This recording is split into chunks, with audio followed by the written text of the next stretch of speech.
Okay, we're all heckin' ready. Welcome on in, everyone. I hope you're having a good Friday. We got more needles. So we can keep going, finally. Ah, dear. Thank you for the horns, eh? Welcome on in. I hope you're having a good Friday. I hope your week went well. Let me change screen really quickly so I can show you what I did last night. There we go. Basically, I'm sorry, I'm kneeling. That's why I'm so tall. My bad. I immediately started stream by sitting badly. Why is it cutting my head off again? So, I finished the embroidery on the parts we started last night, just so that I had all three done. I did post this, so I think a few people probably already know. But yeah, so we got this one, all nice and embroidered. Look at that cutie. Look how cute. Got like a little tassel on the end. A little concerned about where that tassel is going to end up being, because I know this is on the bust, but I think it'll be okay. And then I also did this one. Yeah. It's kind of a simple one, but also it's a very small piece. And yeah, so now we have one of each of the pieces that we've printed off so far all beaded up. So we have a comparison. Now I have scooted this machine a bit closer forward. I think today we'll probably also print out two more pieces, two of the bigger pieces. Well, I think we did do one of them as a test, but it was too thin. I needed to add some curtain fabric into it or something like that. So probably print that off with the curtain fabric inside of it so that we have that as well. But otherwise, the plan today, since we've got these three all embroidered up, is to, not embroidered up, I keep saying that. They're all embroidered. Is to bead up the other three pieces similar to this so that we have 6. I think it's 6 out of 62 for the bodice. Like, it's kind of a crazy number just for the top piece, but if we think about how quickly we get through them. Ow! Stop beating up your creations. I refuse. It's the only way to get through cosplay is to consistently beat them up.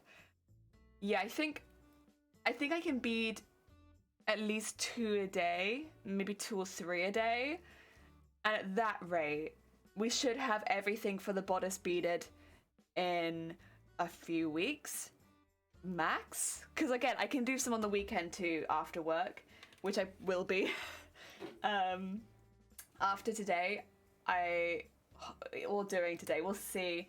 I want more bits printed off so that I can have some stuff to work on this weekend. And then into next week, more of this. Oh, also the shoes.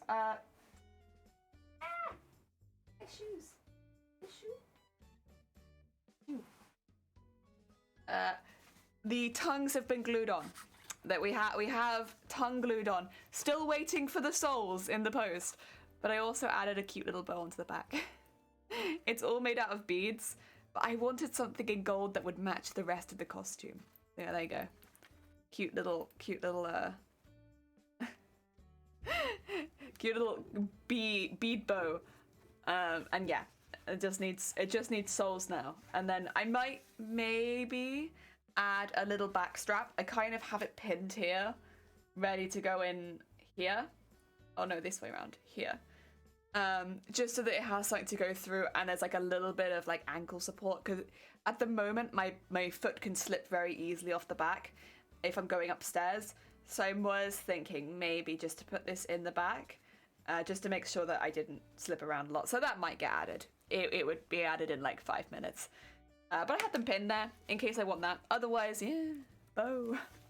I did that. Any other updates? I don't think so. I think that's everything. Other than I got the new needles. I actually got a lot of needles. So my poor pin cushion, it was doing quite well before where it only had like 5. Now it's got like 20. So all these front parts are all needles, and I also got some upholstery needles, which are these curved ones you can see off to the side. I won't need the upholstery needles just yet, but when I'm making the tail, I'll need the upholstery needles to go through the center fabric as well as the upholstery foam. So I got a few upholstery needles. Upholstery needles are really cool. They look like this. Yeah, if you've never seen an upholstery needle, they're very cool. I've never owned them because I've never needed to own them, but now I own 3. of varying sizes. Matrix, welcome on in. I hope you're having a good day. Welcome, welcome, welcome, welcome. Right, let's change into top down. There we go. So you can see I got my embroidery machine quite close by now. I don't think we're going to use it to start with because it is quite loud. I might swap into it maybe after embroidering one or two to give my hands a bit of a break. But I think for now we'll just start, get a couple of these done, and then maybe work on this a bit. That's my little tray where I've been putting all the parts. Which one do you want to do first? Oh, also, did I save the picture? I think I did. I think I should be able to add it as a picture now. Image. What do I want to call it? I guess I want to call it embroidery map. Maybe? Yeah, we'll call it embroidery map. Browse. I put it in with the cosplay stuff. Where did I put it? I think it should be in here. There it is. So, if anyone is curious about what we are following, I can show you now. Now I can show you. So, this is this is like back in September. So this was a while ago. I need to put this down a little bit so it's underneath there. There you go. Put that there. Clickety clack. Carl, welcome on in. I hope you're having a good day. That is my clickety clack. Let me get my pointer. So, for instance, see this orange bit at the bottom here? That orange bit is this. That is this. So, the little orange bit at the bottom, that's this piece. Yeah? Did you kind of see it? It is kind of bent around the body, but yeah, that's this. Right there. Yeah? And then this piece here, you could probably see this one because it's a bit more obvious, but that's this piece here. So you can kind of see where that will go. That's right along the bust. That's why I was a little worried about this little tassel at the bottom, but I think it's going to be okay because I think the tassel will actually be like right under the boob. If it had been like up here, I would have been a bit worried, but I think it's going to be down here, so it'll probably be okay. So yeah, that's going to be there. And this piece, just here, a little bit more subtle, but that's this light pink piece up there. So that's this piece here. Yeah. So that's why I saved pictures of this, because of course there are so many pieces of embroidery to like refer back to.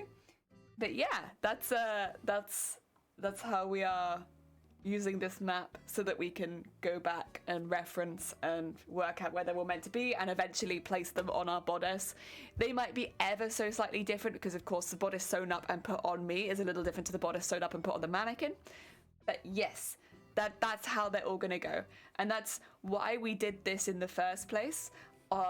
We did this whole like the amount of iterations we've done of this costume, like for the bodice at least, we've done quite a few, but it's because we did like the initial draft and then we did the draft for the once we'd like got the draft where we wanted it, we did a second draft for all the embroidery pieces, and then we did the boning layer and then all of the exterior layers. It has been so many pieces for this bodice. That's why the bodice was so full on when we actually made it, and I was quite proud of it because it's really intense. But now we're finally getting all of these little armor pieces done, and yeah, it's a really intense process. But we're getting there, and it's cool to see all of the pieces come together. I'm gonna do the other half of this one first, I think, and put these back in the box. I got my little plastic tray for all the bits we're working on right now, just so I can quickly nip it off to one side when I'm not using it. Big pointy. Yeah, so they're still all kind of matching up to, there you go, to the bodice here, where, as you can kind of see, it is a really odd armor pattern, but that's what we're kind of trying to match to. Yeah, it's a big one, but yeah, I think it's gonna be really cool. Yeah, thank you. I think it's gonna be really heckin' cool too. It's gonna be big. It's gonna be a big heckin' costume, but I think it's gonna be really heckin' cool. And I think all the layering and stuff like that with all of these, it definitely a style. but like all of these armor pieces, it's gonna look very unique. And that's kind of what I'm aiming for. A very unique cosplay. I mean, what's the point in making a cosplay if you don't make it a bit unique, right? So yeah, that's what we're going for. I'm gonna now do the counterpart to this. So these will both go actually like right near my hips. These are like my little hip swirls. It shall be lag. It shall be lag. I will be a lag lady. But I will be very imposing. Yes. Yes. The most imposing lady. Well, probably not actually. You know what? There's going to be some very imposing ladies at this con. There always are. But I will be one of them. I will be a moderately imposing lady. Ah, oh, dear. Yeah, I think it should be pretty good. I think for me, I'm really looking forward to standing in front of a light. I think that's going to be my most fun. Standing in front of a light and just having it all just... Because there's so many sequins and there's so many sparkles. And so if I stand in front of a light, it's going to be like, ha ha! Be blinded! Fear her, mortal humans, for she is glitter! Crazy, welcome on in! I hope you're having a good day. Wait, give me 2 seconds. I can... Yeah. Oh, dear. Oh, I did another hand mask yesterday, so my hands are soft again. I'm going to ruin them with embroidery today, but, you know, for a short period at least, my hands were, in fact, soft. It was good. It was good. It was good times. They're nice and soft right now, but it never lasts. It's just something about pushing this needle through this really thick, like, thread. It just destroys your thumb, and it destroys these two fingers and this thumb, and they just, no. Mm-mm. All dead. All dead. Every time. You know, I would cosplay a very dangerous hobby. Very, very dangerous. Max danger. How do I want to do this then? Do I want to come from the outside? I think I do, so I think I want to go just a little further. Yeah, if I go from here, I'll be going from the center of the sequin. That's not what I want. Please. Okay.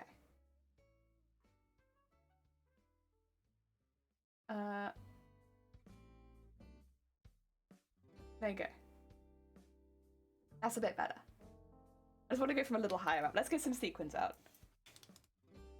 Oh dear. Am I doing this right? Yeah, I am. I always get nervous when I'm trying to like mimic something that I've already done. Most of the costumes I do, I try and keep like every element unique a lot of the time, because that way it doesn't matter if things don't match up perfectly. But of course with this costume, you have to have the two sides match up. And that's honestly like one of my worst nightmares in costume. Like where you have like two mirrored sides. Oh no. Oh no. No to that.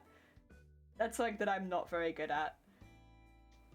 It's a little easier with sequins and beads because they're pretty standard and, you know, it takes about the same amount, but it makes me very nervous. Comparatively to normal sewing, it makes me very nervous.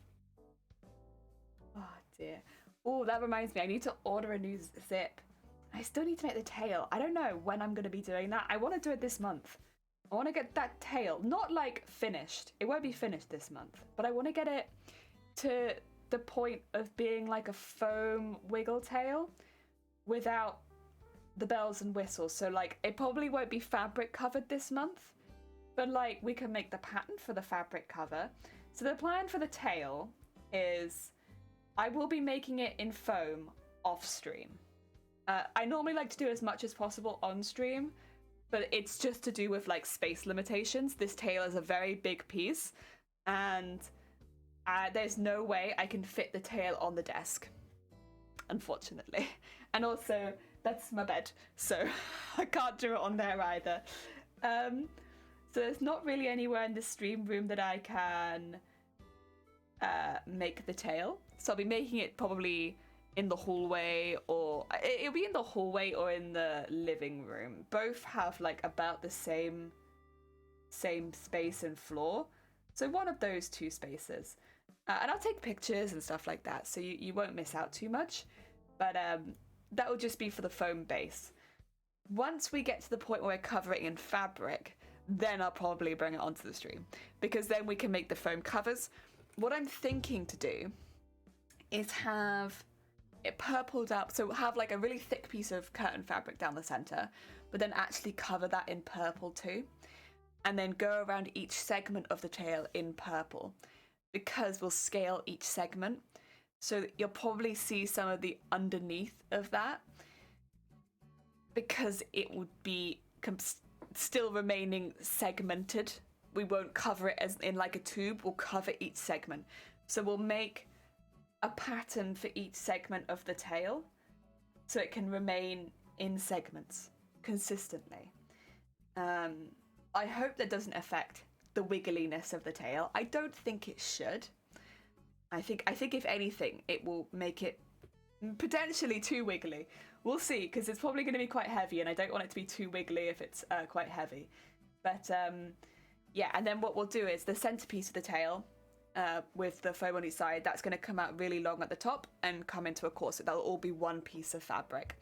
Yes. Where we started. Oh, bless you. Thank you for sharing the support. Thank you for the being loving, caring, and cheering us up best we can be. Love and support. And show it with your stream. You do. Yourself. Jesus Christ, Sherbert! That's very hecking sweet of you. I don't know if I could take that so early in the morning. Jesus! Thank you so much. That's very hecking kind of you. Well, thank you so much for popping along. At the end of the day, my streams are only so enjoyable because of the people that pop up and like are so like chill and fun to hang out with. So thank you so much for popping along. Oh dear. Heck. Oh dear. It's easier when people shit talk me, honestly. Whenever someone's nice to me, I'm like, oh no, oh heck. A nice person, what do I do? Thank you very much, it's very sweet. Oh dear. What was I saying? Oh yeah, about the tail. Heck.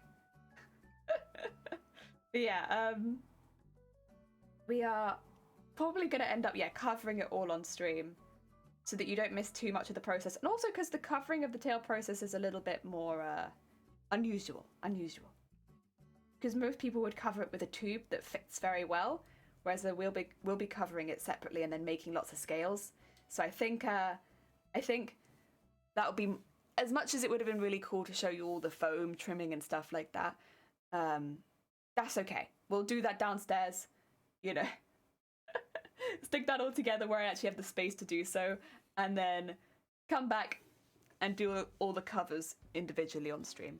The only thing that I was thinking that probably will actually end up getting made out of foam is the chain on the bottom of the tail. Now, that's not to say that there won't be like a foam base to a lot of things, but like for instance, the wings are going to be made out of foam and then covered in fabric. So as much as they are foam, you won't actually see any of that, and I don't need to do any painting. I think though, the chain on the tail, the more that I look at it, the more I'm like, it doesn't really make sense to cover it in fabric because I'm not matching it to anything. It's just, you know, it's just the tail chain, and there's nothing of that color on there. So I'm thinking that's probably going to be,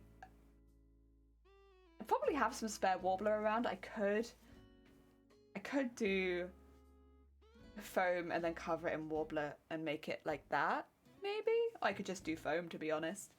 We'll see how we feel when we get to it. I mean, that will be one of the last parts for the tail. I want to get the tail done reasonably soon though, because at least the top of the tail, so I got the size for it, because it comes out of the dress, I need to know how big to cut the hole in the dress. Because what we'll be having is a zip that goes into a big hole, so that you can slide the dress down. No, you slide the dress up into the tail. Yes. That's the plan.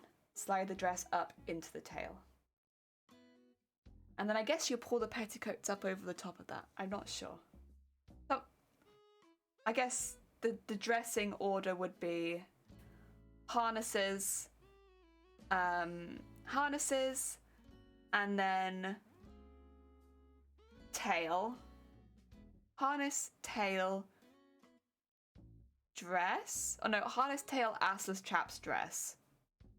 And then petticoats. Should probably be a bit difficult actually, but that's alright. The petticoats have to be tied, see, so tying the petticoat with the tail underneath it is probably gonna be like, ugh! But we'll manage it, we'll manage it. You know what, worst comes to worst, I can be like, can somebody tie my petticoat for me, please? Please help. I am a useless jelly who has a tail in the way. You unlocked to us and it made a massive impact on our lives. Don't forget your positive impact on Twitch. Oh, bless you, Crazy. You're being very kind. I can't take sweet people.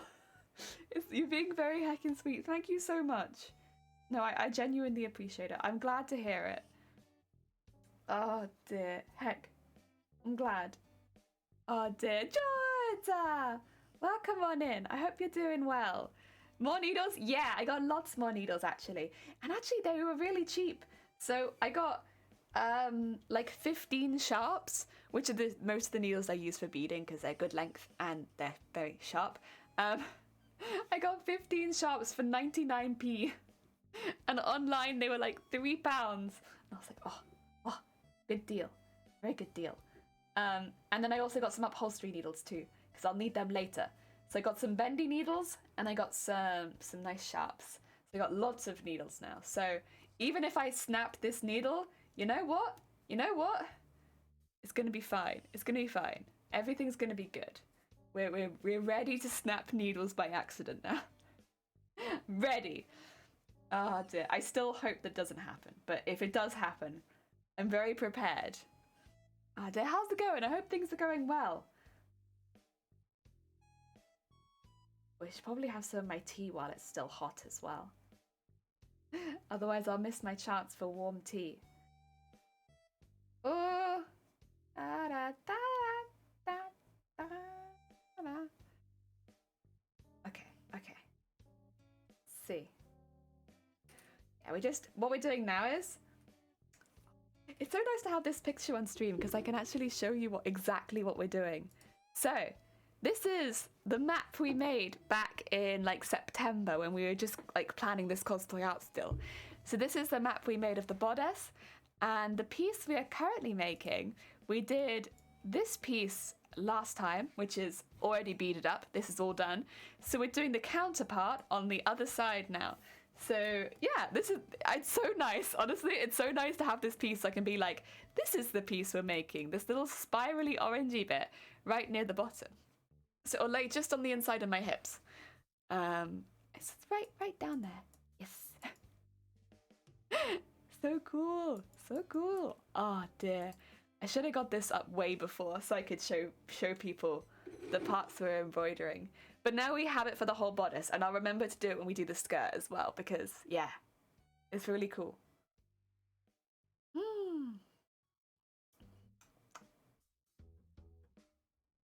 Not quite so warm as I would have liked it.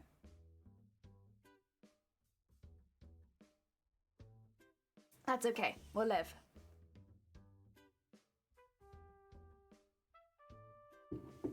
I'm used to it. I think most people who craft are somewhat used to it. Like, my tea, how long's it been there? 8 hours? Still good.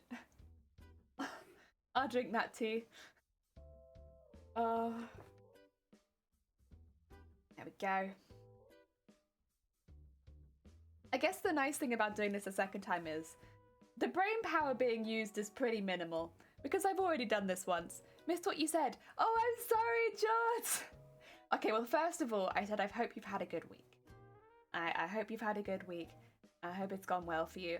And second, I was just showing off that we now have a way to display which piece we're working on specifically. So for instance, I can say, this is the piece we've already done. It's this bit down here. If you see the little orange curl at the bottom, it'll be resting on the inside of my hips, and this is the piece that's already done. We're now working on the counterpart that'll be on the other side just over here. And so that's what we're embroidering right now. Yes, yes, yes. So we can show people exactly the piece we're working on based on the map we made back in September. And I could like pull pieces out and be like, yesterday when I was off stream, I embroidered this piece, which is hanging a bit because it's quite a large piece. I embroidered this piece, and as you can see, that piece is right there. That's where it is. So you can kind of just like be like, bing, and it's like putting a little puzzle piece in, right? It's very satisfying. At least it's very satisfying to me. Maybe it's because it's my project and I'm just like, this is satisfying because it's like, it is like putting puzzle pieces in. But yeah, having a chill day, thanks. Heck yeah. I'm glad to hear it. Oh dear. Yeah, it might be one of those things that like I like, but like it doesn't really affect any of the viewers, but it makes me feel like great because I'm just like, oh my god, a puzzle piece, a puzzle piece, a puzzle piece. I know there are 62 pieces to this puzzle. 62. I wonder, you know, if anyone wants to put guesses in for how many pieces there's going to be in this entire costume. I don't know yet either. I know at the moment we have a total of 64 that have been designed. 64 currently designed pieces. But we haven't designed a single one for the skirt or any for the arms or wings. Majority of those will be on the skirt. The arms and wings don't have very many. They're more like the asses chaps where they had one main one and that was it. So I think we're going to go well over 100 individual embroidery designs. If I had to guess, I think there'll be over 100. And that's not even to mention the fact that most of these have been split into multiple parts. So although there are 21 parts to half the bodice, so, you know, oh, have I messed it up? It's not 64, it's 44. Ignore me, it's 44 so far. Even though there's 44 parts so far, that's not actually true, because if I go into the folder where we design them all, it will actually say like 70 something, because I can find that actually. How many is it? It is...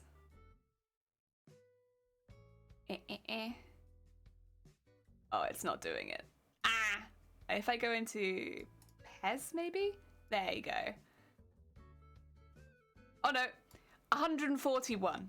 We've done 141 designs so far. I don't think that's right, actually. I think that needs to be split in half, because I think that includes the EDF. Yeah, that includes...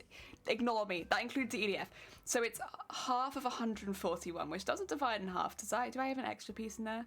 140. So we've done 70 so far. We've done 70, but then we've also done the knee. So 72. Yeah, 72 so far. That's how many. Individual pieces. Because a lot of the pieces, like this one, are actually an embroidery on top of another embroidery. Because my hoop is only 10 centimeters, and this is bigger than 10 centimeters. So, to get that larger embroidery, I do one design on top of another design, and then I just put them close together when they go onto the embroidery machine, so they embroider into each other. And there's quite a few where we're doing that, so that we can get them nice and close to each other without having any gaps, especially in places like this where we don't want a gap in the actual fabric showing. So technically, there is 42 designs, but there's 70 designs within that 40. Yeah, it's a lot. It's a lot.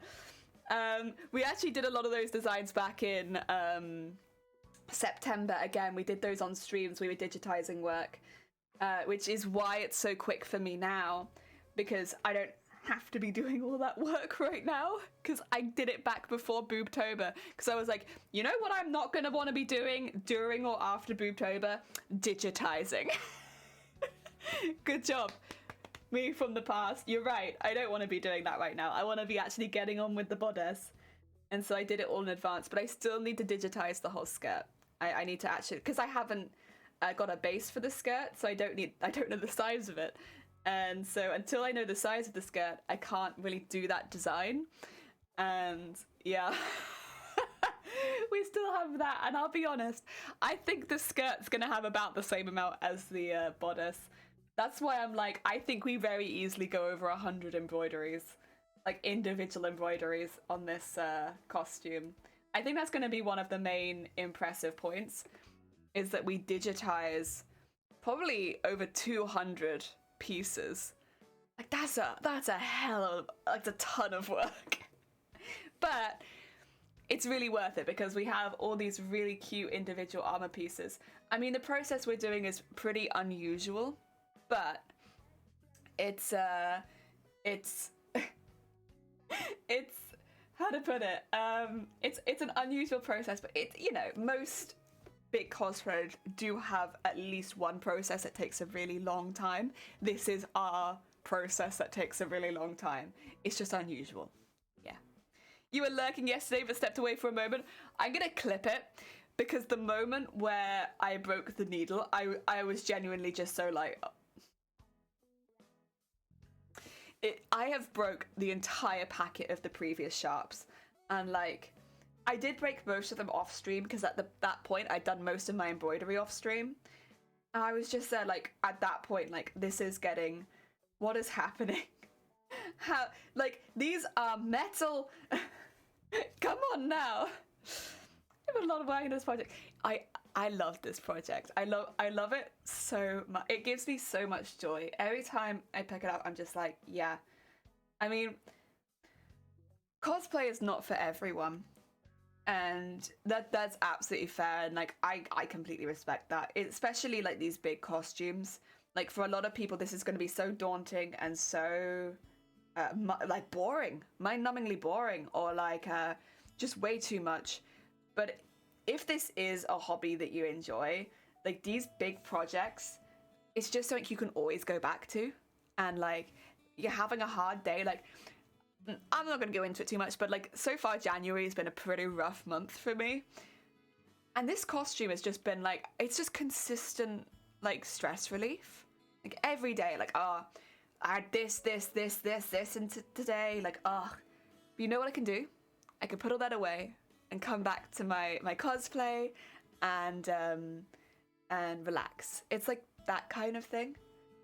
And spend a few hours just like relaxing, and then maybe at the end of it I have something really pretty and shiny and gold. And for me, I love pretty shiny gold things, so I'll always find that incredibly satisfying. It's not hard work because it's something that I'm very used to, but it's time consuming. But that's perfect for me because I have time.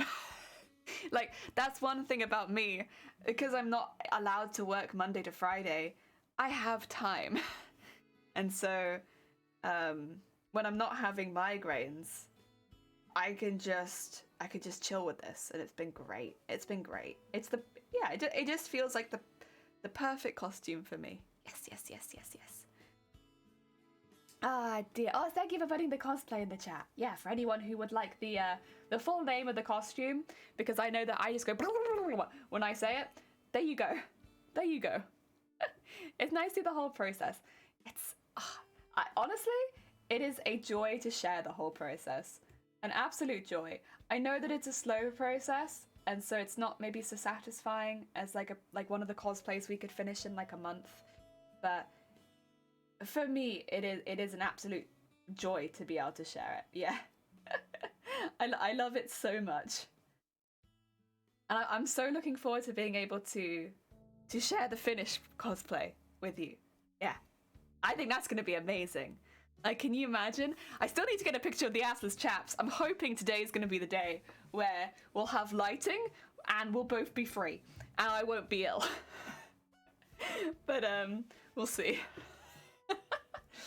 Oh dear. I gotta get a picture of those assless chaps. Jan, welcome in. End of the world. Yeah, we're good. Can't wait to see it too. Yeah. I also can't wait to see it. I can't wait to show it. I can't wait to see it. I think it's gonna be really cool. Like, whatever happens with the competition, it's gonna be so cool to see the costume. Like, I've never made something like this. Oh, you don't want to go through that piece of the thread? You're not having it? Okay. Sure. I got you. We'll just go through the top layer. How about that? You happier? Yeah, there you go. That's better, right? There you go, bud. It's the parts where the thread overlaps in the embroidery become really, really thick. And also we've got curtain fabric in this, so it's really, really thick. It's fine because we do want these as armor pieces, so we want them to have some sort of integrity. And to be honest, they're still not that thick. You can see I can still bend them very easily, but it does make them a little difficult to stitch through. Okay, how far did I go on this one? I went all the way to the end. Of course I did. Of course I did. There we go. There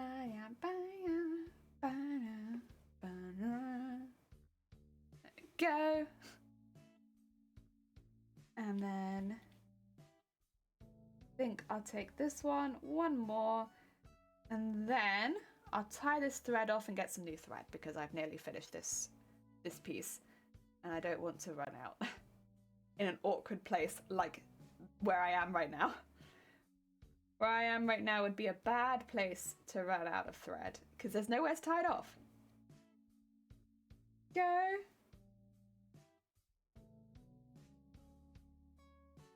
Go.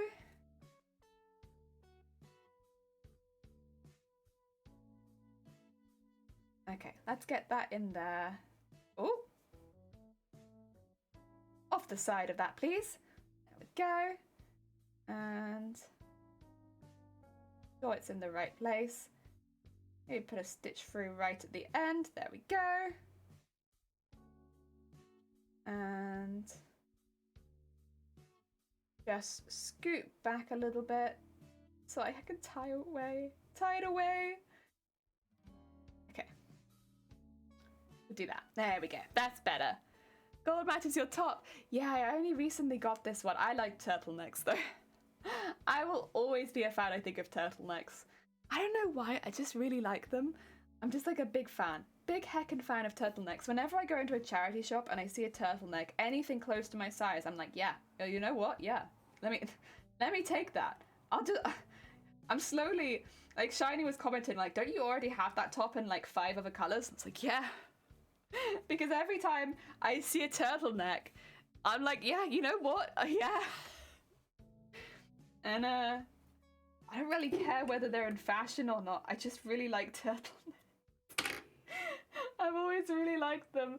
And I can only really wear them for half the year because it gets too warm. I have a turtleneck but never worn it before. I don't know what it is about them. I just really like them. I think it is partially because I have colourful hair. So it is like colour into colour, right? And so I really like that. I have basically, it's not exactly the same top, of course, because they're all from charity shops. They're all from different brands and stuff like that. But I basically have the same top in green, in burgundy. I don't know if I have it in black or if it's ever so slightly different in black, but it's basically the same top. And then I have it in like a slightly looser fit in burgundy, in green. I think I have it in like a dark blue as well. All of the looser fits are in kind of like darker colors, whereas I have it in slightly brighter colors in the tighter fit. I don't know what that's about, but I guess that's what they sell. Oh, I think I have it in pink as well. Yeah, that's. But I think the pink one's more just like a slight turtle, whereas it's like a proper turtleneck. I just really like it. I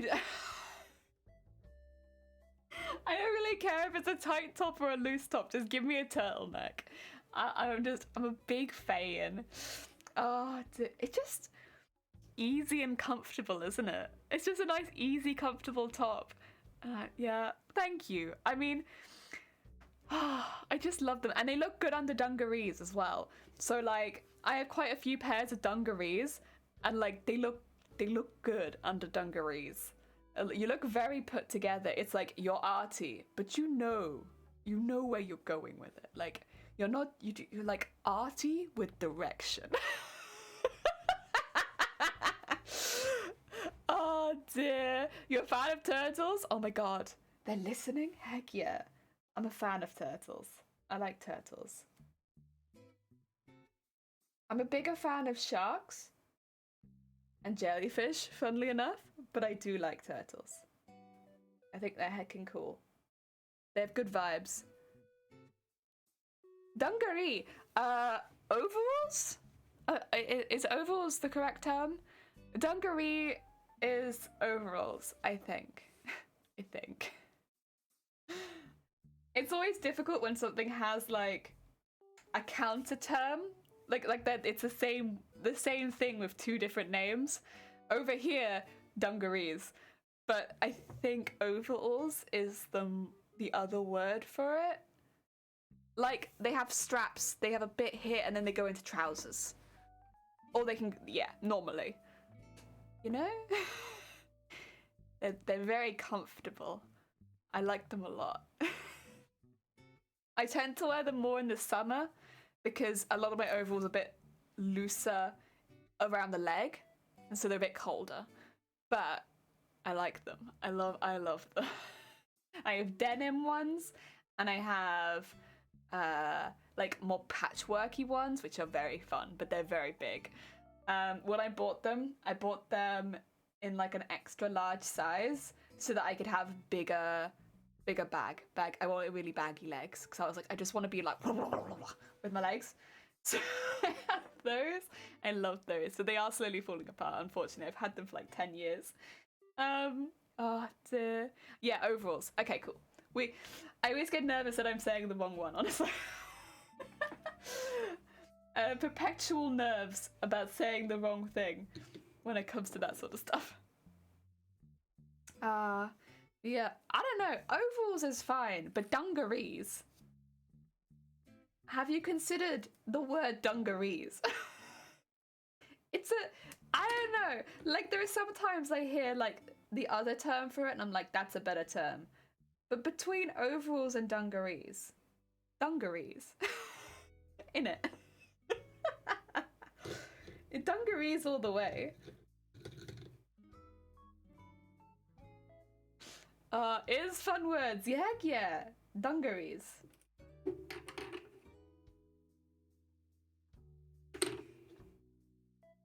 First time you've heard the word. Heck yeah. Welcome to another way of saying overalls. Dungarees. They're great. I love them. I do love dungarees, honestly. I'm always in the market for more dungarees. The thing is, dungarees are one of those things that like go in and out of fashion. So it tends to be like they come in waves, whether or not you can actually get any. And I was like, I would take them all year round because the pocket space on dungarees compared to anything else is ridiculous. Like all my dungarees, except for one pair, which I don't know what happened with them, they fell off the boat. They all have pockets like down to their knees. So like, I could fit in like a water bottle with extra space into my pockets. And like for crafts and stuff like that, fantastic. Like that's the kind of support I want from my trousers. I want to be able to fit a water bottle in them. And yeah, big fan of that. And then style-wise, you could just put it over the top of other things. Some of my dungarees I can wear without anything underneath because they do cover quite a bit at the front. The denim ones are a good example of that because they have like more shape at the top. So I could wear with nothing underneath. But otherwise, you could do such cute combinations with like tops underneath.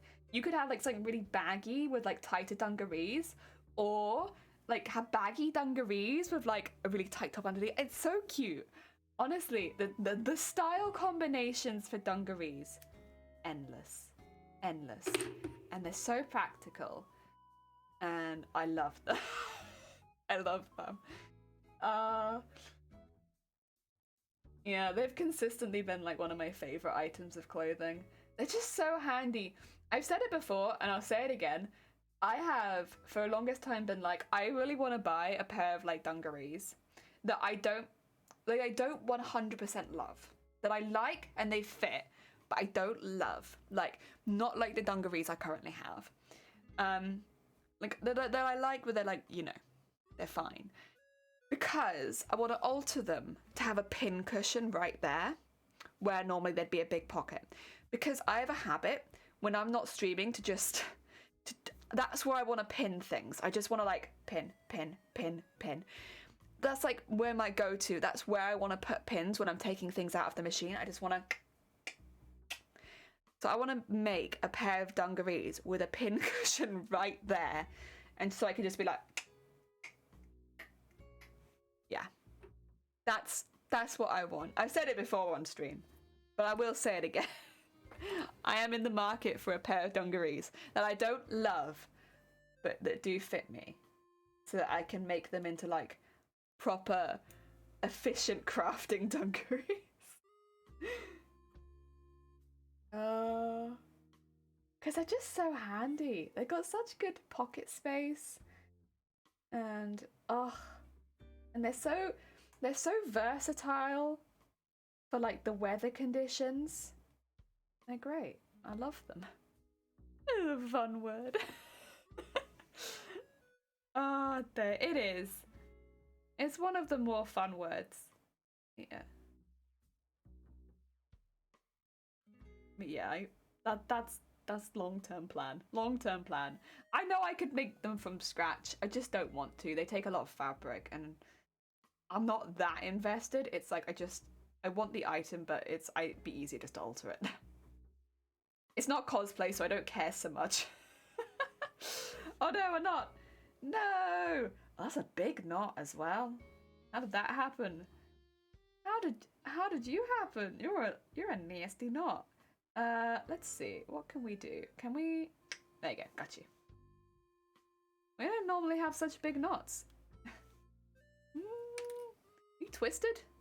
You secretly twisted? Ah well, we'll see. We'll see. Oh, yeah.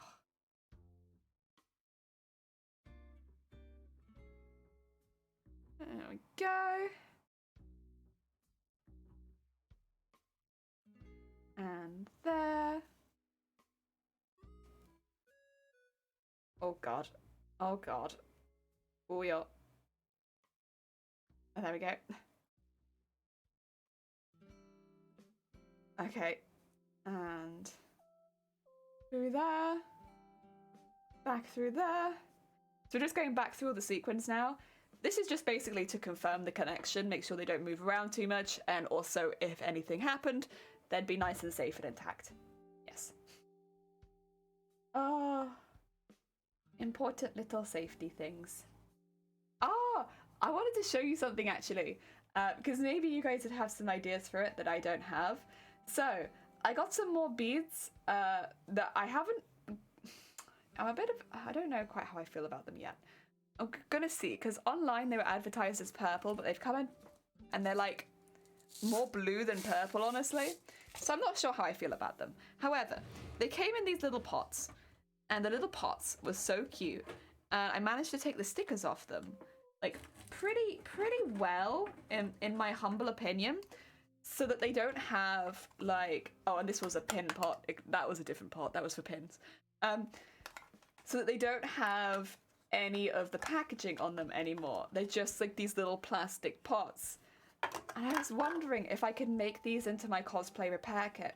I always like to have my cosplay repair kit on my person, but with this particular costume, there's not really like a bag or like a pocket that I could imagine being anywhere.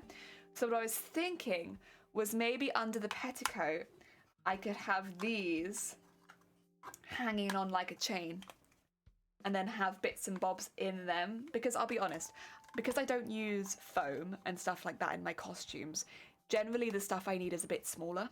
Like I need safety pins, I need needles, and I need thread.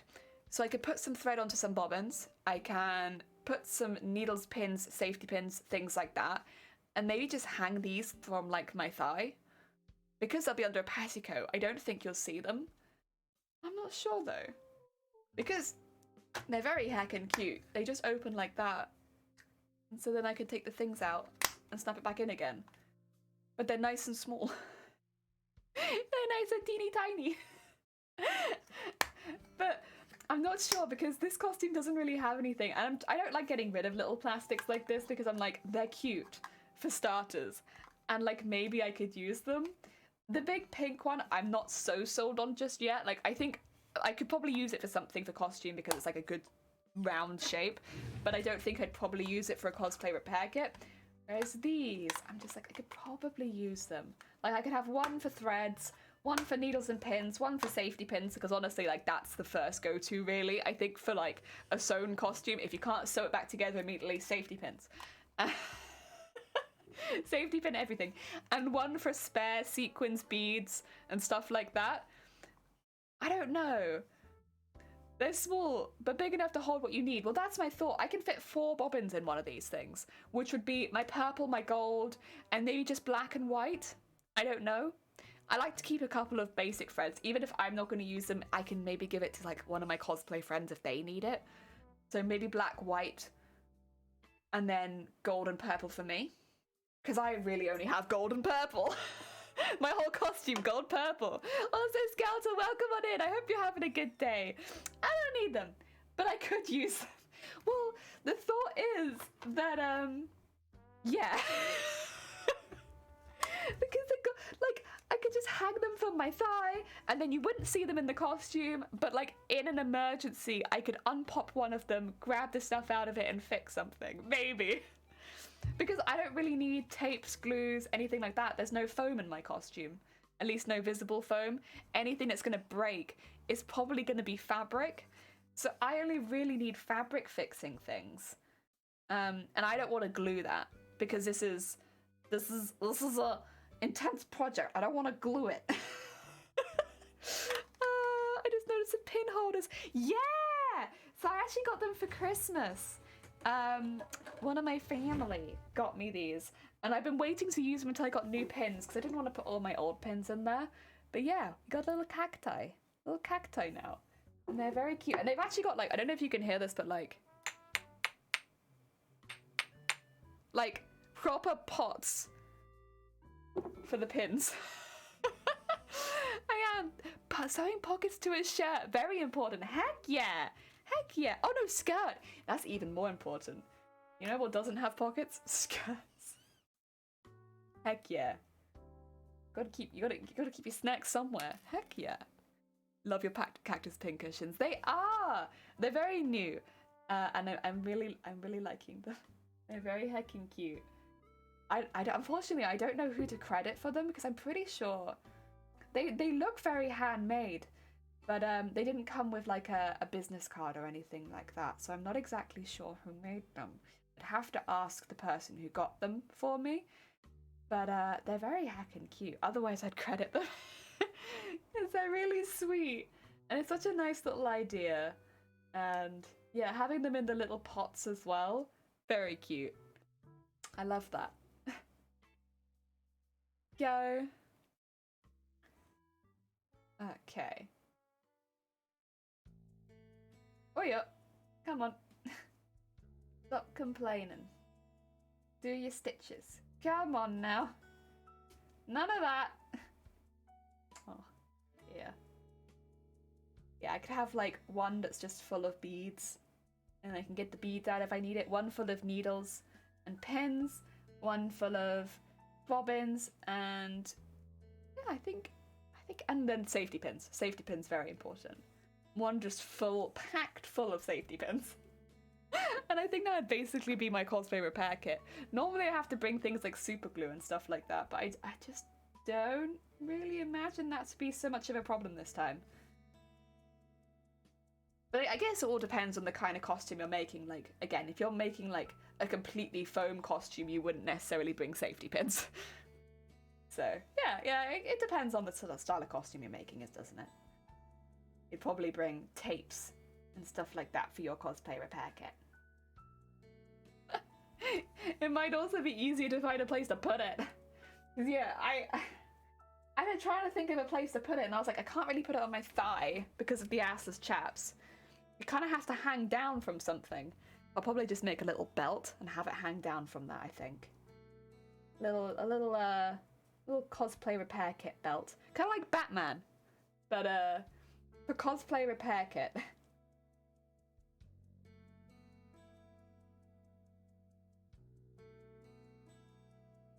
It does mean it won't be as big as it normally is. Normally I have quite a big cosplay repair kit. But yeah, that's alright.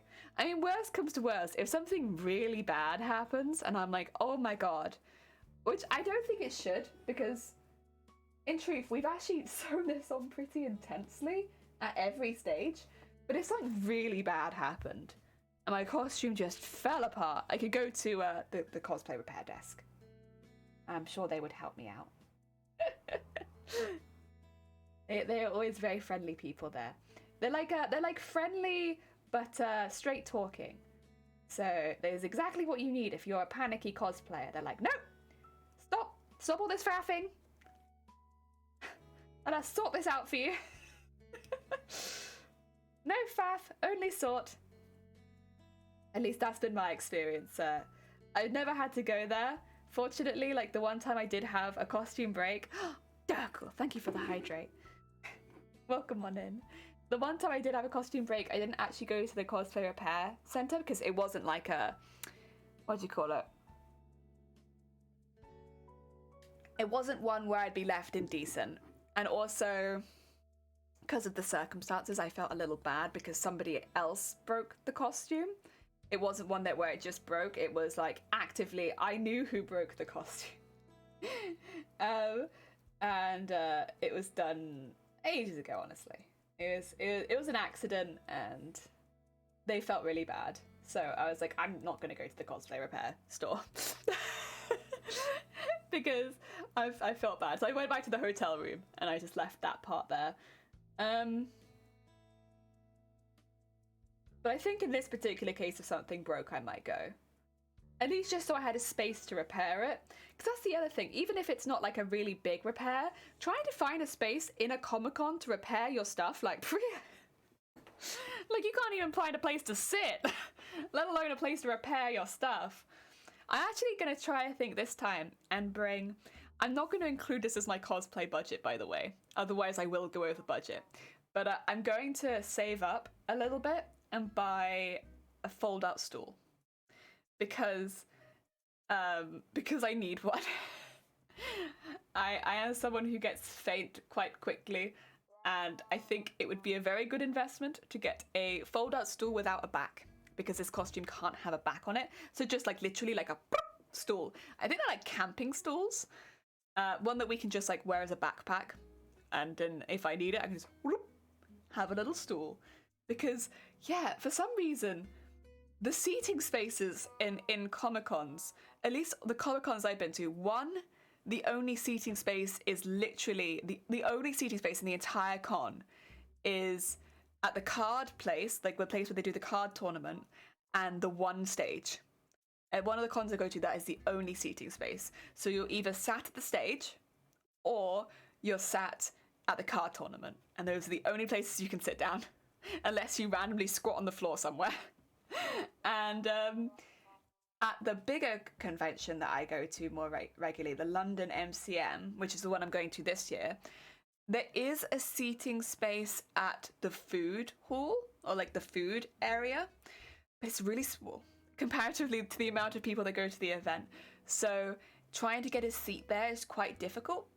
And if you're a cosplayer who is going in an outfit that you think is going to be relatively difficult to stand in for long periods of time anyway, which, I don't know, I get the feeling. I get the feeling I'm not going to want to stand long periods of time. I think bringing your own little chair, because I don't think I'm going to be able to get down to the floor very easily. I think I might be able to with effort. But then I don't know if I'm going to be able to get back up. I'll get down, I'll be like, ugh. I get knocked down and never get back up again. That's it. I'm down. Help. So, yeah. I think saving up and buying like a little camping, like fold-out stool might be a good investment. I've seen other cosplayers use them, and I always look at them and I think, smart. That's a smart cookie right there. I would need a backless one, because we do have fold-out things, but not backless. I'm gonna need a little backless one. But that's okay. Just because of the tail. Oh dear. Silly little things to think about. How many pins have you broken today? None, actually. Not a single one, Shifty. I have been so delicate like a princess, not breaking any of my pins. Oh my god. Oh my god. How goes it? I hope you're having a good day. I'm just talking about seating at conventions. Because, yeah, I think in London you can sit down in the stages, like the rooms where there are stages. Although, there was one Comic-Con I went to, when I went to London MCM, and because my costume was so big, I actually... I got there and they were like, you might have to sit with the luggage. And so I went to the stage, and there was a little area off to the left where people were putting their like large luggage, and I had to sit with the luggage because my costume was too big. Which makes perfect sense because the chairs are only so big and like my costume was large. So yeah, I could sit down in the stage room, but I could only sit with the luggage. They have seating in conventions. I know, it's the mythical seating. Otherwise, you can sit outside a bit easier. Sitting outside is a lot easier than sitting inside. And also, it's a lot cooler outside. So, more comfortable anyway. Also, Sammy! Welcome on in. I hope you are doing well. We're just talking about sitting at conventions. It's called floor. Well, this is the thing, though. If you're not in a costume that allows you to get down easily, it's, like, definitely worth considering. Like, I'm probably going to save up and buy a stool for this because I don't think I'm going to be able to get back up. I think I'll get to the floor and then I'll be like, help. Assist. I can't get back up again. So, yeah, like a little camping stool.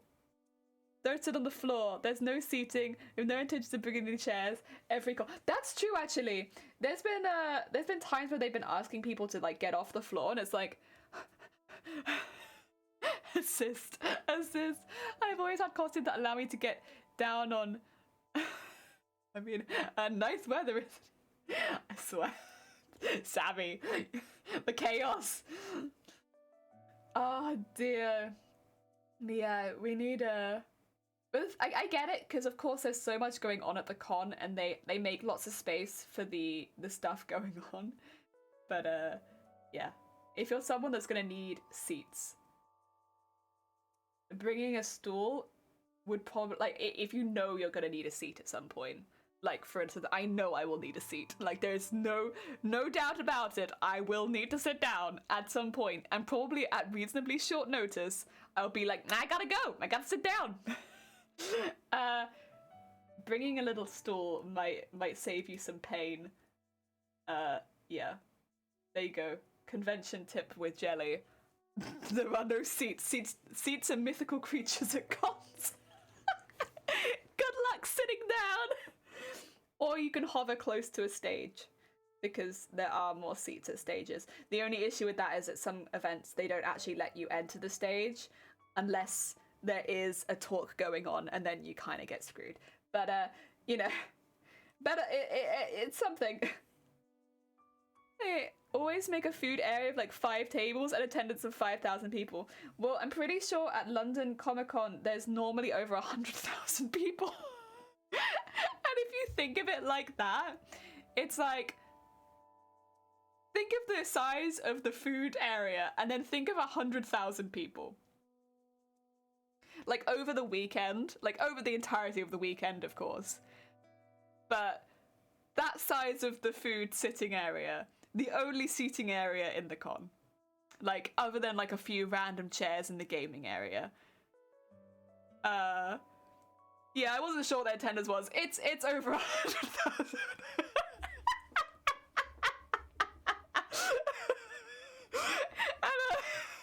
I know it like fluctuates a little year by year, but I know it's over that. And then you look at their seating area and you're like, ah. And like, Shifty's not exaggerating. There's normally like an L-shaped area where there are chairs, but you know, there are more chairs in a school for like you know, 1,000 people than there are for like these conventions. I solve the seating problem sometimes by getting a booth. Getting a booth? I wonder if that's something that's available in this country. I have not seen that as like something you can do. But fair, because that's smart. Locals have a fair bit of seating, like the D&D area. Yeah, so the local con doesn't have a D&D area, but it has a card tournament area, and that is, again, if you can't get to the stage, the card tournament area normally has spare seats. It's the same kind of vein where it's like there's more chairs and tables there, you know? Oh, you mean an artist alley? Oh, I see. Yes. I get you. I volunteered with like one of the fan groups. Heck yeah. Oh, that's really cool. I thought you meant like you had a private booth, and I was like, whoa, that's pretty sick. A private booth for eating? Whoa, sick. I like that. Oh dear. I will still say, and this has happened a few times, people at cons, I know they get a bad reputation, and there's a reason sometimes, but genuinely my experience has been most people are quite chill, and I've never... I have had people move so that I can sit on the floor at least. Yeah. Especially when I'm in a big costume. When I'm in a big costume, I've had people be like, oh shoot, this big costume lady needs to sit. Let us just wiggle our stuff up so that at the very least she can sit on the floor. Like, people aren't cruel. But again, if you're someone like me who knows I probably aren't going to be able to sit on the ground, like, don't expect there to be a table for you. Plan ahead. I started my own group actually, applying for a booth right now. Oh, heck yeah! Oh, good luck, Sammy. I hope it goes well. Oh my god, Bayman! Where does the time go? Down the loo? I hope not. Oh my god, 10 months. Jesus Christ, Bayman, that's a heckin' long time. You are inching on a year. Thank you so much. That's very heckin' kind of you. We're just talking about con experiences and stuff like that. I hope you're having a good heckin' day. Welcome on in. Most people are quite chill. I get the occasional transphobes. I'm sorry to hear that. It's sucky to hear that happens even at Comic-Con as well. Oh dear. I'd say, for me at least, there has been one or two specific events that have happened at a con where it's like very clearly not okay, like what's happened. And I think I've mentioned one or two of them before, but like when you think in the vast majority of it, like I've had, oh god, if I try and think of it, I had one really bad experience at the last, not the last con, the con before the last one I went to at MCM. And then the first MCM I went to. So I've had two. No, three. So 3 individuals. And I'd assume there are more, but like for other people, of course. But like I've had 3. But out of the amount of cons I've gone to and the amount of people I've met at cons, it is still a very low number. Of course, it's unfortunate that stuff happens at all. But, you know, I could only hope that it gets better year on year, I guess. Cold day. You're not wrong. You're not wrong. Cosplay Eddie and the cat was having trouble, and me and 3 others went ahead and found a chair for them to sit. As you carried them to the first aid tent. Heck yes. You know what? I've never had to help a cosplayer who needed like first aid. But the amount of times I've helped cosplayers who needed like something was, they were having like a cosplay mishap. Not like a we need to get the medical attention mishap, like a cosplay mishap. Like it can be like a really lovely like, obviously, we really hope nobody has a cosplay mishap, especially right before a performance or something like that. But when it does happen, it's not everyone being like, well, our chances are better then because they're having an issue. It's, what can we do? What do you need? I've got super glue in my cosplay repair kit. We can quickly get this together. No one's going to see it on stage. Don't worry. You're going to be fine. Like, if you need any help, you know. And, like, when I was nervous before stage one time, people were, like, really helping me. It's like, everyone's so sweet. So sweet when it comes to that sort of stuff that I've had experiences with. And, like, when people can help each other, and most of this has been right before a competition. Like, when I've seen these sort of stuff happen, it's right before a competition most of the time. So we're all about to compete against each other, and yet everyone's like, what can I do to help? What's going wrong? Can we fix this? Right, let's get them on stage. And it's like, there's no competitiveness there. It's like, if somebody wins, we all want to win knowing everyone had the best chance possible, right? And no one wants to send someone on stage where half their cosplay is falling off. Like, everyone wants everyone to have a good experience, and that's always been really, really lovely. And I've never seen that happen another way. Of course, there are some people that are more vocal than others. I'm a very chatty and open person, so I am more likely to go forward and help. But I've never seen anyone do anything negative in that kind of situation. Yeah. Oh, transphobic comments, yeah. It's like snap fingers and you have 3 people around you sewing gear, duct tape, and somehow heat guns. Yeah, yeah. There's always someone who's bought like a full-on glue gun and it's like, how do you have that? Where did you get that from? How did you get that into the convention? Oh my god. You know what? You're not wrong. I would never bring a glue gun, and I wouldn't suggest it. Like, don't bring glue guns, don't bring heat guns. If you need them, they have it at the cosplay repair store. And yet, someone has a glue gun. And I know they've got it. And I know they got it past security. But someone's got one. Yeah, you're not wrong. But no, people are generally pretty good in that kind of situation. Everyone just wants you to get on stage. I know there was one convention that I've been to a few times, more local one, and there is literally a woman there who's known for it. Like, apparently the amount of cosplay she's helped, like, behind the stage. Like, she even dressed as like a mechanic one year because people were just like, oh, that's the lady you go to. Like, if someone's costume is broken. That's really kind of sweet, though. Like, she's just helped so many people because she enters the masquerade every year. So people are just like, you know, they know her. She's just a fun character who enters the masquerade every year, fair enough. But the amount of people that she's helped behind the scenes to make sure they can get on stage, everyone's just like, oh, she's just got a huge cosplay repair kit. Oh, dear. I hope she's still doing it, because she I haven't seen her for a minute, but that's probably because of all of the,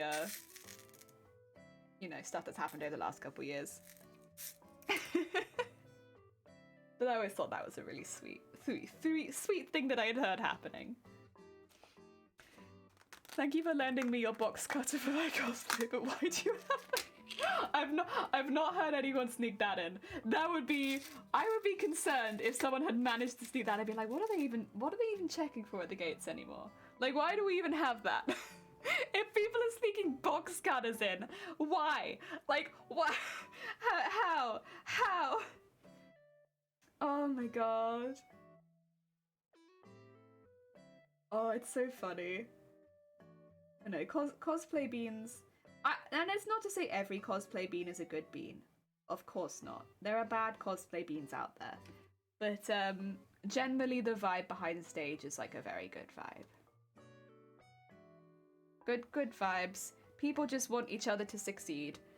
It's pretty nice. It's pretty nice.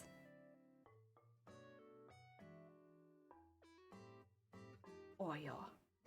Weapons check is generally just for visible, obvious weapons. Ah, okay. So at MCM London, they do that, And then they put you through an airport security gate, checking for like metal. That's why I'm like, no, they'd find that, because they put your belongings through like a wheelie thingy. You know what I'm talking about, the X-ray thingy. And then you go through the beep. And I always go off because previously I had metal boning. So I'd have to be like, and they'd be like putting it around my waist and be like, all right, well, you've clearly not got, like, I'd be like pretty skin tight. So they'd be like, well, you've not got anything there. And it's like, it's my boning. But, yeah. Oh dear.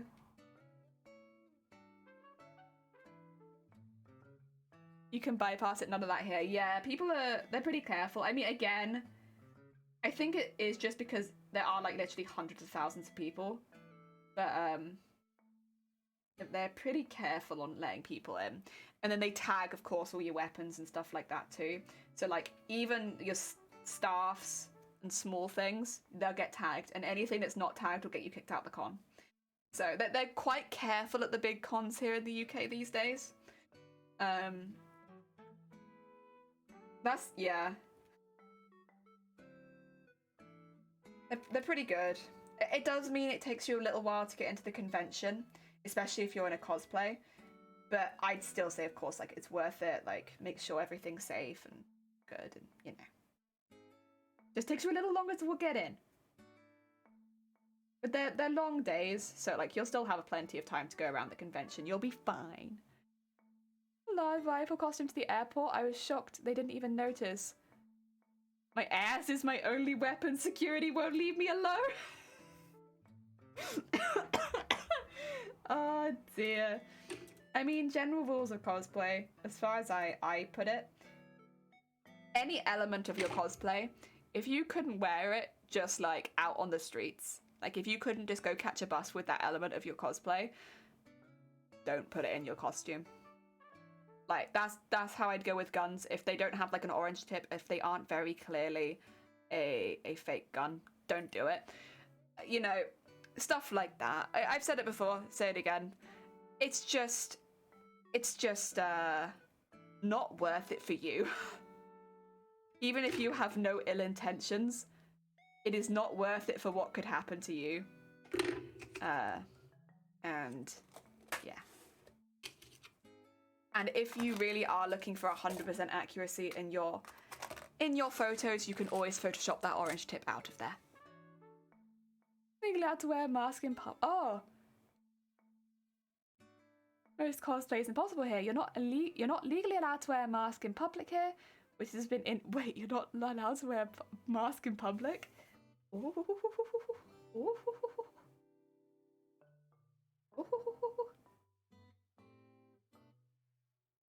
Yeah, well, the reason I say that though is because otherwise because people do travel long distances for cons, you put yourself in danger when you do that. The mask one is I've not heard before, but then again, I don't live in every single country in the world. But yeah, it's mainly for weapons, and a few other things that have happened in the cosplay community. Mainly for weapons. Don't put yourself in danger. Oh dear. Good afternoon. Guess. Yay! Is it you? I hope that it's you. I hope you've come in to say that it's you, Ada Shadowrell. Welcome on in also. I hope you're having a good day. You're not allowed to hide your face here, which is yeah. That's the thing. It's like, just because you're going to a convention doesn't mean the law no longer applies. And just because you want accuracy in your costume doesn't mean you can't you stop following the law. And it's bitten cosplayers everywhere. It's, of course, laws differ from place to place, but a lot of cosplayers do just seem to forget the law to follow the accuracy for the costume. And I think weapons is one of the really big ones, where it's like, you can't just walk down the street with a sword. Or a knife. And not expect someone to call the police. Especially if you're also covered in blood. Like, you know, you might think it's very obviously a costume.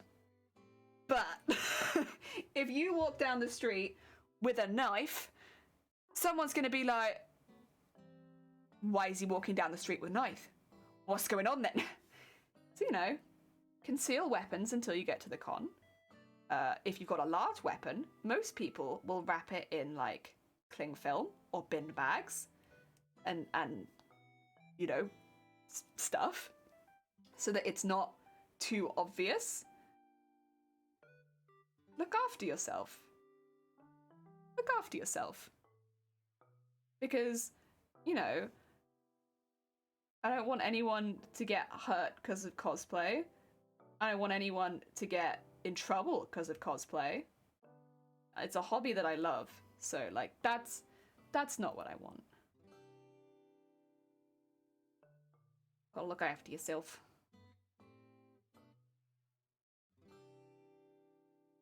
Oh dear.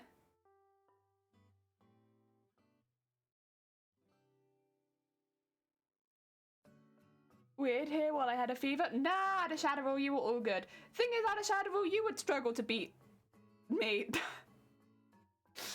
You're all good. You're all good. Your name changed. That was about it. We had a law in this country that people who are professional participants, it's not are allowed in cars, public with their full face makeup and all that because they look too convincing. Yeah. That makes sense. Again, like, you know, someone in the public will just start being like, hey, something's going on. Oh dear. Banned all weapons from the con and from the next few cons. Yeah, again, you got to keep people safe and feeling safe. It's being safe and feeling safe. And I can understand that. Literally just to help people practice and get them used to certain injuries look like, not for scarring the populace. Yeah, exactly. Exactly. Exactly. Weird in this channel. You're probably correct. That would take effort. Sorry. Apologies. Oh dear. I don't know if you were here yesterday. You missed me, like, destroying my equipment with my bare hands. My exceptionally strong jellyfish hands. Destroying my own equipment. You missed that. Maybe. I don't know. You might have been here. That would be the only thing I can think that maybe happened. The bar for weird is high. Yeah. I don't know.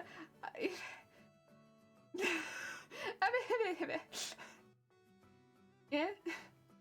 It's like I don't think we're like the weirdest channel. Like, you know, I haven't made a channel like dedicated to killing Sims or something like that. But it's a weird mixture of sewing, horror games, and Final Fantasy speedruns. So, well, you know what? They're all things I love. I love all of these things. You know what?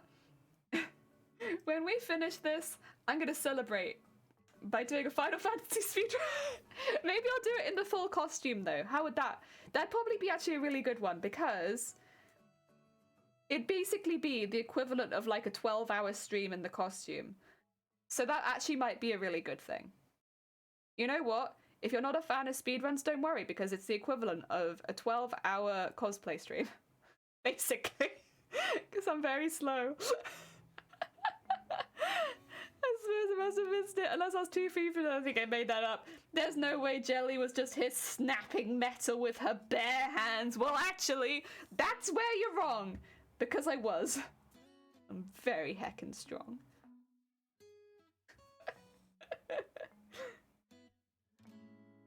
Oh dear. It wasn't a conscious decision. I'm so weird I stayed at the local geek bar. Aww. Sammy. You don't seem so strange to me, but maybe that's just the company I keep in general. Sammy, you would fit right in. I shall be your online visual judge. Heck yeah! Yeah. You can all judge me. Judge the heck out of me. I'll take scores out of 10, and if you rate me below a 5, I will ban you. You get banned.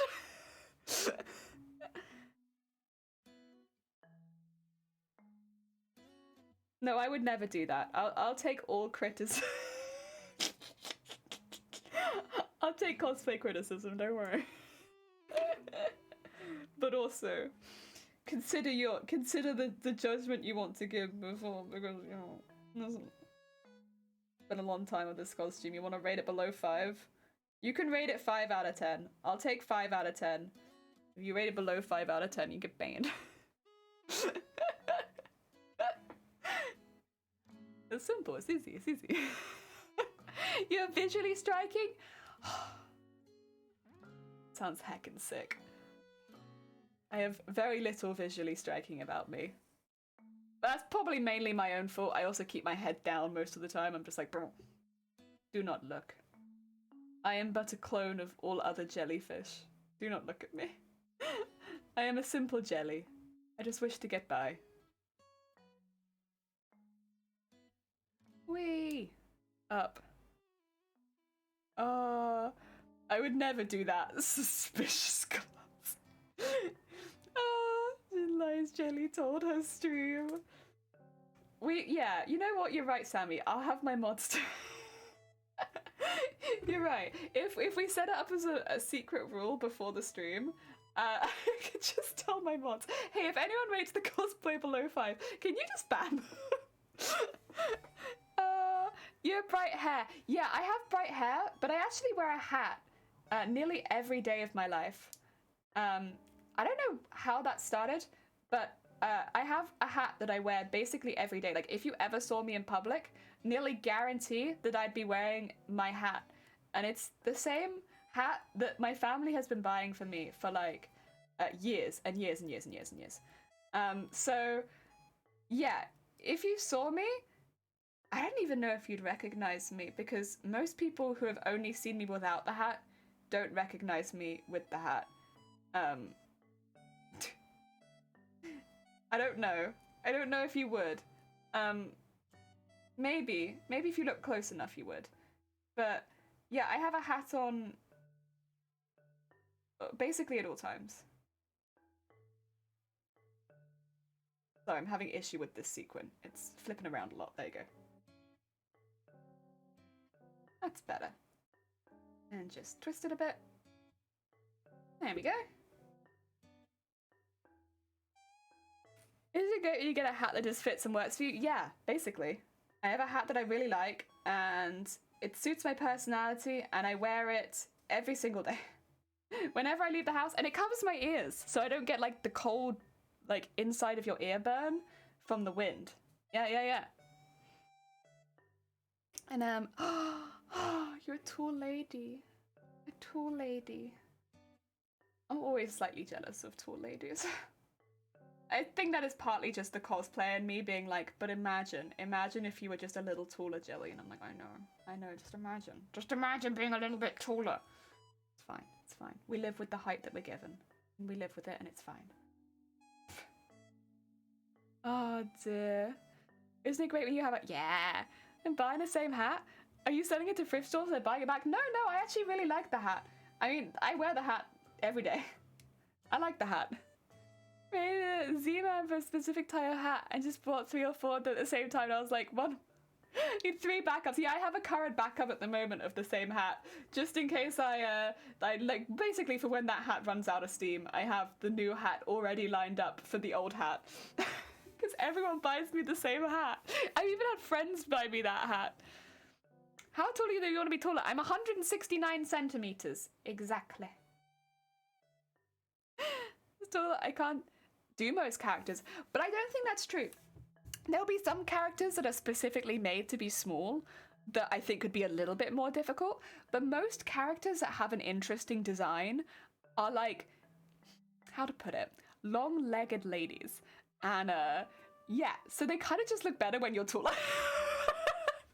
And that's why so many people will they'll wear trainers, but then they'll put heels in their trainers and stuff like that, so that they look taller. Because even though on the character page it's like, oh yeah, they're 150 centimeters, when you look at their body proportions, it makes no sense that they could possibly be 150 centimeters. Because if they were 150 centimeters, they'd have like the proportions of a 10-year-old, and it's like, no, there's no way.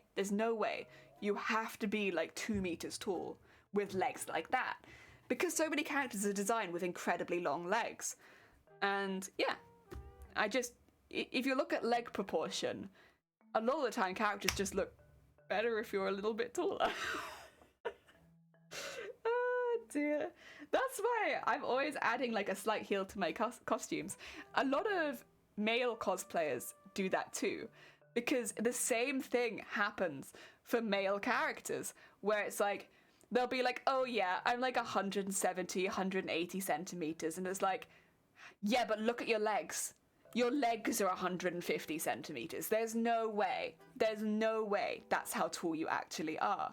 Like, the height of you must be taller. Either that, like, there's no way. You're taller. You're definitely taller than that. Or like, to get the proportions right on like an actual human body, you just need to extend leg. So you need heels inside of your shoes. And yeah, it just makes you look a bit closer to the proportions of the characters. If you're looking for that 100% accuracy, which is not important. At the end of the day, what's important is enjoying cosplay. But for any cosplayers that do chase after 100% accuracy, being tall is a goal, or heels. The hidden heels are a blessing. Oh dear. The Bayonetta, I don't have boobs for that. Yeah, but I don't have boobs for half the cosplays I do. No, that's not true. I don't have an ass for half the cosplays I do. But you know what you can do? You can carve yourself. Carve yourself a new ass. In my case, that's what I would do. Like, I'm okay, like the top half I can kind of pull off, but the bottom half I need assistance. So get some furniture foam. I just... Especially with the cosplay like Bayonetta, there's so much coverage on the side. You can just... on some furniture foam, and yeah, you know what you got? An instant ass, or instant boobs. Oh my god. And then you just use like a shapewear underneath. To be fair, the costume like Bayonetta, I definitely use shapewear anyway, because it gives you that nice smooth look underneath like tight clothing. All legs? Oh heck yeah. Being tall or being too tall. You know what? Being too tall is difficult, I suppose, outside of costume, because the world will not be built for you. I know, that's so strange. All the Harry Potter girls, they look like students. Heck yeah! Oh dear. But yeah, if you're too tall, the world won't be built for you, and that's hard.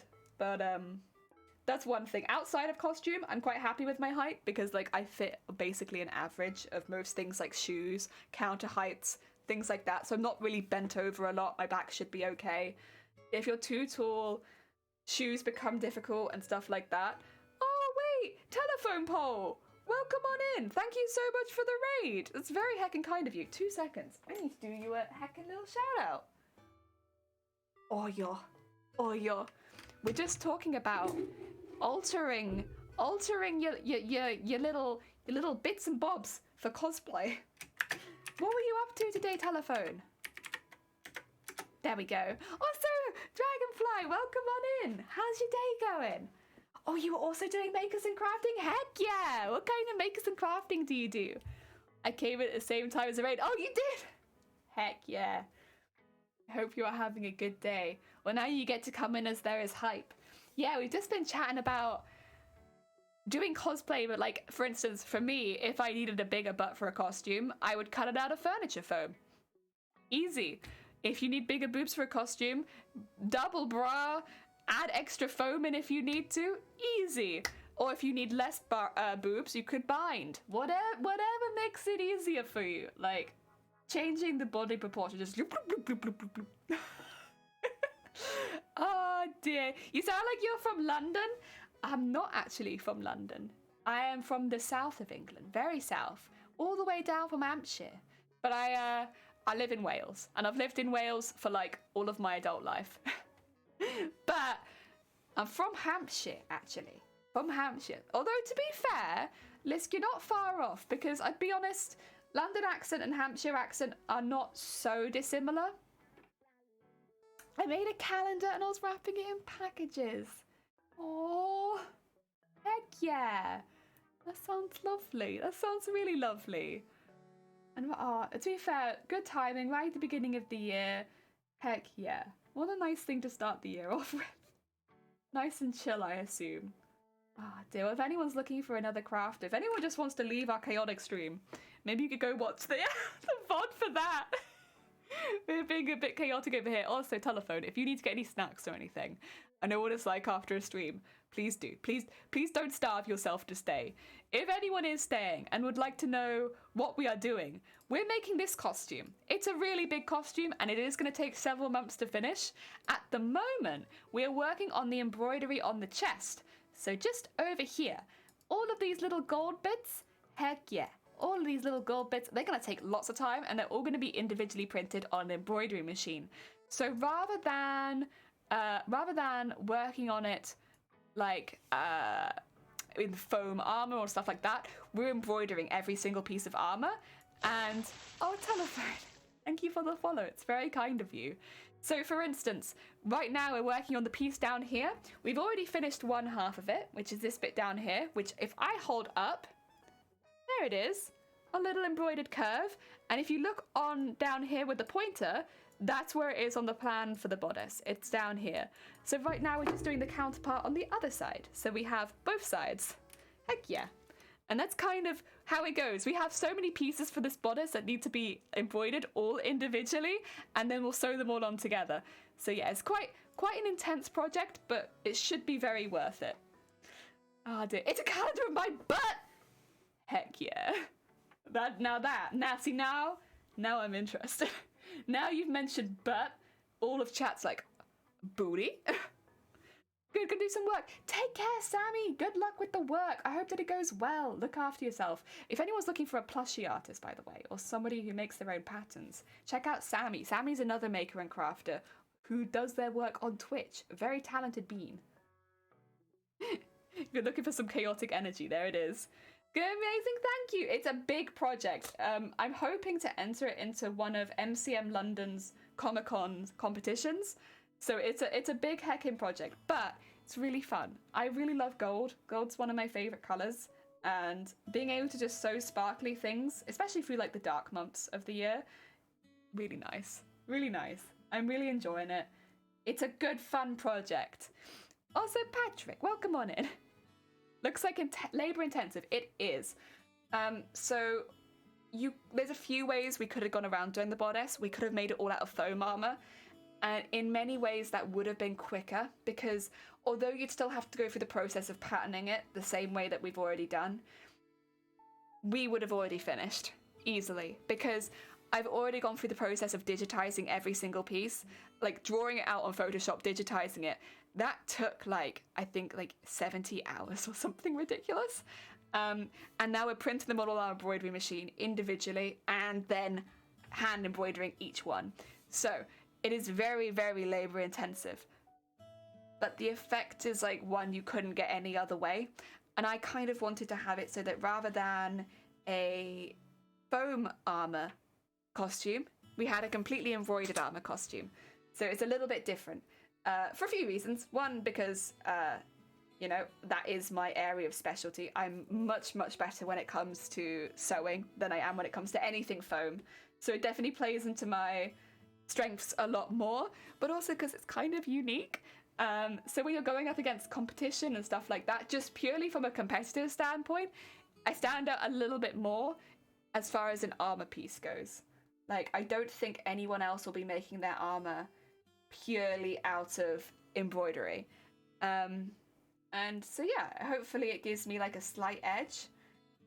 I know there are a lot of very, very talented crafters that enter this competition, so any edge is good. Yeah, that's there you go. Oh, Fade, thank you so much for the follow. It's very heckin' kind of you.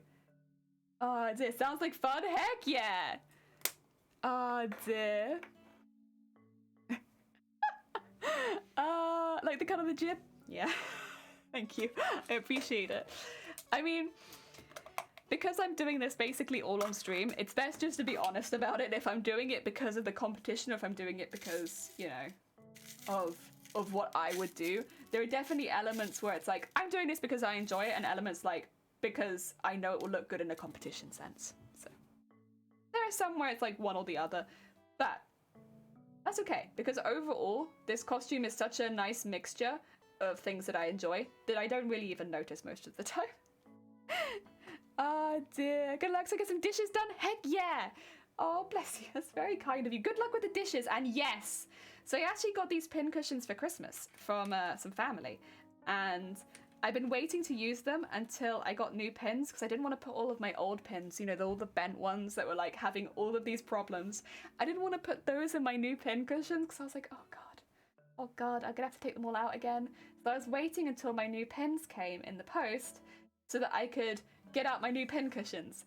And yes, I got a cactus one full of all of my pins, and then a smaller cactus which has my larger pins and all of my needles in it. So yeah. That way I can keep everything separate so everything's not getting all confused with each other. I think that's a bit better as well. I think it's just a better setup, isn't it? Like what we had before was fine, but also my pins were terrible, and you know, things needed to change. This is much better, and I like it a lot more. And I love the cacti. They're so cute. Yeah, I'm pretty happy when my family know me very well. I mean, yeah, they did also live with me for quite a while. And I've been into sewing for a long time. So I think whenever it's like, we're not sure what to get Jelly, we could get us like sewing related, right? And we can get us like sewing related. That's why I often get fabric from my family too. Because they'll be like, come across some interesting fabric, and then they'll send that to me for my birthday or for Christmas or something like that. It's like, I don't get fabrics necessarily that are useful for the current project, but I get fabrics that like inspire me. Yeah. So it's very cool. They're very sweet beans, especially because they themselves don't really know anything about sewing. So they're very sweet. They're always thinking about me. Oh dear.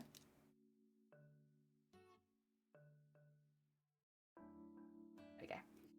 Because I sewed this bit first, it keeps getting stuck on it. That was my mistake. I didn't do that last time, but this time I did because I was like, oh, I'm here. I can just sew that in quickly. Big mistake. Should not have done that. It has got stuck on it like every time. Every time the thread has gone anywhere near it, it has got stuck on it. Okay. There we go. Nice. Just sent me some organic jelly beans and an ice cube tray that makes round ice cubes. Oh my god. That's so sweet. Like little gifts like that, they really brighten your day. It's so sweet. Oh. Jelly beans. I love that. And round ice cubes. Are they like just for fancy drinks? I don't know if I've seen round ice cubes before. That's a bit different. We have shark ice cubes. So they have like a round base, and then they have like a shark fin, so that when you put them in your drink, the shark fin comes out the top. That's our ice cube tray. I'm very proud of it. I think it's very cute. We do have like a standard ice cube tray as well, but like why would you use the standard ice cube tray when you can have like the shark's ice cube tray, and it can look like you have little sharks swimming around in your drink? That's super cool, right? A lot of the time they do flip over and you have to be like, and back up. But I think it's very cute. I think we got that from IKEA. I could be wrong. I'm pretty sure it's from IKEA. But yeah. That's the thing. I never really buy anything from IKEA, but I love to just walk through it. And then they get you at the end where they're like, but have you got a shark ice cube rack? And it's like, you're right, IKEA. I don't have a shark ice cube rack, and I really need one. And it's like £1. And, oh, you know what? That was a good investment because I use that a lot. I've had that for years. It's really good. I bet the shark fins break a lot of the time. They're actually pretty good because they're quite chunky. They're not like really thin, delicate ones. They're like pretty thick, so they don't really break at all. But they do flip over. they don't break, but they don't always float the way round they're meant to float. Like, you'll take a sip and all your sharks will be upside down. Would round ice cubes be called cubes, or should they be ice spheres? I got my ice spheres. That sounds like an attack in, like, Final Fantasy or something. Like, ice sphere, go! Oh. There we go. For some reason, ice cube doesn't feel the same on dead goldfish. That's kind of what it looks like when all of the sharks are just, like, flipping around. Like, they don't look quite so lively when they're upside down. But, you know what? The thought is there, and I'm not going to have a go at the sharks when they are clearly trying their best. The 1 pound shark ice cube tray. It's doing its best. We give it the benefit of the doubt. It's trying. Oh dear. I was thinking I'd like to make a few more frozen drinks, but I was also thinking I would like to get like a 2-liter water bottle this year, because I don't think I hydrate enough on stream. Truthfully, yeah. I hydrate a lot after stream, but I don't always hydrate so much on stream because I get so much into talking and stuff like that, and I'm just like blah, blah, blah, blah, blah. And then after stream I'm like, Jesus Christ, I've not drunk very much, have I? So I was thinking I should get like a really big water bottle, and that way there would always be like a large source of liquid nearby, and it would be difficult for me to avoid hydrating. I just forget. It's one of those things where it's like, I'm now that I've remembered, I will drink some of my tea. But this is what I mean. How far am I into my stream? I'm nearly 2 hours into my stream, and I still have the majority of a cup of tea. And this is the only drink that I've got so far. And this is kind of what I mean, in that, like, I have been talking non-stop for nearly 2 hours, and I have drunk about 2 centimeters of tea, and I don't think that's enough.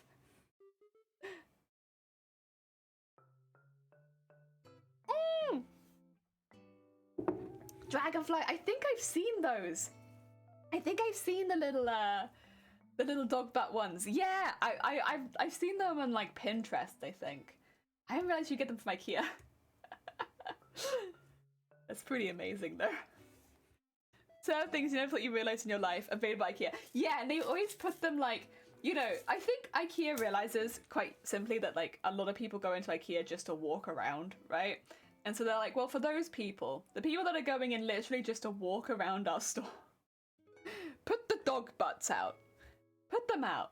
Someone's going to walk around and realize that they needed this in their life. And we'll catch them. Because they weren't here to buy a table. They weren't here to buy a chair. They weren't here to buy a desk. But we'll catch them with the useless stuff at the end. Or maybe some plants, who knows. Maybe they're here for plants. And then they catch you at the end like that. Or they catch me with the ice cube tray, you know. Stuff like that. Like, how dare you, IKEA. Or the food. Or the food. That's true too. They also get you with the food. Have a nap. Oh, bless you. Take care. Get some good sleep. Look after yourself. Get some good Z's. We'll just be here. Beading. Beading for a very long time. Actually, by the time you get back, we might be printing off some more stuff on the embroidery machine. Who knows? That'd be exciting. I don't know when I'm going to start that because it is a bit louder. Ooh, speaking of loud. Basil, welcome on in. I hope you're doing well. Yeah, it's a bit louder, so I don't want to rush into it too much. Maybe when I make a second cup of tea, I'll set that up to go. Maybe. Who knows? Who knows, really? Only me. You need a hydrate alert. I'll redeem the heck out of that for you. Oh, bless you. We have hydrate redeem, but we have it on a cooldown because otherwise I would get like, hydrate. And I was like, no. It's too much. But honestly, I could probably have it on a shorter cooldown. I could probably have it cheaper at this point.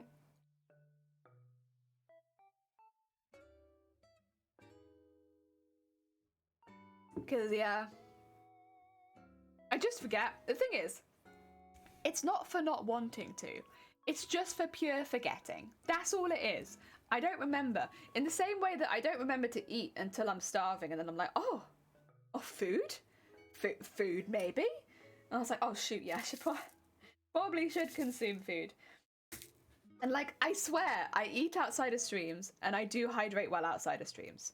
It is just during streams, I get so into it that I just don't remember. I don't remember basic health. Oh, Basil, thank you for the hydrate. What we'll do is when I make a second cup of tea, I think that's when we'll set the embroidery machine up to go and do the first round of next pieces, which I think is actually piece number 1 because I needed to redo it. Yeah, that's what we'll do. And then for anyone who's not seen the embroidery machine going before, you get a little bit of embroidery machine. You know, I've seen a lot of people express interest in getting an embroidery machine recently. So I might actually do like a quick video on like things to consider before you buy an embroidery machine.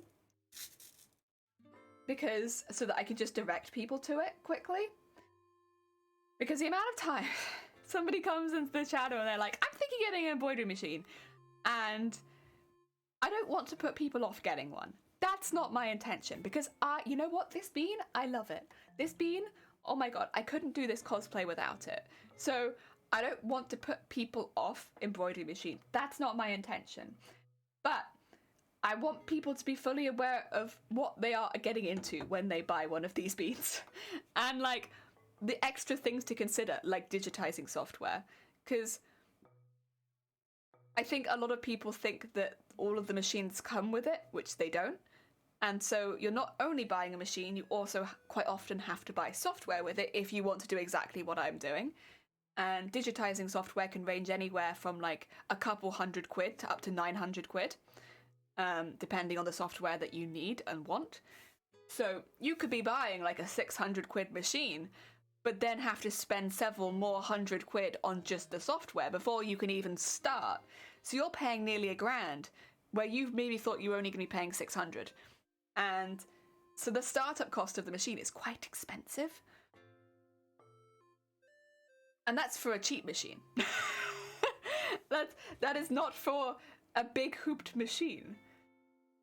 So I might at some point do like a quick chat through video on that.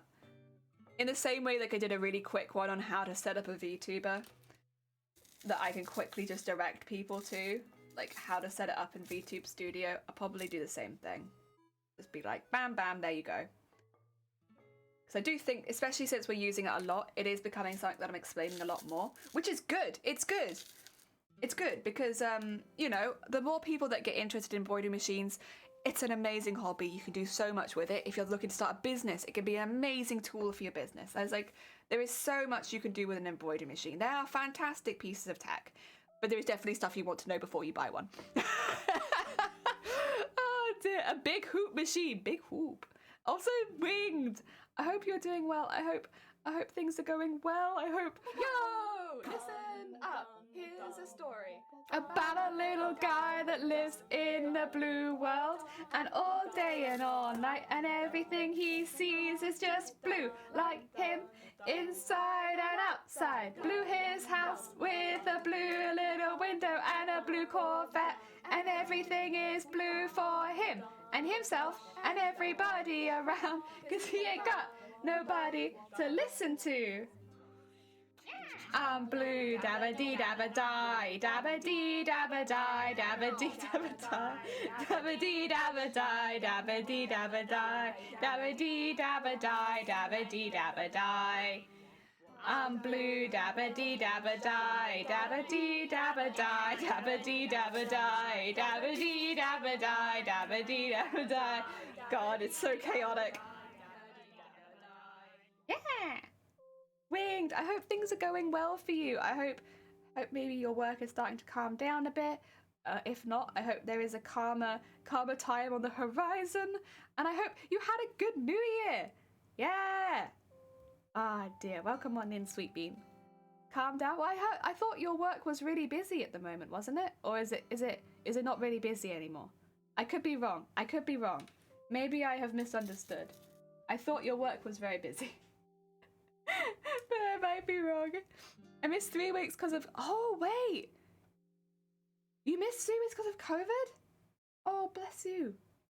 Oh, no. Winged. Are you okay? And they are reorganizing the entire... Oh, God.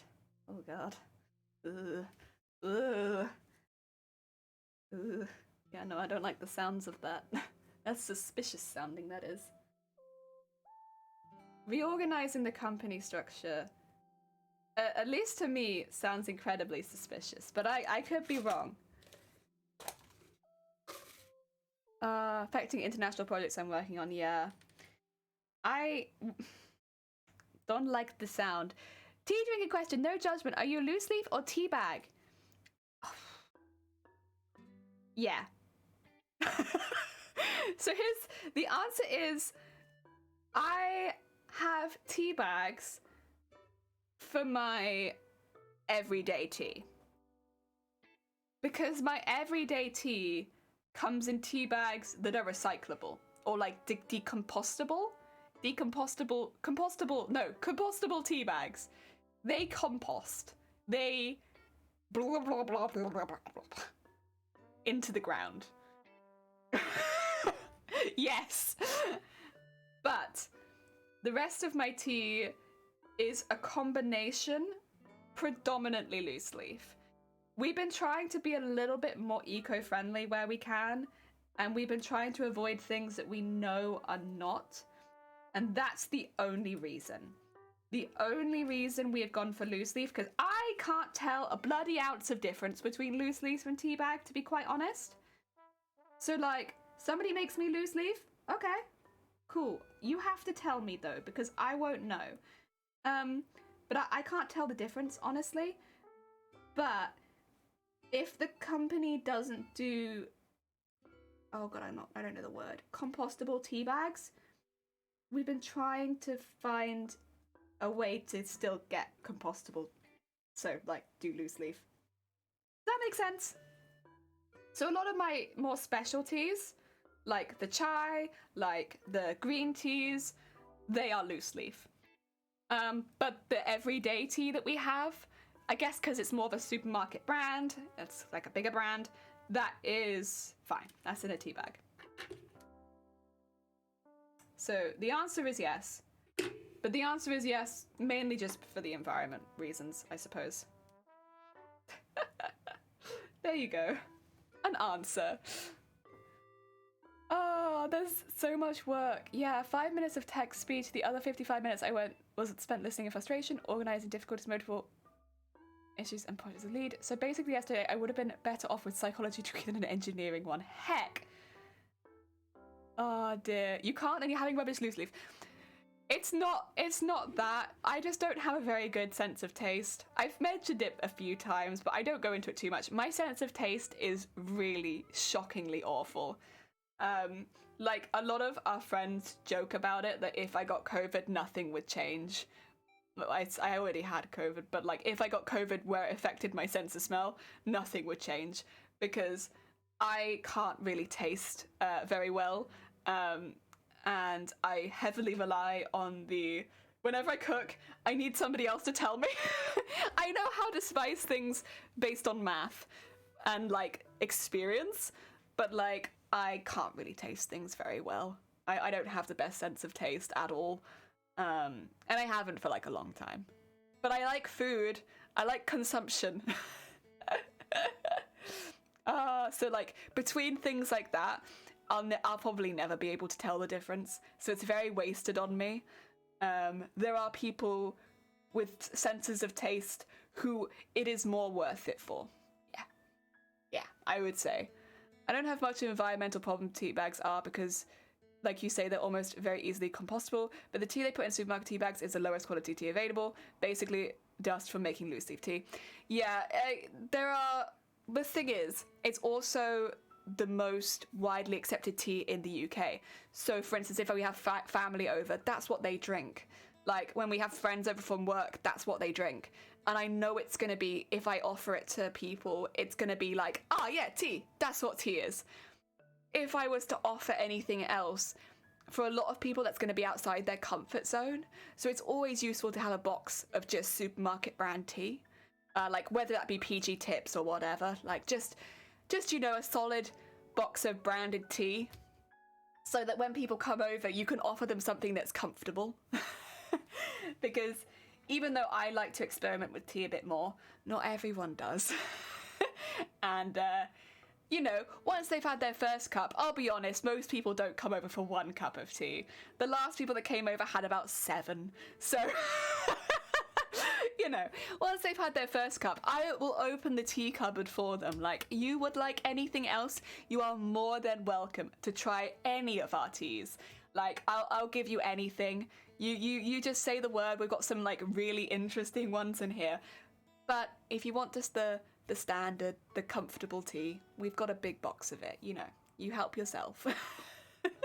That's all good. I have both. I prefer loose leaf because environmental, but I get gifts of tea bags, so I don't have a choice, and some of them are amazing. And it's like, I'd be honest, tea as a gift is a really, I think, nice gift if you know the person likes tea, because it introduces you to, like, different teas you might not try normally. Ah, dear. For sure, and that's why I have in the house too. I'm not really a tea connoisseur, and my everyday coffee is instant. My everyday coffee is instant too. But I do actually have some fancy coffee because I was sent some for Christmas. I wonder if they watched the streams and they were like, she only drinks instant coffee? But one of my family members sent me some really fancy coffee. I was just there like, do they know? Are they aware that I only drink instant? Bless them. It's very kind. I'm weird though. I despise Lipton so much. I can take a sip and tell you it's Lipton. It has an aftertaste and I hate it so much. See, I always wish that I was the kind of person that could do that because I love food. I really enjoy food. Despite not having a good sense of taste, I really enjoy food. Maybe that's why. Because I'm just like, I'll eat anything. I am a goat. I will just consume. But I really, really like food. But between similar foods, I won't be able to tell you the difference at all. Even if I sat there and I was like swishing it around and stuff like that. And yeah, it's never gonna happen. I can tell you if meat's gone off. Now that I've always been pretty good at. Like, if you want me to give me some meat to sniff, I can tell you if it's gone off. Most people can do that. But I can also do... And I can also tell you if meat's gone off. So you know what? There you go. I keep myself safe. I can sniff meat and tell you if it's gone off. It's not exactly a superpower because gone off meat definitely has a smell. But, you know, that's a lot of damage. I'm up, Studio. How goes it? I hope you're having a good day. Tea cupboard, I want to, yeah.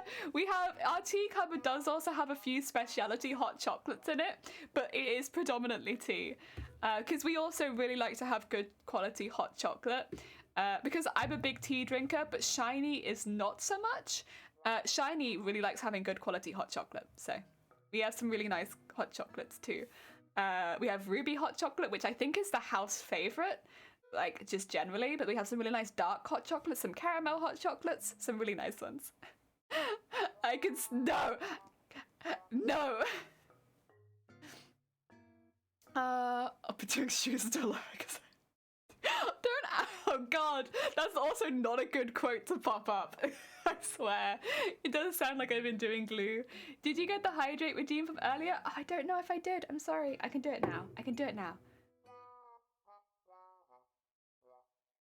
It's funny how some people assume that because I really enjoy specialty coffee that I'm a snob who hates instant or whatever. I'm really not. I'm a basic bro. I'm an everyday drinker. Yeah. Mine is listen, I gotta go. I'm busy. I've said this before on stream, but Zero is not here. So, oh, but Winged is here. Winged, what's your opinion on instant coffee if you're still here? Zero. gets very upset when I say that I cannot tell the difference between instant coffee and fancy coffee. Like, someone can, like, spend ages doing a drip coffee for me and then put an instant coffee next to it, and I will sip both and be like, coffee in it. Like, I don't know. It tastes the same. And yeah, that has been that. The amount of people I have upset. Oh, sorry. Yeah, the quotes have a cooldown of 5 minutes on them at the moment, just because we used to get spammed a bit by them. But they'll be back. Just 5-minute cooldown. You're all good. You're good.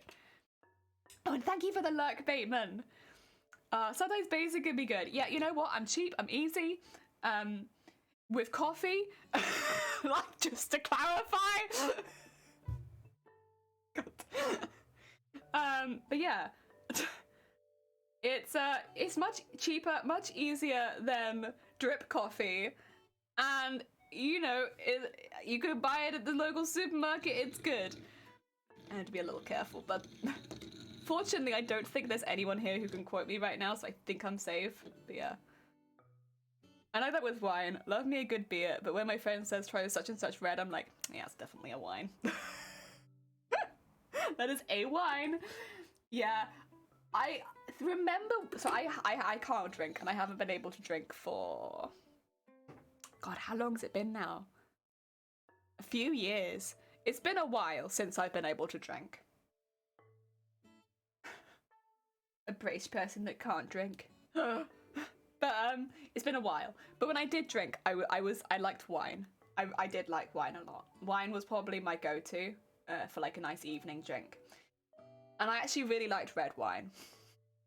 You get me any red wine. I'll take any. The thing is, we had like a thing, and this is like a family thing. Tesco Finest. It's probably alright. It's got the finest in it, so it's probably like a little better than average.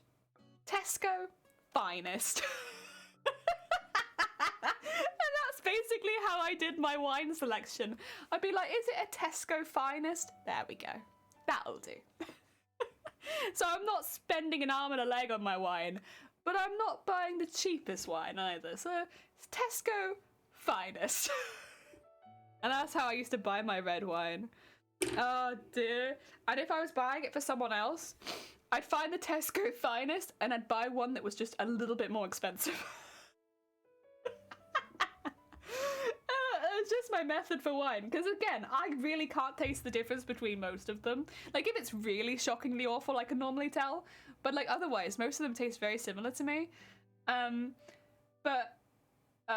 I just find one that was a little bit more expensive than the Tesco Finest and be like, yeah, there you go, it's a bit nicer, isn't it? Take that one. Although I do remember at that time when I was drinking, everyone was very into rosé. Although I drank a lot of rosé in university and I'd got a bit off it, I think. But everyone was very into rosé. It's alright. Oh dear.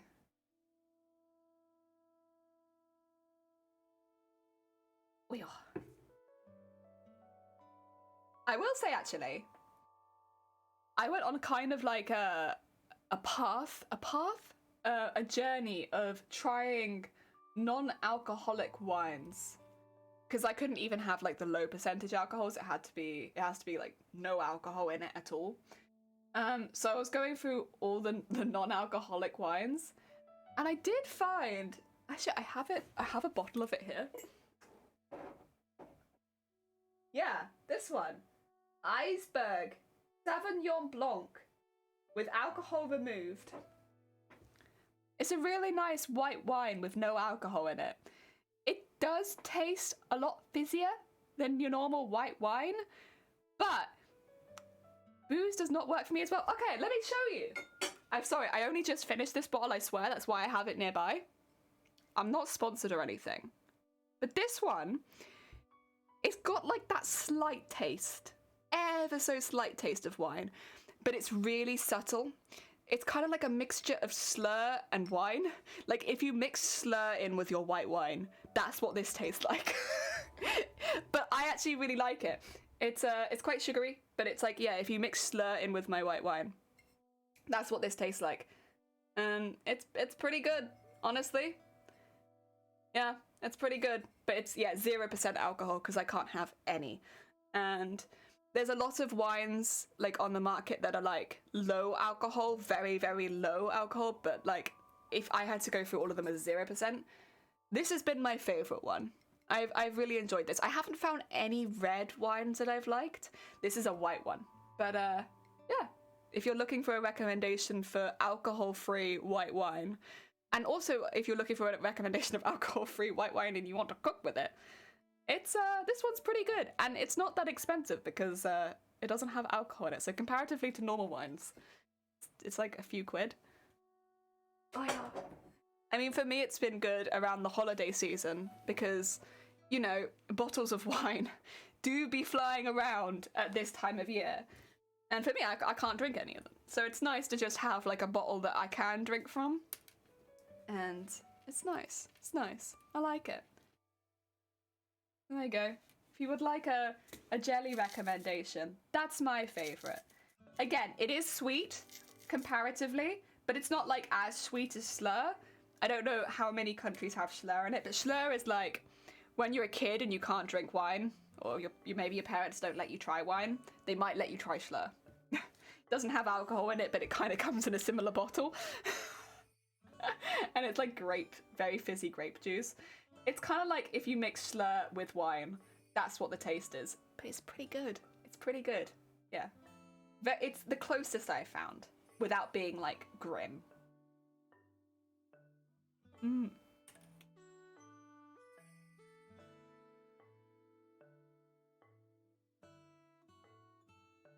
To be fair, we mainly buy it because I think this is why we bought it this time as well. So quite often the recipes we cook with, they call for like white wine in it. And there's no point in us buying a whole bottle of white wine because Shiny doesn't like white wine. So Shiny's not going to finish the bottle. And I can't drink white wine. So we would just be left with like, it uses like half a cup of white wine in it. And then the rest of the bottle's just like there. So we buy like bottles like that to cook with, and then we try and find one that I actually like, so I'll drink the rest of it. Oh yeah, that's been pretty good. Because yeah, I could use like an alcohol one to cook with, because it would cook off all the alcohol, right? But it would just be such a waste when you only use like half a cup. We're like, well, what do I do with the rest of it? Unless I make like ridiculous amounts of this recipe. Not gonna do that, so I just buy a bottle that I like. Oh dear.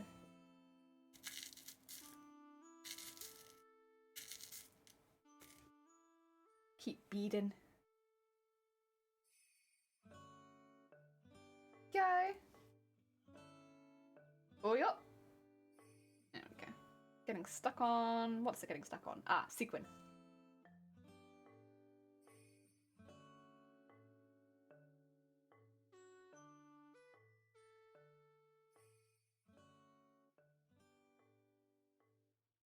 There we go. I will say I've not been a big fan of alcohol-free ciders. There's been quite a few alcohol-free ciders. And you know what? They always taste so sweet. They are like the sweetest drink. I remember we got, I think, is it Magnus that do an alcohol-free one? Or am I thinking of someone else? A big brand does an alcohol-free one. A big brand in the UK, at least. I don't know how big they are internationally. But they do a big... I have to find which one it was that we ordered from. But they did, like, wild fruit or something. And... I couldn't finish it. It was so sweet. It was like drinking squash without the sharpness. Just like syrup. It was so sweet. I ended up having to give half it away because I was like, I'm gonna be ill if I finish this. I guess that's kind of realistic to alcohol, but it was bleh. And I've had that same experience with quite a few alcohol-free ciders, is that they just make them intolerably sweet. Like a squash, but like, yeah, just really syrupy sweet. I'm not sure if that's what most people are looking for when they're looking for alcohol-free. I mean, for me, I've just kind of doing it as like a fun experiment, really. Like, are there any good alcohol-free things? But like for some people, it's like I guess a more important thing, like recovering alcoholics, stuff like that. Like alcohol-free can be like a really useful thing for some people. So it's like definitely important that there are good ones. There are a lot. I know there are some good alcohol-free beers. I know some beers have some really good ones where you can actually like barely taste the difference between the alcohol version and the non-alcohol version.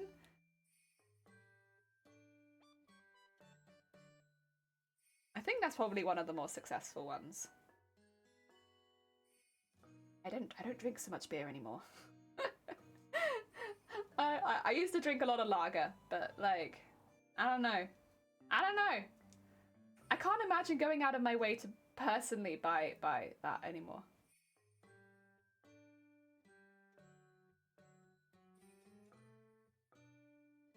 Not unless maybe there was like a sports game that I cared about, which then again it's like, well, then what would it be? I don't know. Maybe if there was like a big cosplay competition I was cheering on from home, but then I'd need like, I don't know. This is the thing, I kind of want cosplay competitions a little bit to be like commentated on just a little bit more like sporty. maybe who knows, maybe I'll do like a sporty style commentation on cosplay competitions, because I think each cosplayer could get like a little bit more background on like who they are, what they've been doing, like okay, like how they made the costume, like have like a little preview, and then have them come out on stage, and then have like a whoa, like look at the costume. You can really see, like maybe in the preview they were like, so this costume took like this many hours and has like 10,000 beads up one side, and then on the other side has like all warbler work or something. I don't know.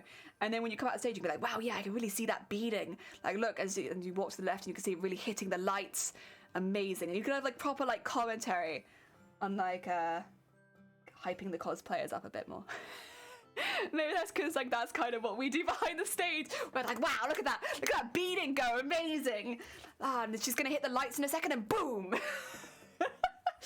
Yeah, that's kind of what I want.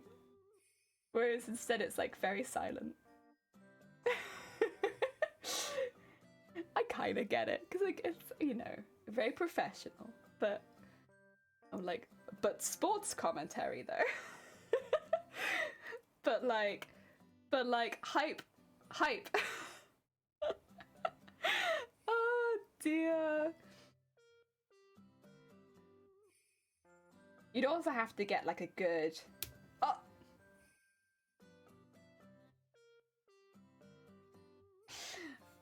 And again. What's that? 2 needles now? Oh, big rip. God damn it! What's wrong with me? Why can't I get through a heckin' embroidery without splitting my needles in half? Sorry, I'm just trying to tie off the back quickly with like what remains of this needle. Oh my god. I'm sorry, I'm just too strong. I've got spare needles this time. There's not a problem, I can just change needle. But dang. Oh my god. I'm sorry, I'm sorry, I'm too strong. Clearly. Oh, it like snapped clean in half. Oh. Rip. Another needle bites the dust. I don't even know what to do with these needles, because like you can't just put them in the bin, and like, I can't put them through fabric either because half of the needle's broken. Oh god. Like, what do I do with all these broken needles? I need like a pot for them. God. Okay, well, I'll put it in the lid for now and I'll come back to it. Right, next victim, please. There we go. Another sharp. Fantastic. Honestly. It's like one thing when I break it off stream, but when I break needles on stream, it's a feeling, that's for sure. And it always happens when I'm like mid-sentence. I'm like having a good time and I'm like, oh, wait. I need toothpick. Right, it's fine. Fine, Jelly, you've got more needles. Okay. I broke it in front of all the other needles too. Odd thing. Oh, no. Sorry, I just wanted to, yeah, straighten out the thread before I threaded it through the whole way. Up. And then get that. Oh, do I need to trim that down? I think that I do. I think it needs a bit of a trim. There we go.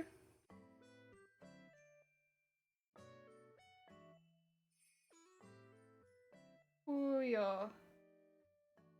Ooh. There we go. I don't want to waste the rest of the thread that was attached to that. Welcome on in. I hope you're having a good day. Thank you for the party. We like to party. We like to party. We like to party. We like to party. We like to party. We like to party. We like to party. The Venga bus is coming and everybody's jumping. New York to San Francisco, an interstate free disco. The wheels are still are turning, traffic lights are burning. So if you like to party, come on and move your body. Oh dear. Thank you for the party, Terp. I hope you're having a good day. You joined just as I snapped another needle. It's okay, we replaced it. We have a new sacrifice now on the line. Oh dear. It's not even like ridiculously thick. I don't understand how it keeps happening, to be honest, because I swear I'm not pushing that hard. And yet, needle after needle is sacrificed to this project. Bead party! Heck yeah, bead party!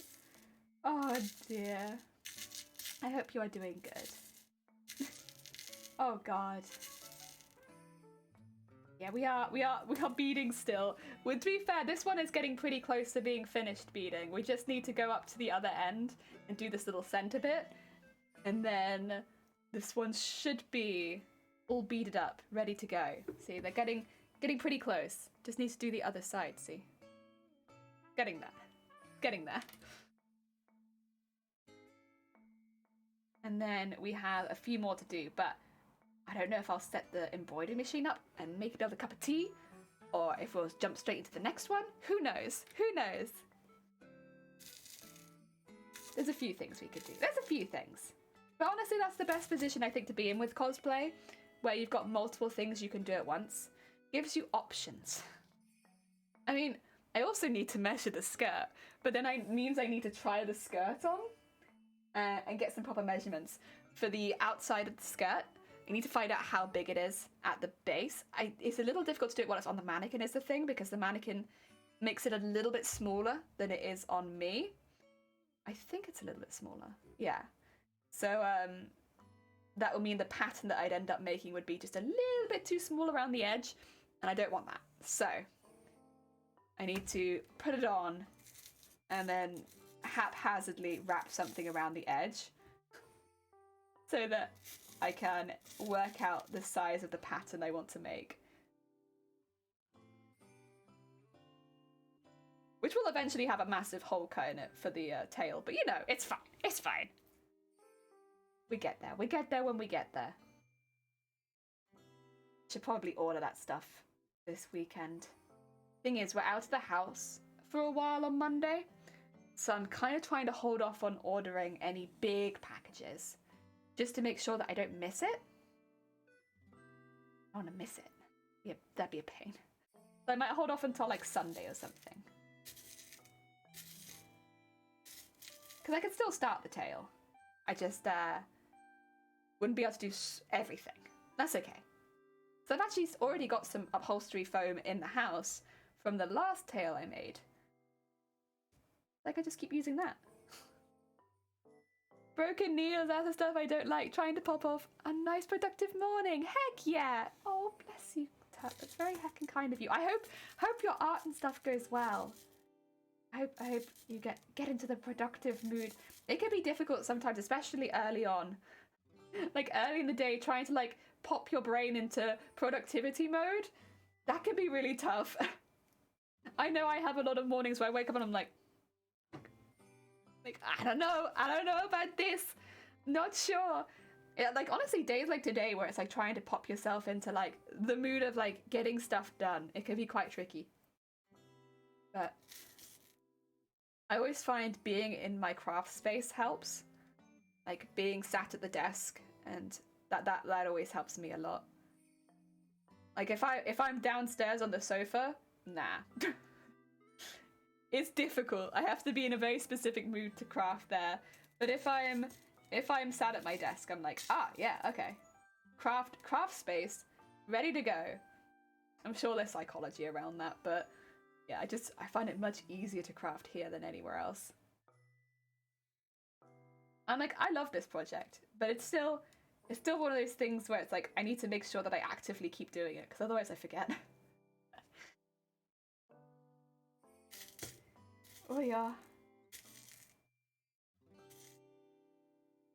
There we go. Luckily with the streams, it does definitely help because it is an ongoing project.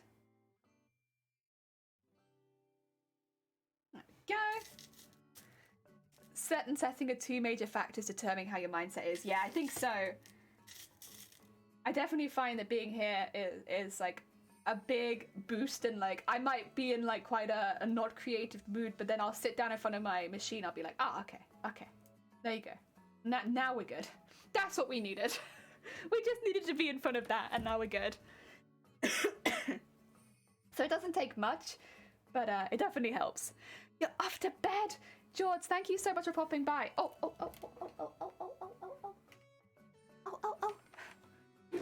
Wait a second. Wait a heckin' second. There we go. If anyone's not checked out George at this point, George is a very heckin' sweet bean. They do streams on their own channel. They do... Oh yeah, you were doing It Takes Two. When I see Dem next, I'll ask how that went, because of course you need to go off to sleep. But I hope that went really well. Oh god, I'm putting the wrong side of the needle in, that's why. I was like, why is this going into my hand? It's the wrong side of the needle, that's why. But yeah, get some good Z's. I know George was playing that with Deimos. Hope to complete tomorrow! I know it's quite a big game. Good luck. I hope it goes well. Oh dear. Oh, Electra, welcome on in. Thank you so much for the follow. That's very kind of you. Heck yeah. Oh dear. Welcome to beading. Lots and lots of beading. Right, with this bit in particular, we did it on the other side too. We go actually back through the beads, and we like thread them towards the end so they look like they come to a point. Use a bit of extra thread, but worth it for the shape that it gives, yes.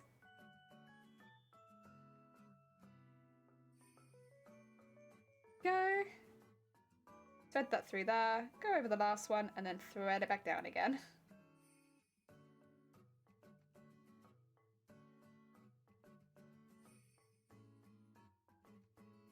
And that way, we can get it to a little bit more of a point.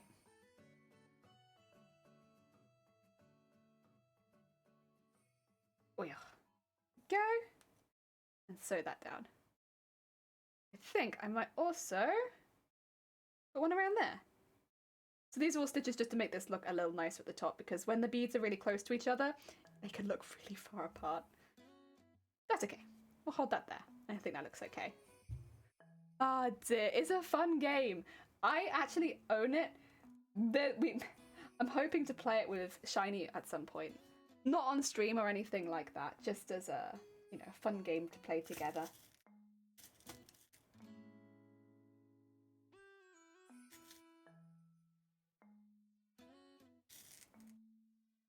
dear. Nice. Heck yeah. I think it should be pretty good. It's just finding a time where I'm not having a migraine and Shiny's not busy. But you know what? It'll happen. We'll get there. It's always kind of like that with games. We're better at board games in this household. We had a game that we got recently for Christmas that is honestly really fun. I didn't know about it, but Shiny did, and it's called Taco Cat. Or Cat Taco. Taco Cat? I think it's Taco Cat. Or Taco Cat is Cat Taco... Taco Cat is Taco Cat backwards, or something like that. I think it's made by the same people that did Exploding Kittens. That's a fun game. I've been enjoying Taco Cat. Oh, dear. It's a really quick game. So, like, you can just fit it in between things quite easily. Like, just, and also the box is the board and stuff like that. It's like a really convenient game to just, like, whip out and be like, a quick game of Taco Cat? Yeah. I've been enjoying that game. That's been a good one.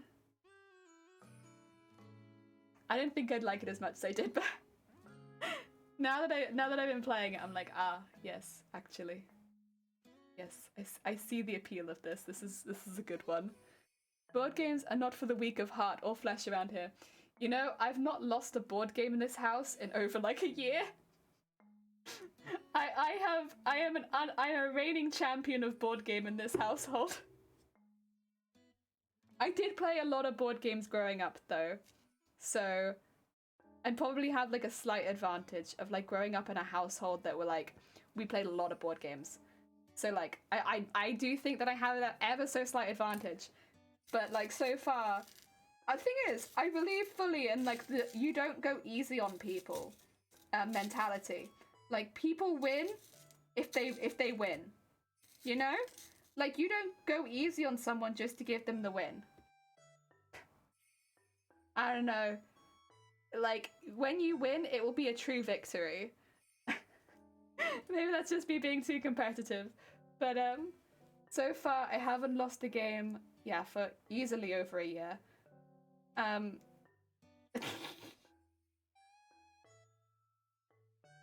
like strategy games, and most board games require like a fair amount of strategy.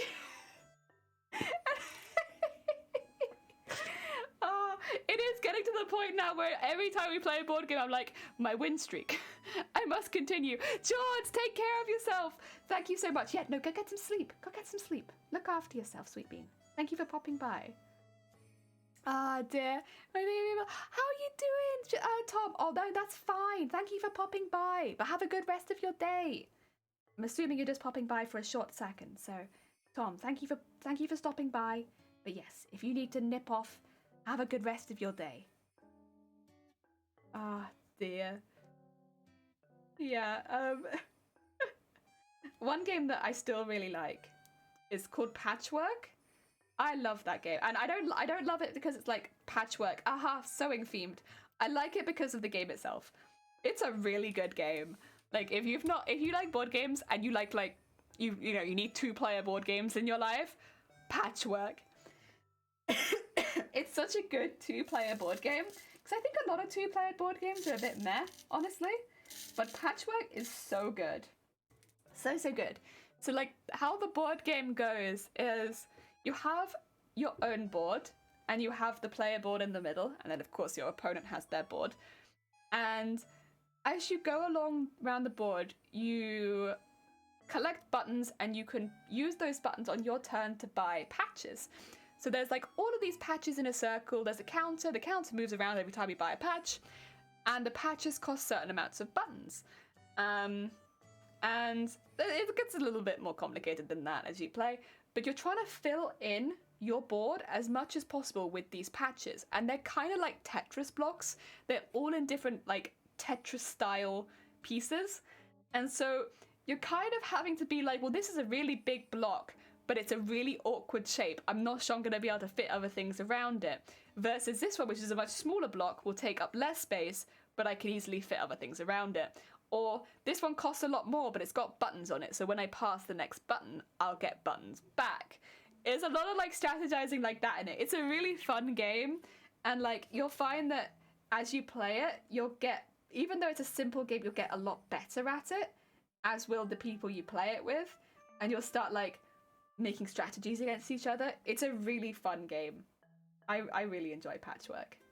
I would recommend it to basically anyone if you like board games. It's a really good one. It isn't technically a board game. Categories. It's a word-played game, so I use that to stretch the conventions of language to new bounds. Heck yeah! Language games can be really, really fun. There was a game we used to play that was definitely more like language writing based growing up, called Boulder Dash, where you had to it's like one of those games where there's a real answer and there's like a lot of fake answers that we've all submitted, and it's about trying to get other people to vote for your fake answers when there's a real answer out there that you have to try and find. It's very similar to a Jackbox party game that I can't remember the name of, but it's basically that game before that game. And yeah, it's really good fun. I mean, if you wanted to play that with family, fake answers, yeah, Rambo, welcome on in. It's really fun, and there's like lots of different ways they'll get you to answer. Like there will be abbreviations, or no, is it acronyms? I can't remember what the word for it is. It's like where you have like USA means United States of America. You have to say, you have to come up with a different thing of what that means while trying to guess the real one. You know? Fibbage is what it's called in, yes, that's what it's called in Jackbox. Thank you.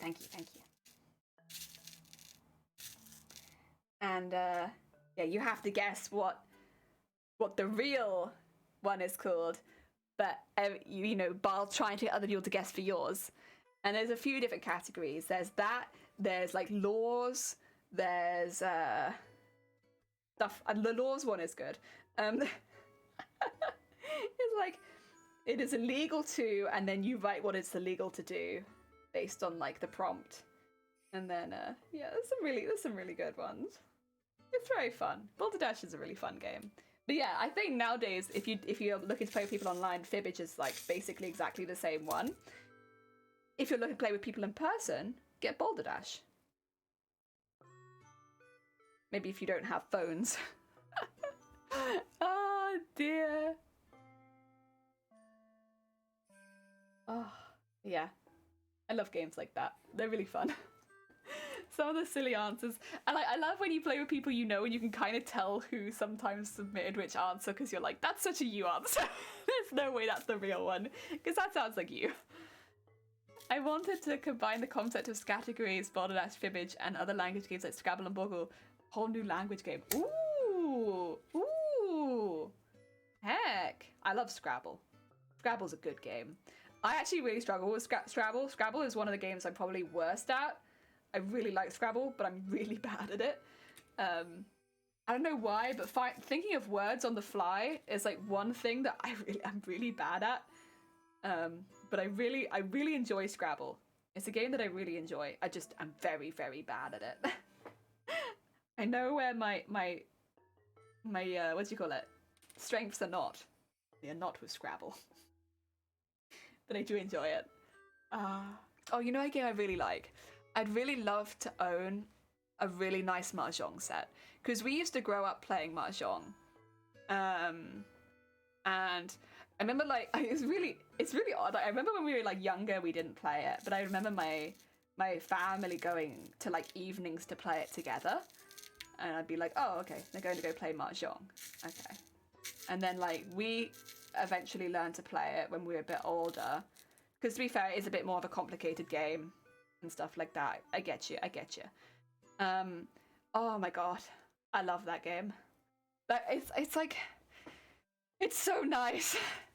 It's so satisfying. Like, oh... To be honest, I don't think it's that complicated, but, like... It could take, it's a longer game. It takes a long time to go through all the wins and stuff like that. And yeah, it takes a bit more of a while, especially if East Wind is winning a lot. But oh my God, It's really fun. I really enjoyed that game. One day I'd like to have like a really pretty mahjong set so that I can host my own mahjong nights rather than going to other people's. Recently, where they had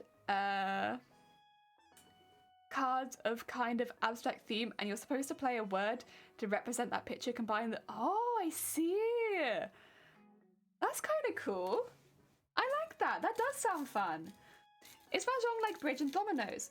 So I think there's a couple ways you can play mahjong, but the way that we played it growing up, which I don't actually know the other way to play it, I only know one way of playing it. So apologies, I don't know the other way. But the way that we played it growing up was you had the 4 wins. You'd make your walls, so they'd look like a square, and then you'd take, like once you'd done all the dice and counting and you found where the wall was starting, you'd build the wall, you'd share out your tiles, and then every turn you'd take a piece off the wall and throw a tile. And if the person next to you could use it, they'd get first dibs. And then if anyone else could use it, they couldn't chow, but they could pung and stuff like that. And yeah, it kind of goes on like that until someone has mahjong, which means all of their pieces are in use. They have all 1, 2, 3, all 3 of a kind, and finally 1 pair at the end. All done. And that's your mahjong, right? So you're looking for like a very specific combination to finish. Like you can't have any leftover pieces. You have to have all runs, all pairs, and then so all runs, all 3 of a kind, and then 1 pair. And then you're finished. You can have them exposed, or you could have them still in your hand, depending on how you collected them. But that's you done. And then once you mahjong, that game is done. If you're East Wind, you stayed as East Wind. If you're not East Wind, everyone moves around. Count up your points next turn. And then when East Wind gets back to the original person it started with, that's the end of the game. And you count up all your points from all of the rounds. Who knows how many rounds it could have been. Could have been 4 as a minimum, but it could have been more if East Wind stayed as the same one. And yeah, if you win if you get the most points. That was mahjong growing up. I am very much simplifying a lot of it for that explanation, but yeah, that was the mahjong. So it's not quite like dominoes or anything like that, even though it uses tiles. It's closer to imagine if those tiles were cards, and you're trying to find like pairs and runs and things like that, like in poker. Yeah.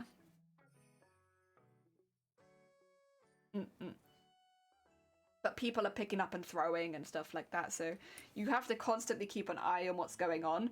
Like, and there were like intricacies to it as to when you say things and like holding off, because like, for instance, you don't want to claim it as pung if the neighbor of the person who threw it is gonna chow, because then they're gonna take it over you, and other people are gonna know that you want that same piece. And no one's going to throw it. And then you're screwed. You're left with just your 2. It might end up being your last pair, but you are left with just that 2 because everyone knows you want that piece. Yeah, it's like things like that. But it's a really good game. It's very fun. And there's some really pretty mahjong sets. And I would love to have a really pretty one, but they're quite expensive. It makes sense. Like, they're really nice. But you know, it's like one of those things you kind of just aspire to having. I think like a fitted suit or something like that. You aspire to having a fitted suit. You aspire to having a pretty mahjong set. Yes. I'm gonna tie off this thread because it's getting a little bit short. I don't think it's gonna get to the end. So at this point, I might as well just tie it off and get a new one when it's still easy to tie off. Rather than pushing it when it's not even going to get to the end.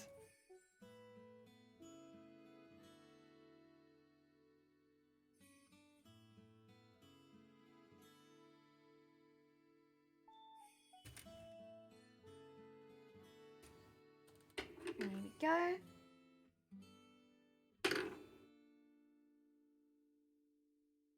Whee! Okay. We just need to get to the end of that one with the beads now, and then this one is done. And then we have 2 of this one. Kind of like Uno with tiles. I'm sure it's more complex dynamic, but it seems strategically based competitive game. Oh, very competitive. When we played it was so competitive. We were a competitive family, but it was so competitive. And the thing is, you just really don't want East Wind to win, because if East Wind wins, they get double the points. But if East Wind loses, they give out double the points. So like whoever is East Wind, that turn is really high stakes. There's like a lot of intricacies to mahjong like that, but you know, it makes the game more fun, because if you're East Wind, you're like so it kind of like pushes it to be more competitive, because there will always be one person at the table who desperately does not want to lose that round. But if East Wind continuously wins, then the board never moves, and so the game continues for a lot longer. At least that's how we always played. So like, you needed East Wind to go the whole way around, and so if East Wind didn't lose, you didn't pass it on. And so but East Wind really wouldn't want to lose. Oh dear.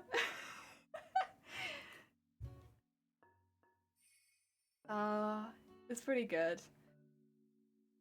Also, it's things like you don't get points for a run, but you get points for 3 of a kind. So, you know, some things are just worth more than others. Same with like dragons and pretties and like having your own pretty. There's a lot of things like that in there. It's not really stuff that you can guess for or account for, but just stuff that you would be like, you hope that you maybe would get your own pretty, because that's good for you. And everyone else hopes that you don't get your own pretty, because that's really bad for them. You hope you don't get 4 dragons, because that's really bad for everyone else. Oh, the mighty East Wind, no! No, everyone wants East Wind to lose, because otherwise the game continues forever. Except for East Wind. East Wind wants to win forever, but and then when you're East Wind, you'll want to stay East Wind. But I always liked being West Wind. West. I always asked to start as West Wind. I don't know why. I just liked being West.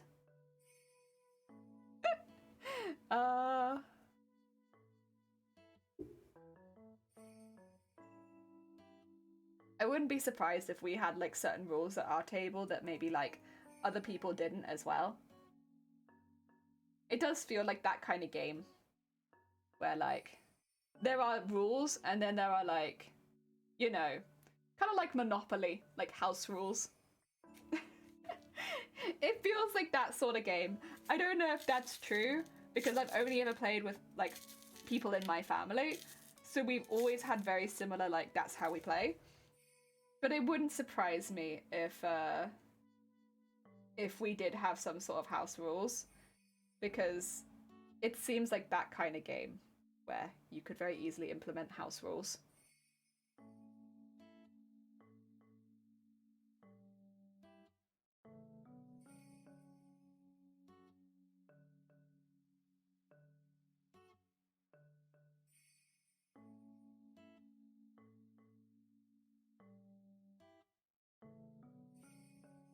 I'm sorry, it's knotting a lot here. I'm like, no knot, no knot. There we go.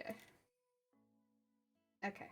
Yeah, it was not having a good time though. It was like we knot constantly. Like, please no, stop. There we go. That's better. Oh yeah.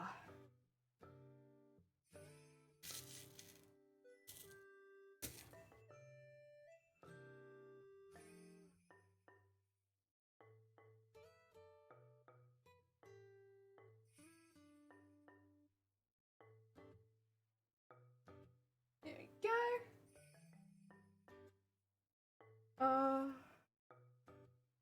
Also, if you've not seen before, you've never seen like the tiles for Mahjong, I'd highly recommend going and looking at them. Because they're very pretty. I remember like me and my sister being like, whoa, looking at the pretties. Like I also that's I don't know if they had another name, but there was like flowers and pretties, and that's literally just what we used to call them. But the pretties are like basically just automatically points if you pick them up. They're like really pretty pictures. We just used to call them pretties. And to be fair, they are very pretty. I'm sure each group is different. The games you see going on Elderly Ladies Porch, I'm sure a lot less welcoming to newcomers than the Jelly Fam. Oh, heck yeah. We try to get everyone in on a game of Mahjong. We're like, listen, don't worry, you'll be fine. A lot of it also comes down to the luck of the draw. So like, it might be your first game and there might be a few things you'll like pick up with time, like when to say like pung and stuff like that. But for the most part, you're gonna be just fine. Come on in. Help us build the wall.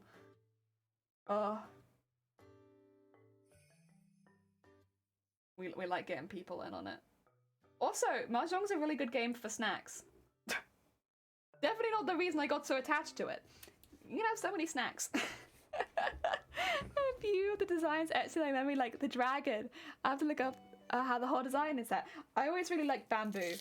Again, it might be different from set to set, but the set we had, the bamboo looked so cool. Like, they were really, really pretty. I liked the bamboo a lot. The spots were nice, but I was never so keen. But I really liked the bamboo. Bamboo was proper nice. And we had very nice bamboo design.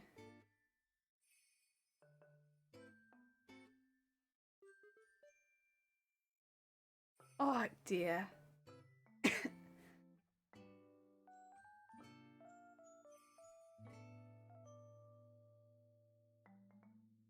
There we go.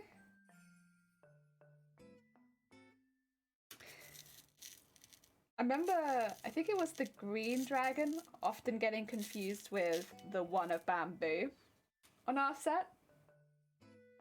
Because they, if you didn't know the difference between them, they didn't look so different.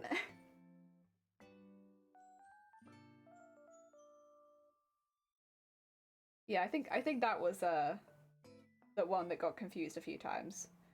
One of bamboo versus green dragon. Bamboo reads to unlocking so many memories. Heck yeah! Oh, forget, of course you could play it on the computer.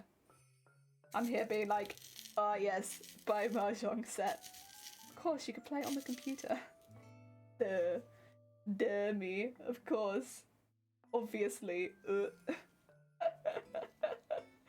Oh dear. There we go. That's all done there. Heck yeah. Heck yeah.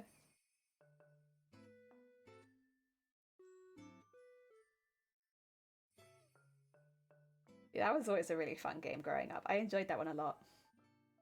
Very, very fun 4-player game. I wonder if you could play it more than 4. I never played it more than 4, so I don't know that you could. Because it's like, you've got the 4 wins and everything like that. I think it'd be kind of difficult. But you're looking for a 4-player game. Yes. Very good. Very good. Ah, dear. And then, wow. I know one game I really, really loved growing up was called, I think it was called Pathfinder. Not the like tabletop Pathfinder, but just the board game Pathfinder where you build a maze. Oh my god, I loved that game when I was younger. It's like it's kind of like battleships, but with like a maze, if that makes sense.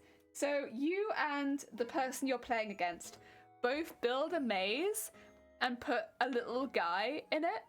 And so you've got a little dude in your maze, and then you've got like, you know, coordinates and stuff like that, and you've got like a big shield in between. And so you'll be like, can I go in at A7? And they'll be like, yes. And I'll be like, can I move to B7? And they'll be like, no. I was like, all right. So on my little like tester one, I'll say that there's a wall between A7 and B7, but I can go in at A7, and I'll start to build their maze on like an extra piece. Meanwhile, they're trying to get through my maze, and it's like a race to find the little dude that you've hidden in your maze. It's such a good game. Again, if you're looking for like a little 2-player game, Pathfinder's fantastic. I don't know how easy it is to find that one anymore, because I know it's a slightly older game, but oh my god. That was a hecking good game. Whoever thought of that, genius. Because, you know, I don't remember playing Battleships that much, but I remember playing a lot of Pathfinder. I remember also bugging them and being like, can we play Pathfinder? I want to play Pathfinder. Pathfinder was good. There we go. So these will hang like this. 1, 2. Yeah. Very heckin' cool. And, oh wait, I can put these. Wow. There they are. Right at the bottom down here. Oh no. Grabbed the wrong thing. There it is. Just down here. And that's on both sides. They look really cute. I'm a big fan. I think they look really sweet. I mean, of course they look better than they did originally, because originally they were just an orange blob on an embroidery map. But like, heck yeah. They look so cute. Right, these ones done. Next. The next one I think I'll do this one. The light pink one up there. So I've already done one of these. Where's the other one? There it is. So I've done one, as you can see. You need to do the other one to match. Yeah, and that's that light pink piece up there that you can see where the cursor is. Just there. Yeah, so we just have to... Ravatar, welcome on in. Thank you so much for the follow. So yeah, the tail at the bottom will actually be covered with... I can kind of show you. It'll be covered like that. That's why you can't see the bottom of it there. And yeah, it'll be more like that. But that is the shape of the piece. So we'll be doing that one next. Pew, pew. There we go, get rid of both of those. This one's a bit simpler because we don't have all the extra hanging pieces off. It is just some sequins in there and then the rest of it's beaded. Not too complicated. Get that one out the way. Oh dear. Got awesome bath and shave. Heck yeah! Nice. Glad to hear it. Right, let's do the sequins first. I like getting the sequins out the way because they're always underneath. There we go. Move that around. Move that around. Might just quickly finish my tea. Oh, if I finish my tea, should I maybe set this up to start going? How do you feel about having some embroidery machine jazz in the background? I could set that up to go while we're doing this. Why not? Why not? I would like a couple of other pieces printed. Lurking conspicuously, blew the cover! No! I'm sorry. I'll pretend I don't see you. Oh dear. We'll do a pretend. Let me just quickly load up this piece so I remember which order it needs to go in. I think I need to switch out to the lighter gold to start with. Embroidery SMR. Well, I'm thinking to maybe leave you with the embroidery machine while I go make a second cup of tea. Because this one is not too complicated.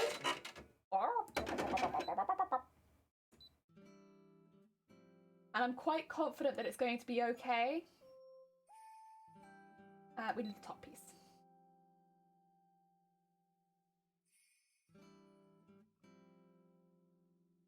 Yeah, so it's the light gold first. So I'm quite confident it's going to be okay. I just think it'd be good to leave you with something. I'm back. I fed and watered myself. Have you watered yourself? No, but I'm about to. I'm about to water. So I'm going to grab some curtain fabric that we can work this piece into. And I'll just put these pieces to one side so I don't accidentally damage them while we're quickly sorting ourselves out for the embroidery machine.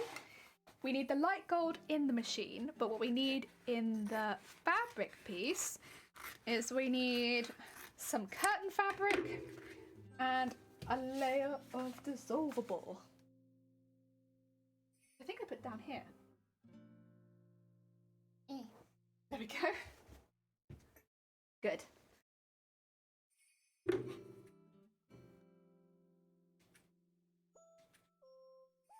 Very nice.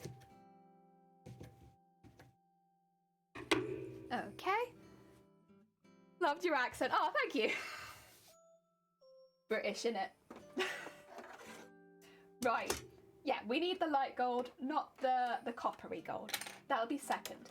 So what we've got on this embroidery, I've actually got it set up because it's going to be going from 2 separate pieces, so kind of similar to these ones, where it's made of a top embroidery and a bottom embroidery as 2 separate pieces.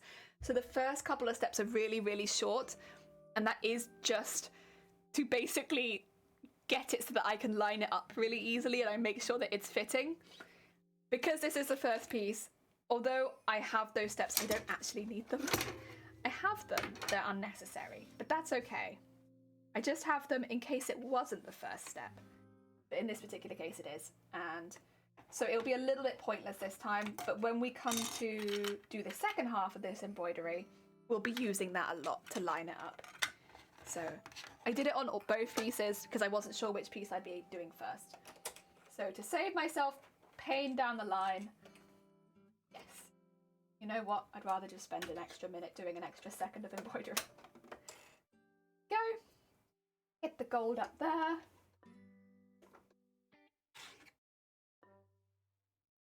And DJ! oh god! Who done it? Who done it? Who was it? Who was the DJ today? Oh, yeah. There we go. Matrix! Thank you for DJ. Oh, you got me a little bit there. I think it's because whenever I'm concentrating, that's when people get me. It's doing my concentrating. Oh, dear. Okay, a little thread. We've got the light turned off now, so hopefully you should actually be able to see it. Amazing. Unfortunately, you still can't see me thread up the machine, but that's okay. You know what? You just have to assume that I'm doing it correctly. I promise I'm not messing up my own machine. Go. And that should all be good. What we'll do now then is we're going to put it right near the top, because the second piece will be right near the bottom. I think more over that side. Yeah, I think so. Oh, yup. So this piece doesn't need any of the lame in it because there's no lame showing, which is why I'm not bothering with it, and I'm just bothering with the curtain fabric. Like, I'm not going to bother with something you don't see. Ooh. My thought is... Ooh, my thought is wrong. My thought is incorrect, actually. Thinking about it, I need to have it all the way over this side, actually. Because the next one will be over that side. Yes, yes. Brain. Thank you.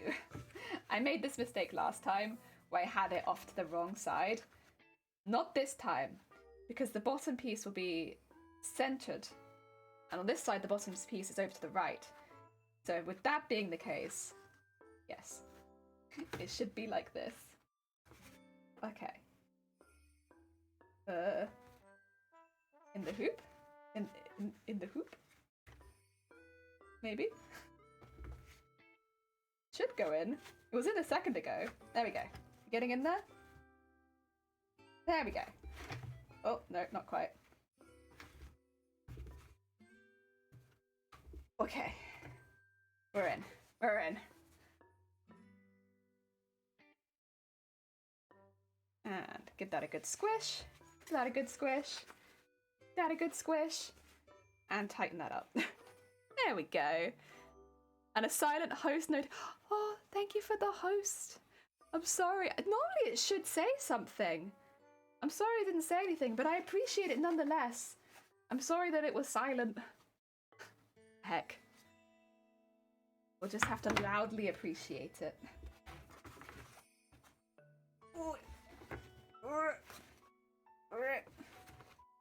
So I'm just pulling this so it's nice and taut. Don't mind me. Exercising my arm strength. Looks like it's in there. It's in there pretty tight, but you know, you don't want it to buckle once it's embroidering. The best way of doing that is to really tighten it in there. Right, there we go. I think that's nice and tight.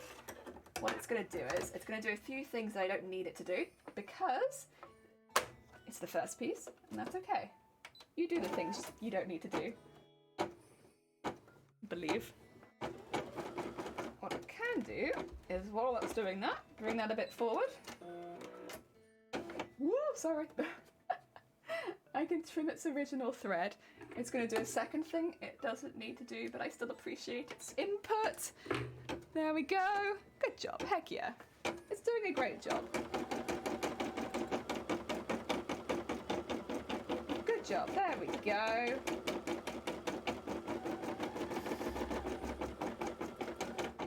Okay. And now, as long as this starts, I can go make another cup of tea. And I'll leave you with the calming sounds of embroidery machine. Hey, all right, 2 seconds. I'm gonna go make a quick cup of tea while my sewing machine gently sews. I'll be right back. Oh, I use pigskin leathers and embroidered by hand. Oh my god, that's difficult. That's really difficult. Also, Phantom, thank you for the follow. I'll be right back. I just want to make another cup of tea. Oh dear. Oh, the puggy sounds adorable. Heck yeah!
still doing a good job? I think it is, right? Yeah. Doing a heckin' good job over here. An industrial lullaby. Yeah. Thank you for sticking around. Sorry for that. Oh dear. Oh. Heck yeah, it's doing a good heckin' job. Oh dear. Right, we got a new cup of tea. All of our stuff, and it is making us a new embroidery that I don't think we'll get to work on today, but at some point we'll get to work on. Oh, Jesus. So thank you for the horn. Oh dear. Yeah, that'll be nice. And hopefully you can sort of see it doing stuff. New cup, more to spill. I'm not sipping it right now. I'm being safe. Right. I can actually start to do stuff now while that's doing that. I will have to swap out the threads in a second, so I won't do too much. But I could do a little bit of stuff while our machine is gently working in the background. Massive thing, it gets so much more loud when that goes, but it's so cool. Like, it does such a good job. Excuse me, sorry. It's because I stood up, I swear. When I don't stand up, I'm fine. No squeaks, everything's okay. But then I stand up and it's like, aha! Aha! Hiccups. That's what you need. What I don't need is that. Okay, so what I'm gonna do is, once again, just start trimming these so they can fit into the gap. There we go. And start sewing these into here.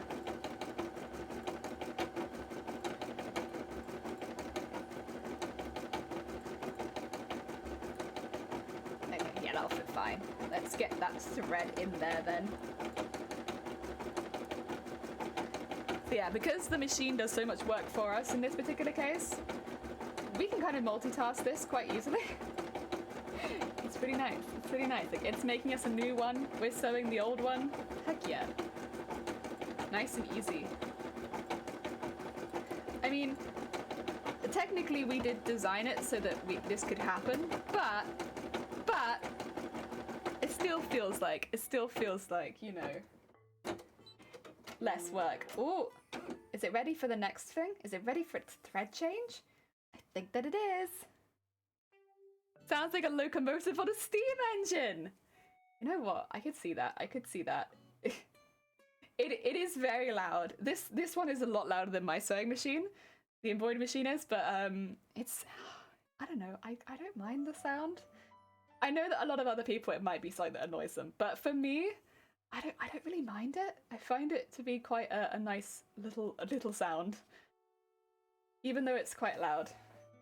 Right. Will you take it out so people can see what you've done? Especially since you're doing a very good job. Look at that. Very pretty. Very pretty. So smooth. So smooth. And that line at the bottom there, so the reason that line exists is if this was the second piece, I'd be using that line to help match it up to the piece underneath. So I will actually be doing that in a second. It's just, yeah, initially, I don't have anything to actually match it up to, but eventually I will. And yeah, that's why that line is there. Let's swap over the threads, shall we? Did very good that time. Oh dear, when things actually work according to plan design. I know! My embroidery machine did really well last time we used it as well, I should say. This is the second time in a row it's been really, really good. It's done very well. Because embroidery machines are kind of like one of those things where they can throw little tantrums. They have their moments. But yeah, no, it's been really, really good. I think we found a good tension for a lot of our work, which has definitely helped. Because of all of our work is basically using the same thickness, once we got a tension for it, we can just keep going. That's definitely helped. But yeah, generally it's been really good. I'm very impressed, very impressed. Guy.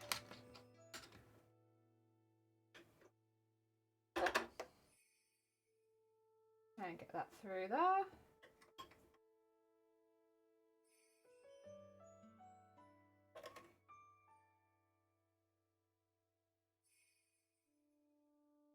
There we go. Ooh. Very nice. Ah, is it doing the thing? Yeah, it is. That's okay. Sometimes it gets caught around there initially. I have to just take it off. It's okay. This man, you had to do it by hand? I know. This is why I say like this project would be impossible without the embroidery machine. Like I love this machine. I do. And again, I wouldn't have attempted this project without this machine.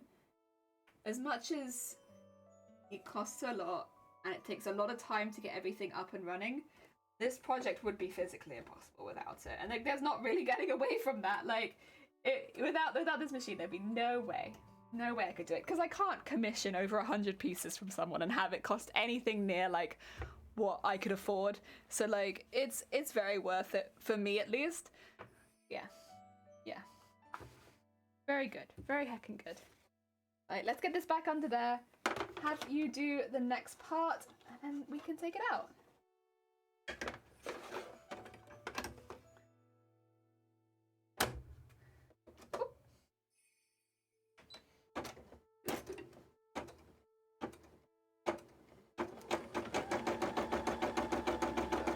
Sorry, I just trimmed the tail a little bit.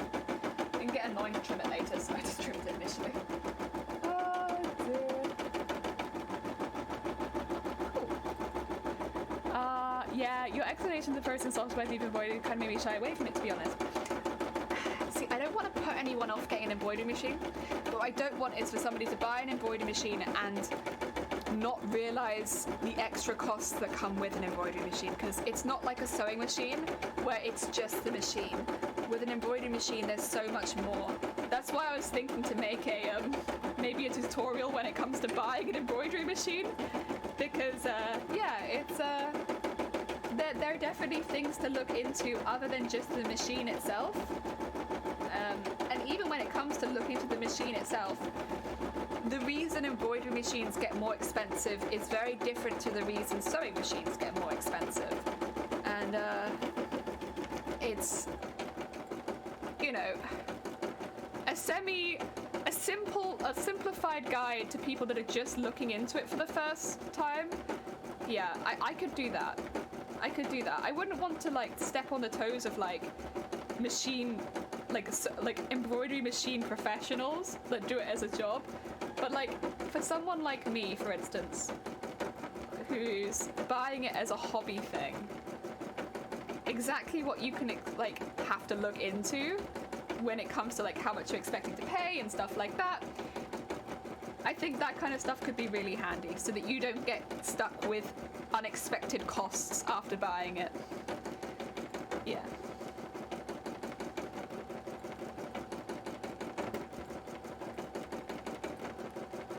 Tutorials can be fun videos to add to your YouTubes. Yeah! I mean, I only recently got editing software again because they upped the price of it on Adobe, and I wasn't willing to pay the upped price because it was kind of ridiculous. So I haven't had editing software for like close to a year.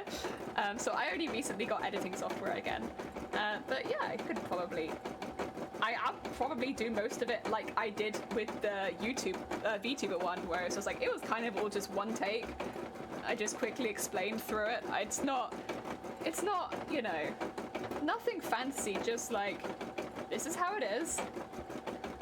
As long as I stick to making sure I don't miss anything, yeah, I think it should be fine. Creates, welcome on in. I hope you're having a good day. As you can see, we are multitasking at the moment. Welcome. I hope you're having a good day.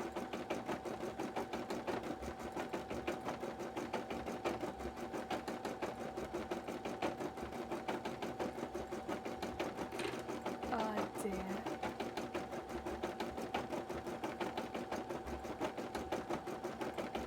We are doing our second at the moment for the beading today. We beaded our first one, beading our second, and then hopefully we'll get on to our third. We'll see, because they do take a little while. We're also printing off a few in the background, so I have stuff to work on over the weekend. Because, you know, I want to be working on these in the background now as well, since we have so many to do. So, yeah. Riku! Riku, oh god. I see flexing in there. Riku, how goes it?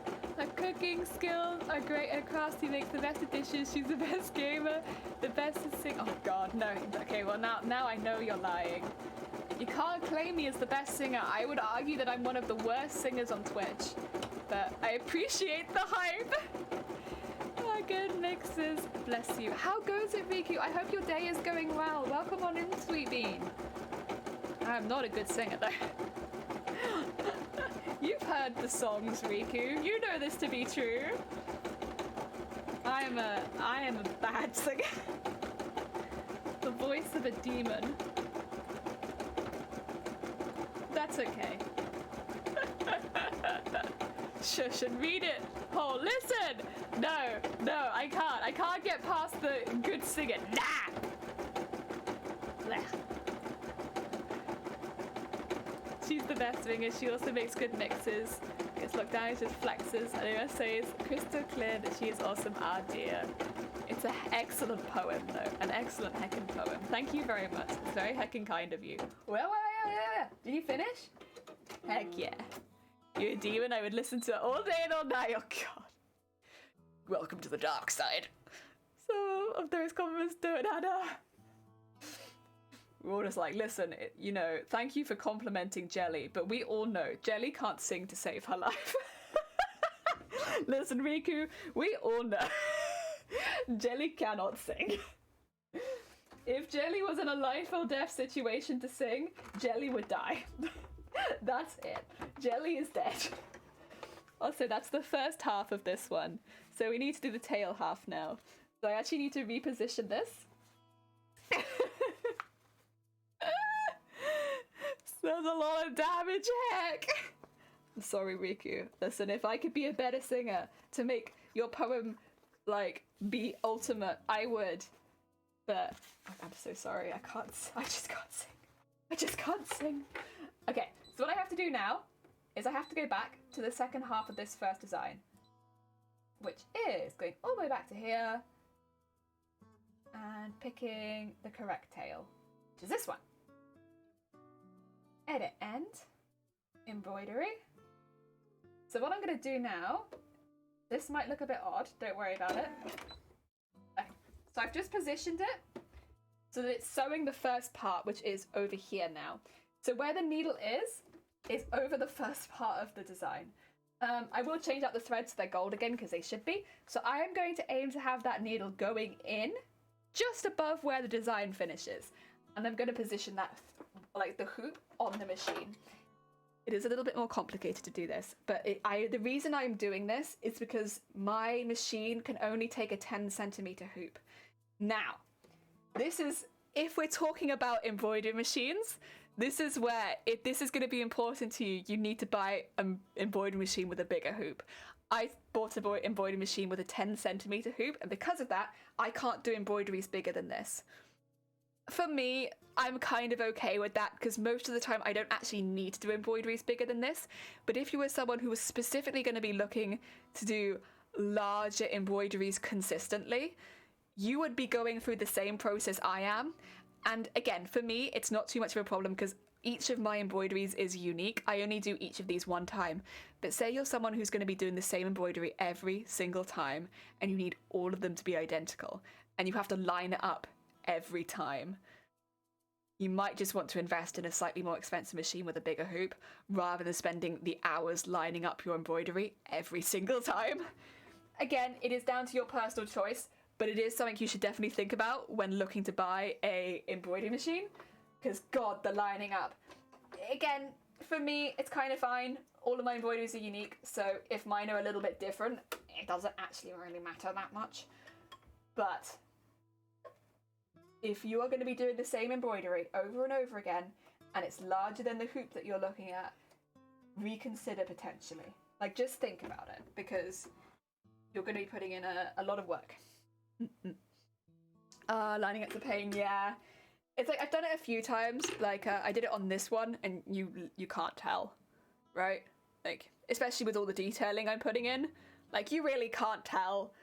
And I don't think you'll be able to tell on this one either. But it does just take more time. I think that's the main takeaway, is you will be spending a lot more time doing it like this.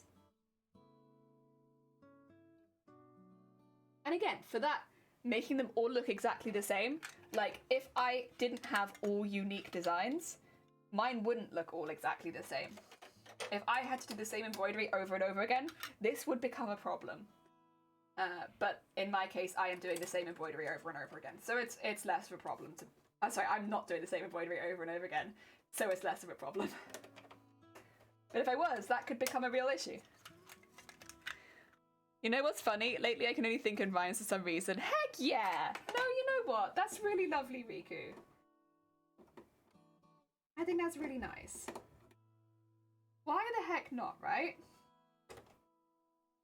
If you can be there to make people laugh and giggle, I think that's heckin' lovely.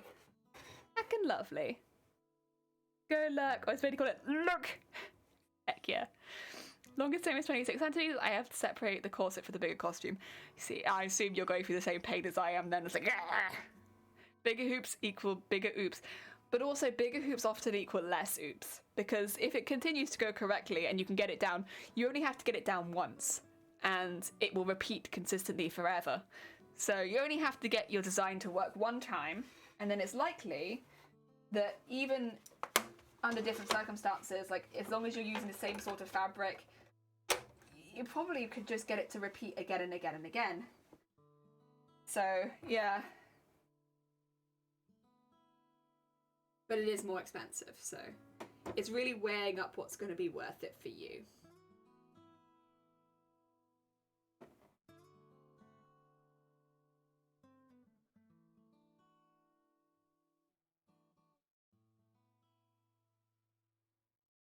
You're curious, this is how I've been lining it up. Is it janky? Yeah, it's very janky. But you know what? It's janky, but it works. Because I have a very flat bed, I can just line it up in the bed.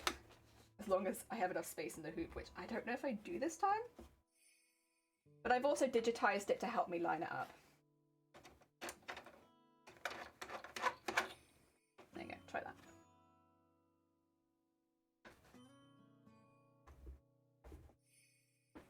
Come on, get in there. There we go.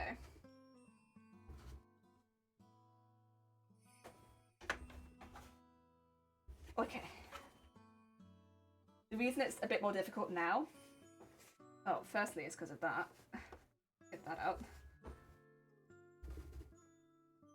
But also it's because of the thread in the other side. Mainly it's because of the thread in the other side. Yeah, it's fine. Okay. Have to pull that through.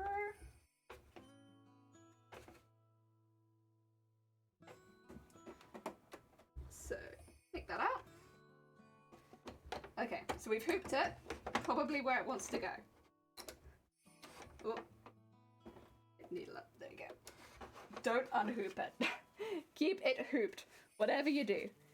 But I will just quickly scoot it around a bit to make sure it's nice and tight.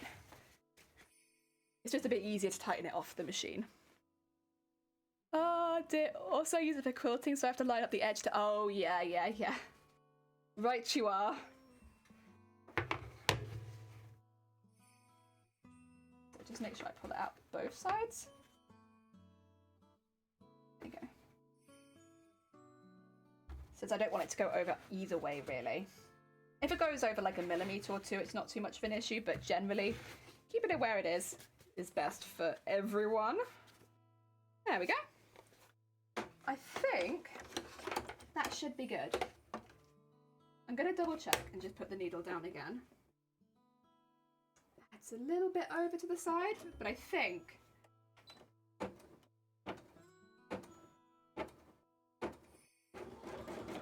Yeah, that's going to be fine. Okay. That's fine. We're good. We got it, I think.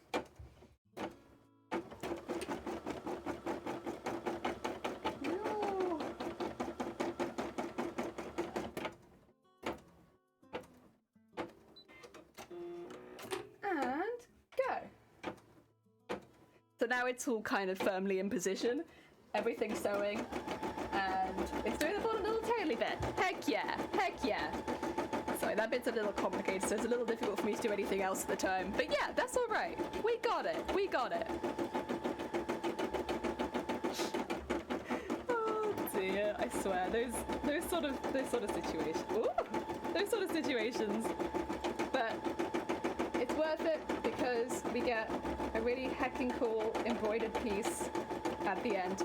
Create, I don't know if you were here earlier, but we worked it out on stream because I have them all saved as folders, so I could just quickly hover over them and check. So far, I have digitized 70 embroideries. Well, technically 72 embroideries for this costume. Separate embroideries. And that's just for the bodice and the knees. Aye. Yeah, this not including the skirt, the wings, or the arms. This is just the bodice and the knees. Oh dear. What? I know. It's been a mammoth project for the embroideries. Because every single piece is unique for the armor. So it's like, of course, most of them we do one and then flip it over to the other side, so it's not too bad. It's just making sure it all looks good when it's flipped. But, oh dear. Yeah, it's been a heckin' lot of pieces. We'll end up, once they've all been sewn together, with 42 pieces for the bodice. And then, of course, we got the 2 extra pieces for the knees, and that will be, out of the 72 pieces we've done so far, become 42. So it's not quite so bad, but man, heckin' intense. Ooh. Okay, so now we need to change the thread. Let me show you, so you can see what I mean. So it's just a tiny tad off there. It's very small, but you can just about see it. That's what the join does. You won't see it on my design though, because of all the heckin' beading. But if you were doing that, it would potentially be noticeable. It won't be noticeable on mine. I'm pretty confident you won't see it. The benefit of beading and sequining everything on your costume is that a lot of slight inconsistencies don't get shown. That's okay. The negative is it takes hours. Oh dear. That's all right though. It's work that I enjoy, so it's worth doing.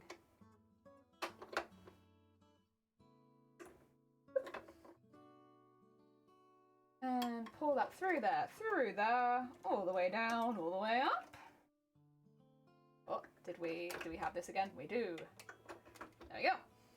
I don't know why it does that a lot the first time. I've still not worked it out, but it does. How long is this one? 4 minutes? Okay. That's all good. If you would like to go over 4 minutes, you are welcome to. These ones are a bit quicker because they're a little bit smaller. Although, I think this bit's quite large. Comparatively to the first bit, I think it's quite large. There we go. Good. And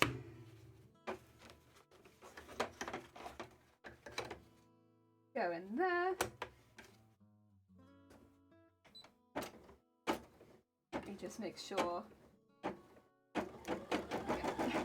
Not too long, otherwise it's gonna get stuck back in there again. Oh, Jesus! Zay, thank you for the horn. Fucking loud, isn't it? Fucking loud. We're just over here providing chill embroidery vibes. Zay coming in with a heckin' horn. The heckin' party horn. Oh dear.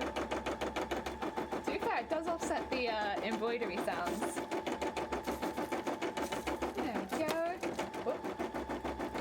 Angie? You Angie machine? You little mad? No, I think you're good. It's where it's going over at the top where it's a little thicker. Make little Angie noises.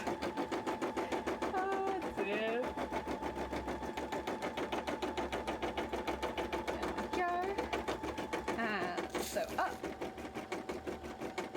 Pull up. There we go. Confuse the Wenger horn with the party horn. Wait, is the Wenger horn not a party horn? Oh no.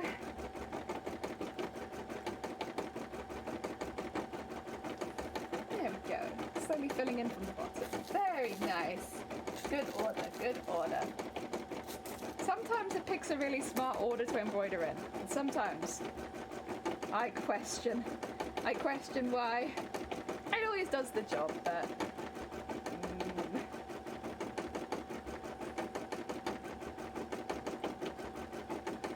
there we go.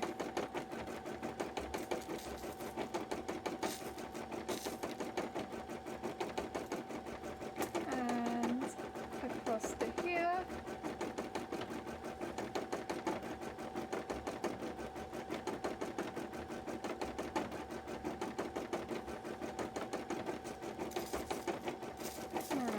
Come on. Sometimes I get beads galore, and sometimes the beads are like, they don't even want to know me. I think it's because I'm slowly getting through the pot though. I'm using a lot of beads, so we are making our way through this pot. Too bad, that's good. That's exciting. It's nice to make your way through it. Feels like progress is being made. Ooh. Speaking of, I can see that coming together. I think you guys can as well, since the tail is starting to emerge now. Like very, very fast 3D printing. We like the parties of found newcomer to the horn genre. Heck yeah, party. We like the party horn. There we go. Oh dear. I think I'm gonna need some more thread in a minute though. I am, once again, thread. This is why we need so much gold thread for this project. I'm actually using a separate gold thread to everything else as well, so the gold thread that I'm using is a completely different color to the gold thread which I stitch with, and the gold thread that I embroider with. It's a completely different color.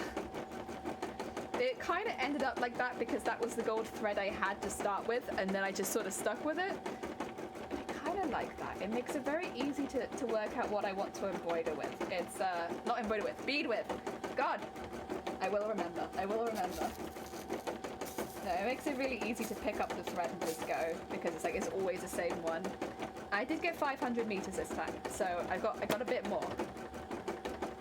Ooh, ooh, ooh, ooh. Yay! Good job, machine. So that is one of our extra little bits done. We just get this bit in there, and then I'll run and grab that from you. Well done, machine. That was very good. Very nice. Oh yeah. There it is.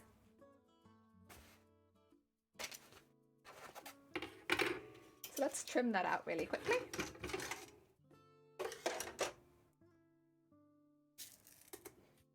That at the top.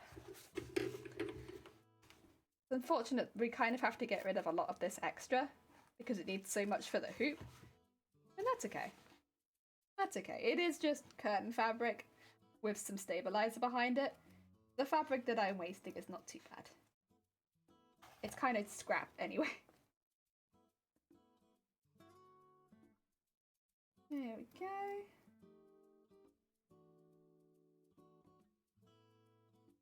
I'm actually being given another pair of curtains tomorrow as well.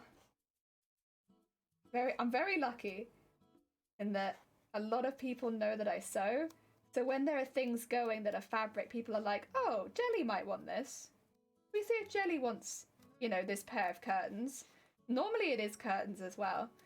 But if Jelly wants this old pair of curtains, or if Jelly wants this, or like like what happened before Christmas where someone just got rid of their whole fabric hoard and I ended up with all that tie-dye fabric. I'm very fortunate in that a lot of people know that I sew, so when people are getting rid of stuff, they'll be like, oh, instead of throwing it away, maybe we can just, you know, give it to Jelly. And you know what? I will take it. I couldn't take many of the curtains, to be fair, because there were quite a few of them. Like, there were multiple curtains, but because I don't drive, I have to take them on public transport because they can't drop them off either, unfortunately. So I can only take one pair of like the big curtains because they're so heavy. But I'm gonna pick that up after work tomorrow, and I got some new curtains to sew with. I think they need a good wash, but so you might not see them immediately, but I think that'll be really useful. They're actually, which is really handy for us, they're purple. They had a couple of different ones, but the ones that I took, they're like a slightly darker purple, which for this, I don't know how much I'll be able to use the outside fabric, but I was like, you know what? Why not? We'll give it a go. We'll see. We'll see. I much more use the inside fabric normally, but I'll give it a go. I'll give it a go. We'll see. I saw wasteful fabric with all that extra you need around. Yeah, I know. The thing with me is, at the very least, with the fabric that's being wasted, it was somebody's waste fabric anyway. So as much as it is a bit wasteful, it would have gone in the bin anyway. It's just, at the very least, I'm using it before it goes in the bin, you know?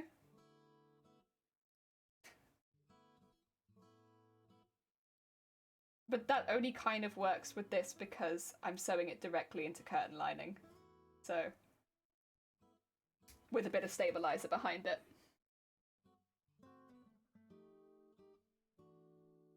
Oh yeah.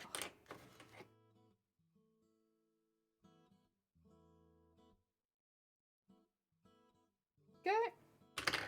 And the threads. Come on. Come on, stop messing around. We don't need you in there. There we go.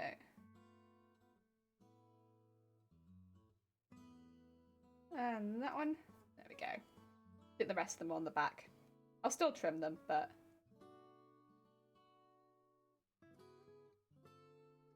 There we go. Nice trim. Yeah, there we go. Another piece. So this piece...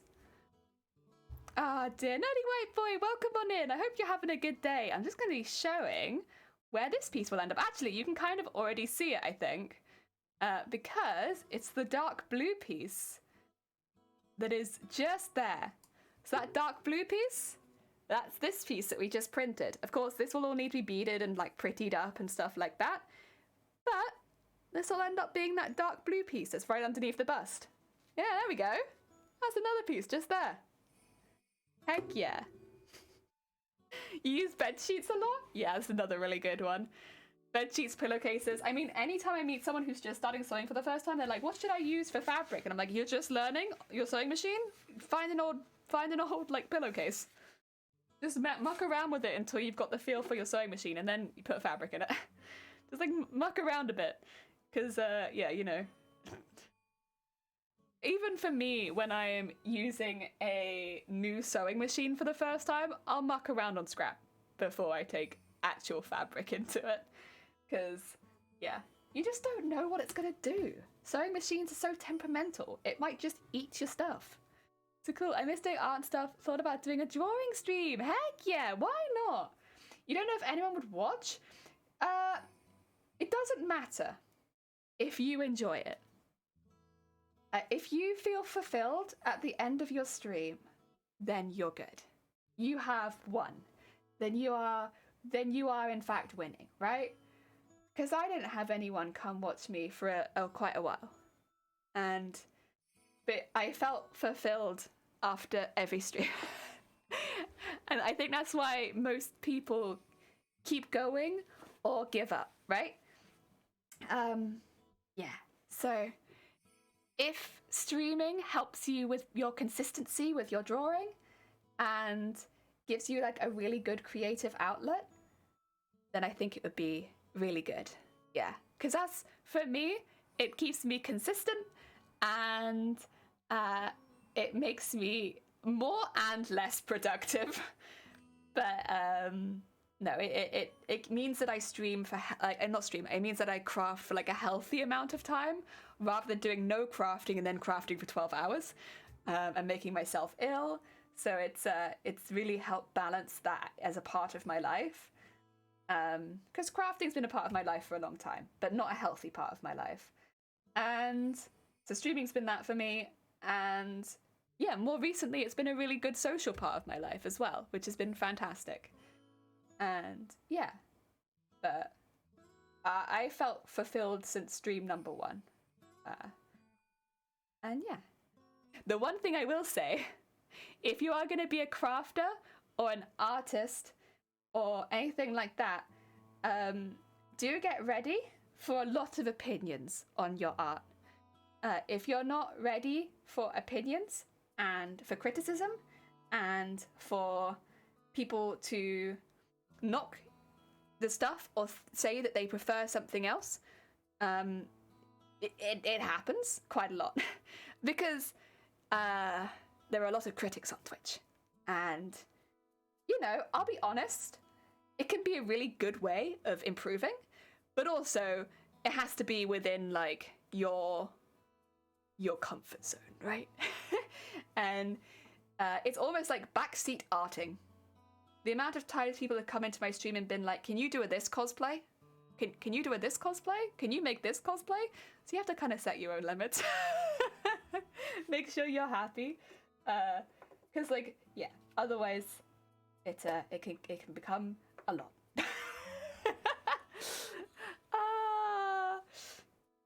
It would be, I don't know if criticism is always the right word. There is criticism, but it's more like you would look better doing this costume. So it kind of is criticism, but I think a lot of it is just opinions. There's a lot of opinions on art and crafting and stuff like that. So it's about how you take it. Yeah. I hope that it won't put you off too much.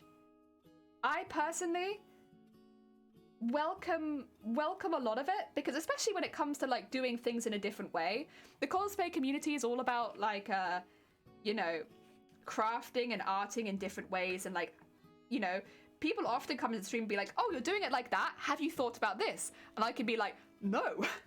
No. And like, while often it's not something that I could maybe implement for one reason or another, whether it be cost or whether it just be like it's not something that I'm going to be very proficient at and I need to get going, it doesn't mean that somebody else in the chat couldn't necessarily use it.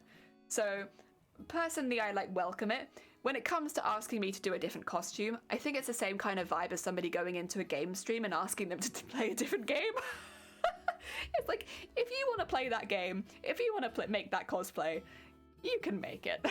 Like, I'm not gonna make it for you, but yeah, it's definitely a vibe, that's for sure. Overall, though, I would say the experience is very positive, and it's helped me to be a lot more healthily productive with my costumes. Yes, very healthily productive, and yeah, I think it's been a really, really, probably the most positive thing that I've ever done with my cosplays. Oh dear, Kaya! Welcome on in! More Poke cosplays! How dare you! They were really fun to make. I mean, the reason we did so many of those in the first place was because we could design them from scratch. And I needed cosplays I could design from scratch because I couldn't go out and buy fabric during any of the lockdowns. And so I had to work with what we already had in the house. And so it really did like push creativity, and it was very fun. I did enjoy those a lot. But while we're working on this one, I want to make it the very best Final Fantasy Tactics Advanced Mateus you ever did see. Probably the only one. Oh dear. I wouldn't be surprised if it was also the only one, but that's okay. That's okay. I think it's gonna be fun. Any work an inspired artist put out. I mean, I kind of feel the same. I think Twitch is a really nice place to be inspired. I mean, for instance, Terp, you do a lot of more abstract style art. And then, like, we have other people come in who do body paint, and other people who do different types of, like, physical crafts as well, like knitting, crochet. We have people that do, like, beading and diamond work, and all, like, blacksmithing. All crafts that I don't do. Technically I do crochet, but, like, not really on stream, like, in the evenings. And, you know, it's... Just because I don't do those crafts doesn't mean they don't necessarily inspire me. I think Twitch is such a lovely place to be inspired. And also talk to people who often it's their like job. Like these people, it's their job. They're very good at it. It's really cool. Yeah, I like it a lot. I like it a lot. I mean, I genuinely didn't realize there was a makers and crafting section for so long before I came over here. I only watched gameplay. Oh dear. And then yeah. But it's really cool. It's really heckin' cool. And like there's a lot of arts and crafts streamers as well who are really, really chill and really nice. In fact, I haven't met any nasty arts and crafts streamers. I'm sure there's one or two out there who are bad beans, but I haven't met any. They've all been really nice, very supportive. I guess technically we've had one or two come in and immediately like advertise and been like, here's my Twitch link. It's like, oh, okay. But most of the time everyone's very chill. Gonna leave you on a leg to stream as I'm feeling quite... Oh god, Kaya, look after yourself, please. I'm sorry you're not feeling well. I hope you feel better soon. But yeah, thank you for the luck. It's very kind of you. Please feel better soon. Get yourself some soup. Oh dear. I'm like that when I feel ill. I put the screen somewhere where it's like accessible from the bed. I got long cables because of my setup. My setup requires really long cables, and because of that, I can move the screens really, really far. So if I'm feeling ill, I just put it somewhere near the bed and I like lie on my belly with like my knees hunched up and I'm just like, there we go. Here I am, like a small potato. Every time. I normally say nothing and I'm just there like, is jelly in this stream? No, just no jelly, only potato. I'm afraid. Makers and crafting is defo the nicest section on Twitch. I would also put out the music. If you've not checked out the music section on Twitch, there are some very sweet beans. Like, all of like makers, crafting, arts, music, everyone in these sort of sections are so welcoming and sweet and kind, and I've not had any bad experiences. I've just met nice people. And yeah. I always like to throw music in there as well because I'm like, but the music beans. Have you communed with the music beans? Because music almost feels like a very similar... I know it's bigger, but it feels like a very similar section to arts and makers and crafting. There's some really heckin' talented musicians on Twitch. Oh dear. And they're so lovely. Oh dear. Wow. Oh dear. I have seen as well, like, I would really like it if... I'm biased. More cosplayers. If any more cosplayers would like to come across to Twitch and stream regularly, that'd be cool. Listen, I'm biased, I know, because I like cosplay, but like, hey, listen, I'm always on the lookout for more cosplayers. Any more cosplayers want to pop over? Ah, dear. I know there are some cosplayers that stream in the art section. I need to keep an eye out in the art section more, honestly. Just to, And then, of course, you have, like, Andy Ray, for instance, who is a cosplayer but streams mainly in body paint. I did keep more of an eye on the other sections on Twitch. It's mainly in the evenings, because during the day, I'm either streaming or I'm doing other things, but in the evenings, it's like... Need something to craft along to. Wear cosplay. But I am finding more and more. I found, yeah, there's been some really sweet beans on in the evening. Heck yeah. Oh, Marvin, welcome on in. Thank you for the follow. That's very heckin' kind of you. It's been really nice to go like chill in their streams. Andy's a league of their own. Andy is very heckin' good. Andy Ray cosplay is like a very sweet bean, but also a very good cosplay. Ah, dear. I think because Andy does such chill streams, like you often forget what you're looking at, and then you're like, Jesus Christ, wait, this is really good. Wait a heckin' sec. How did this happen? Like, most of the way through a body paint, like, when did this happen? Huh? I don't remember this. Yeah, Andy's very, very good.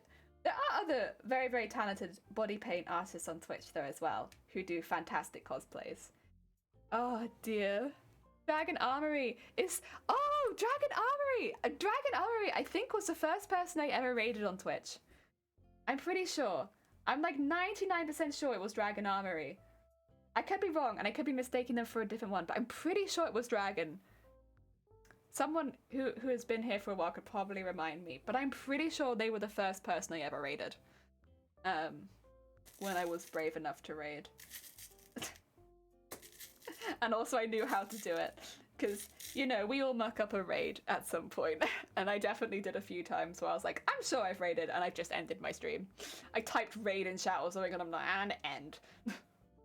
We've all been there. Yeah, I'm really sure they were the first person I ever raided. It was them, or it was TTC Craftworks, but I'm pretty sure it was Dragon. I raided both of them two very close together, and they were like the first two people we raided. And they were so heckin' sweet. Yeah, because I was really nervous when I first raided someone. I was like, I'm just gonna be a nuisance with like my one viewer that is probably me. Like, they're not gonna want my raid. They're not gonna want me to be here, but I want to come into their stream after my stream just in case that viewer is a person, right? And like, they want to keep watching crafts. I don't want to like just cut them off at the end of my stream. I want to like send them into another craft stream so they don't just get cut off. So I was like, okay, I'll pluck up the courage, and just in case that one viewer isn't me, I'll send them somewhere. And I was so nervous. I was so nervous raiding into them. Yeah, but they were so sweet. Both of them were so sweet. Oh, they were lovely. And I remember, I think Dragon Army was the first. And I remember they were really, really nice. And they asked what we were doing, and I told them, and they were like, oh, I've not heard of you before. Like, that's very cool. Heck yeah. And I was like, thank you. That's very sweet. But I then remember raiding into, I think it was TTC Craftworks, who does LARP. And very, very cool LARP stuff as well, by the way. And then when I raided in, somebody gifted me a sub, and I got written on his shield, and I was so overwhelmed. I was like, oh my god, but I come in with like a raid of one. I was like, oh no. Oh no, it's just me. I'm sure it's just me. And but they were so sweet. Like, him and the chat and everything was so sweet. And after that, I felt a little bit more confident raiding people. So I was like, oh, okay, they don't mind that it's just one person coming in. They don't mind. They're just happy that someone's popped in and come by to say hi. And I didn't feel quite so nervous after that. That's why I remember them so much. Because they were both really good experiences. So I was like, I was so nervous. And both of them made me feel a lot less nervous on Twitch. Yeah, because I was a little nervous bean. Trying to like be like, it's probably just me and no one's gonna want to see me, and I don't want to impose on anyone's stream. I don't want to seem like I'm only raiding, so like, you know, I don't know. I don't want to seem like a bad person. I don't want, maybe this one viewer is a person. I don't want to like, I don't know, that it's you're supposed to raid, right? So like, here you go, one person, come into this place. I was a mess. But yeah, they both made me feel like much more at home on Twitch. Last stream, Hinganitz tried raiding me, but only put, oh, bless. Yeah, I've raided the wrong person before. It's because of, like, there's, like, like, some sort of, like, underscore or something in the name, and we've raided, like, someone else, and I felt so bad. I'm like, I hype up a channel, and then we raid someone else, and it's like, Twitch truly is a mental game. Yeah, I think anyone, I don't care if you raid with like one person. I don't think most people care. I'm sure like there will be some streams where they do turn that off just to try and avoid like spam, like especially if they get thousands of viewers, and like that's completely fair enough. But most streams still, even at that stage, will appreciate raids, even if you are just one person. They really, I think, would still appreciate it. I wouldn't be surprised. And I can tell you, at least from my experience, appreciate every single raid. And also because there's always a chance to meet someone new. And like, so that's always lovely. And yeah. But I completely get it because I was super nervous. Super nervous.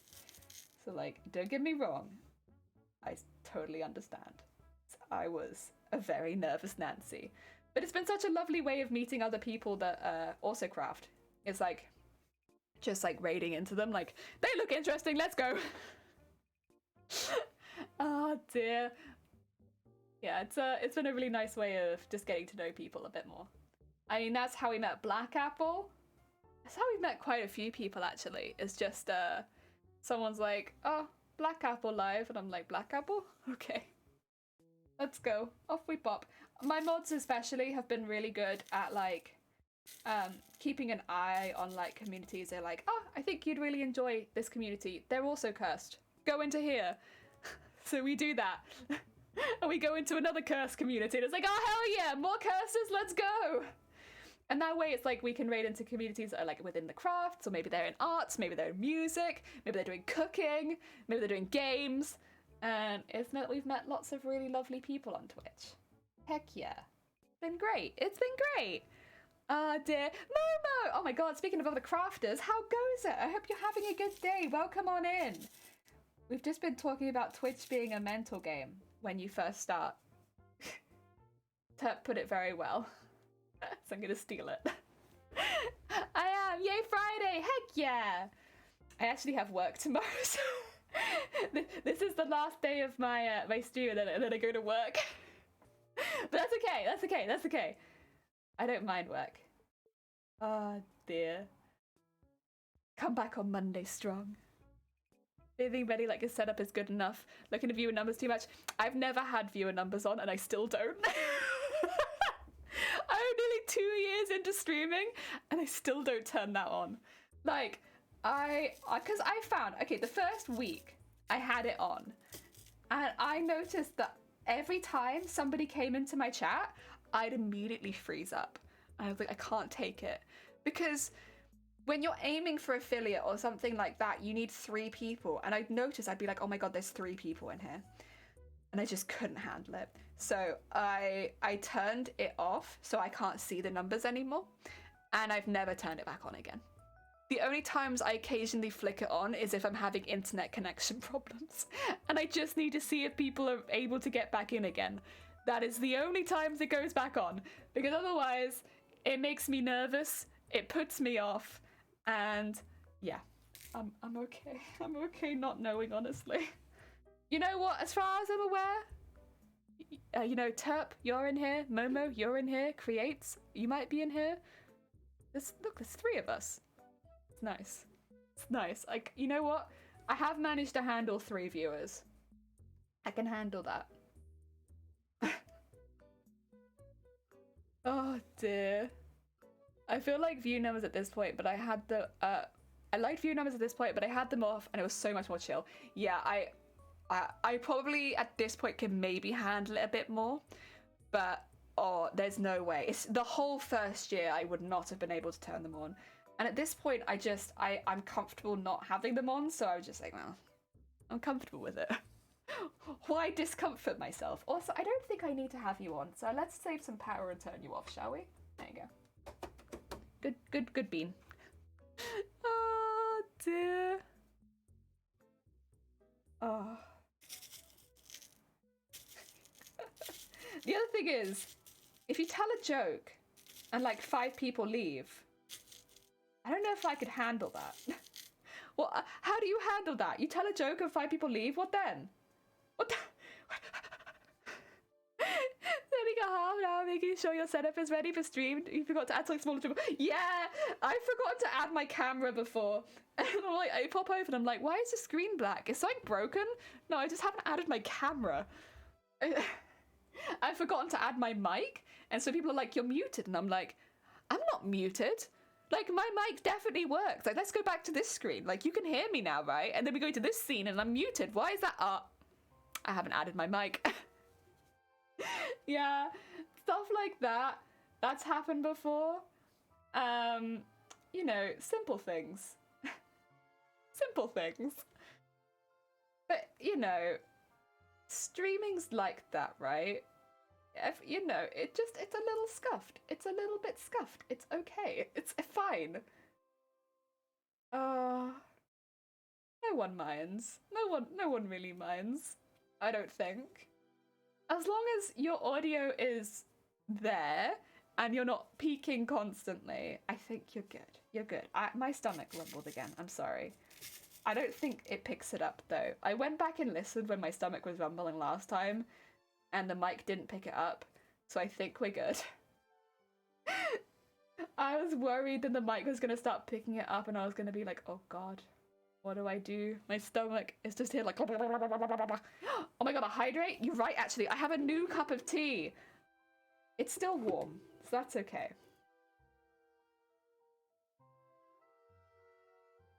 You didn't hear that one, no? That was a loud one.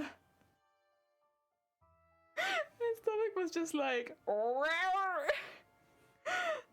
god. I have a very rebellious stomach. When it gets hungry, it also starts screaming. But I want to finish this, so I'm sorry, stomach. You're gonna have to piss off for a bit, kindly. Ah. Oh dear. You'll have to excuse me. I'm very hungry at the moment. I don't know why winter didn't hear anything. Heck yeah.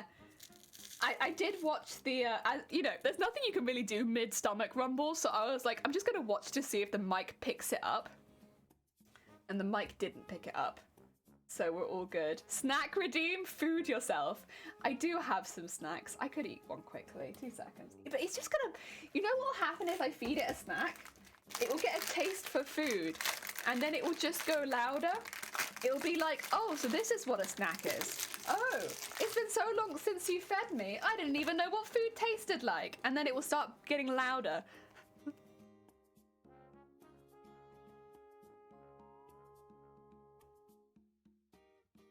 And I have fed it today. It's just really not a very obedient stomach. Wee!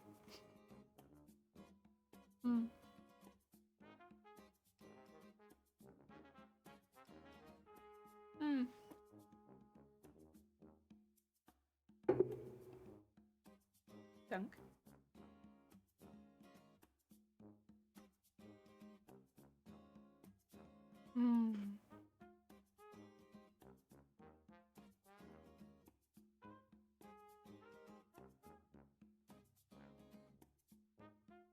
These are just made to be dunked into.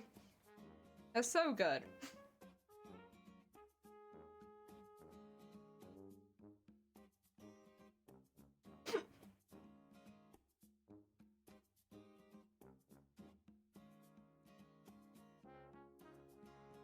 You doing the head bobs with me?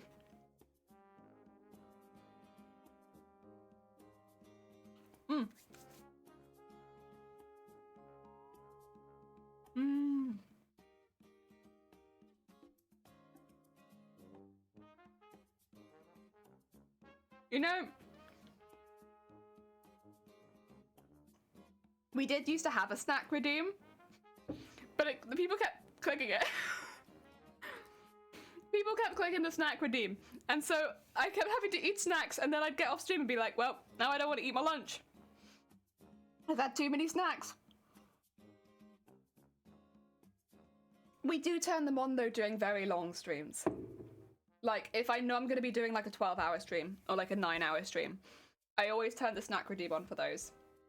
Because I feel like, I don't know if this is true, but do you burn calories streaming?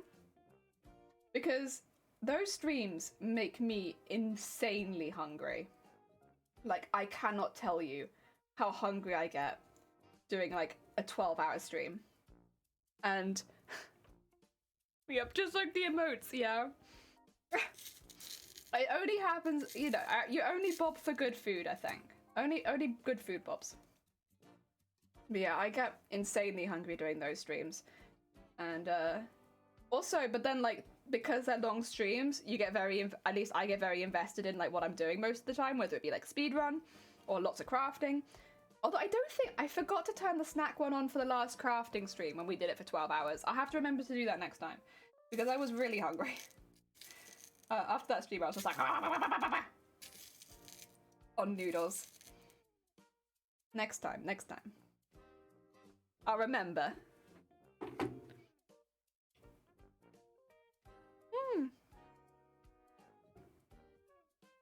You probably can, yeah.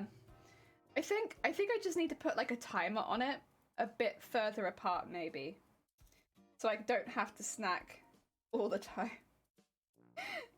Cause like, yeah.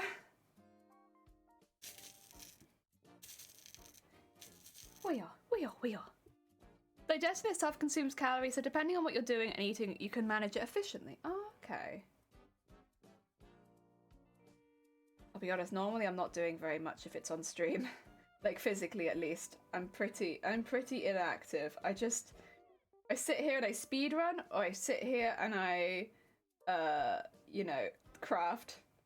Neither of which is particularly high on activity, I would say. I'm just kind of like sitting here. But like brain power, I use brain. Everything consumes calories, so how many calories vary for activity, and then how long it's been since you last eaten, like a timer for every 30 to 40. Yeah, I think that would be better. Because it doesn't necessarily mean it would happen every 30 to 40 minutes, but at least I get a bit of a cool down between eating. Otherwise, I was just like, so many snacks. And like, I'll do it. I'll eat that many snacks. But also, I won't eat anything else. It would just be snacks. We get to like a lunch and I'll be like, I don't know if I can eat that.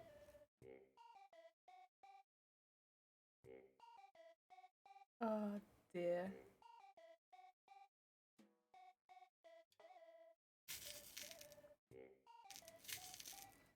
There we go. Oh yeah.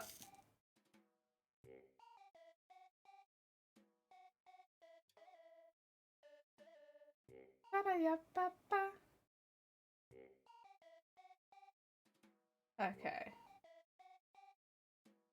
I would like to go in here.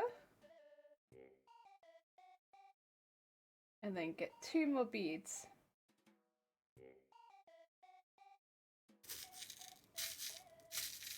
There we go.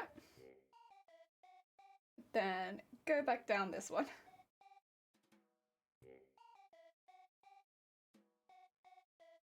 And put that one in there. Ooh.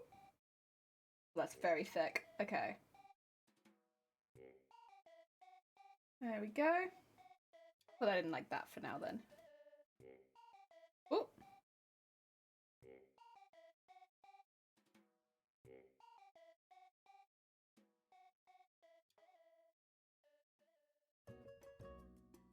There we go. And come on. Come on.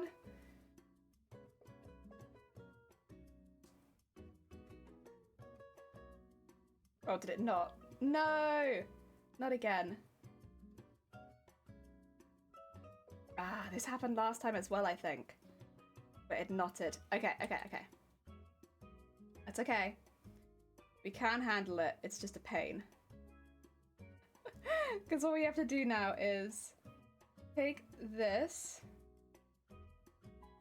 and wrap it around it. I would have had to do that at some point anyway, but I didn't want to do it already. That's okay. do it earlier than intended. And make sure that's up. And just go around that. And then sew down here. There you go. It was a bit difficult, but I think we got it. The knotting is really hard to fix, honestly, when it happens on the outside. I can do it, but it's kind of a pain. Requires some ingenuity. I think we got it. Subtle, subtle. Snack mukbangs are no bueno for crafting. No, I like to keep my craft area without too many snacks in it. Just so that, you know, I'm not getting crumbs everywhere, or like try to avoid snacks that create a lot of crumbs. Yeah, just so that we're not making a big mess where I'm also, you know, doing all of my arts and crafts and stuff. It's nothing against snacks. I love snacks. I'm a big fan. But when it comes to something like this where you spend a lot of time on something, it's... I don't know, I think it just goes without saying, like, you don't want to ruin it by getting crumbs. Or like, for instance, a chocolate biscuit, chocolate can come off it and then get chocolate on your crafts, and it's like, I don't want to be in that position, really, where I've got chocolate on something that I've spent, like, you know, a couple of hours beading. So, yeah. Just have to keep it a little bit more minimal. Yeah. Every time I see your title, my brain adds an R after the B. Wait, what's my title? Wait, and after the B, breeding? Oh no, God, we're not back to breeding. Rambo! Rambo, get bonked. Rambo, you need to be bonked for that. Back to breeding. Oh yeah, good, don't worry guys. I fixed all my needles, so now we can get back to breeding. Live on Twitch. I swear. I don't think that's even how you spell breeding. Yeah, get bonked.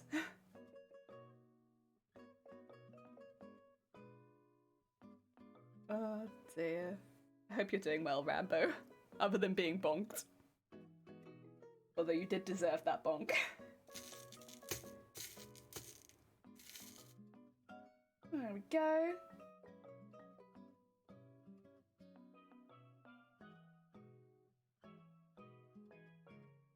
Oil. And...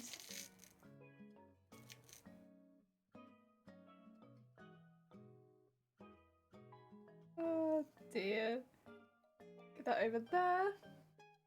It looks so cute, honestly. I love adding all the beads because it just adds so much depth. I love it. I love it. Did a COVID test? Hopefully I don't have it. I had to do one this morning because I'm going back into work tomorrow. So like every time before going back to work, I do another COVID test. Luckily, I'm all good. But yeah, I have to do one every Friday before going back to work. I gotta be honest, I don't really leave the house the rest of the time. But the only place I expect that I would catch COVID from would be work, or maybe traveling to or from work, because it's very busy. So yeah, I hope your test also comes back negative. We can be negative people. Yay! Pick up the kid from school now. Oh, good luck, Creates. Also, thank you so much for coming by. If anyone is looking for another hack and creative streamer who does very long streams, maybe check out Creates. They are on for a hack and long time, and they do some good stuff. Check out Hack and Creates. And thank you for the luck. Ah, dear. Go. I'm really hoping, we haven't got them unfortunately. We did order some more, but they still sent us the old ones. At some point I would like the new tests to come in the post. The ones where it's only the nose. Because they're just a little bit shorter and nicer. But no, not yet. Not yet. Still have to do both. Gonna be on tonight too, heck yeah! Nice! Ah, dear. Oh yeah. Pick up a bead. There we go. Or is that 4? That's 4. I can't count. One more than I need. There we go. So that one in. I'm gonna tie this off, get some more thread, and then go up the other side. And then we can finish this one off. Heck yeah. Dun, dun, dun.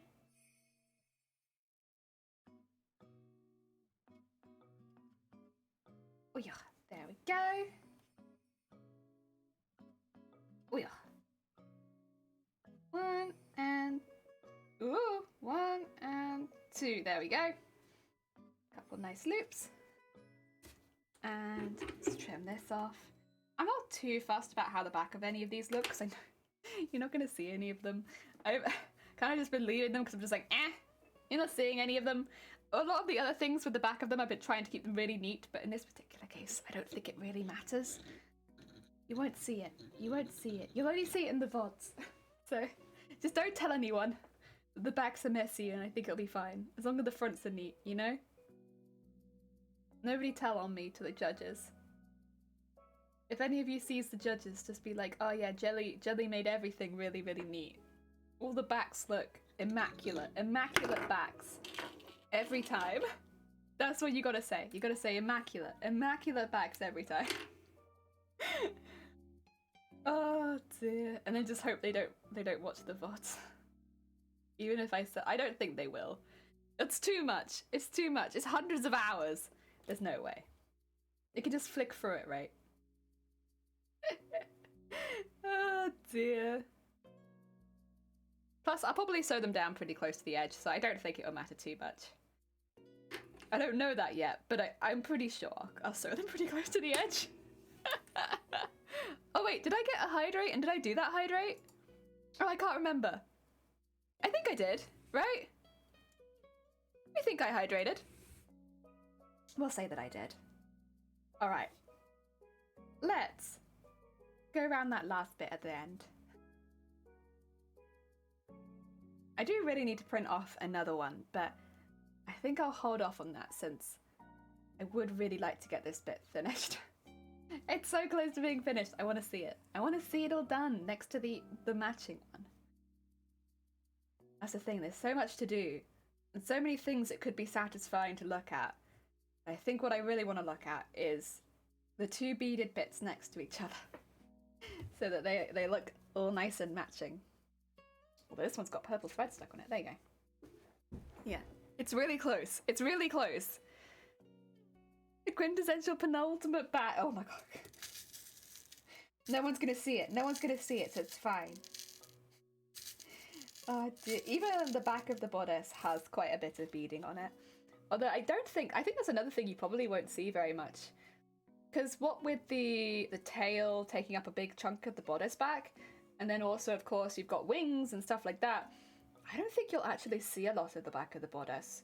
I'll still decorate that, of course, because you could go to look for it, but I don't think you'll actually see it.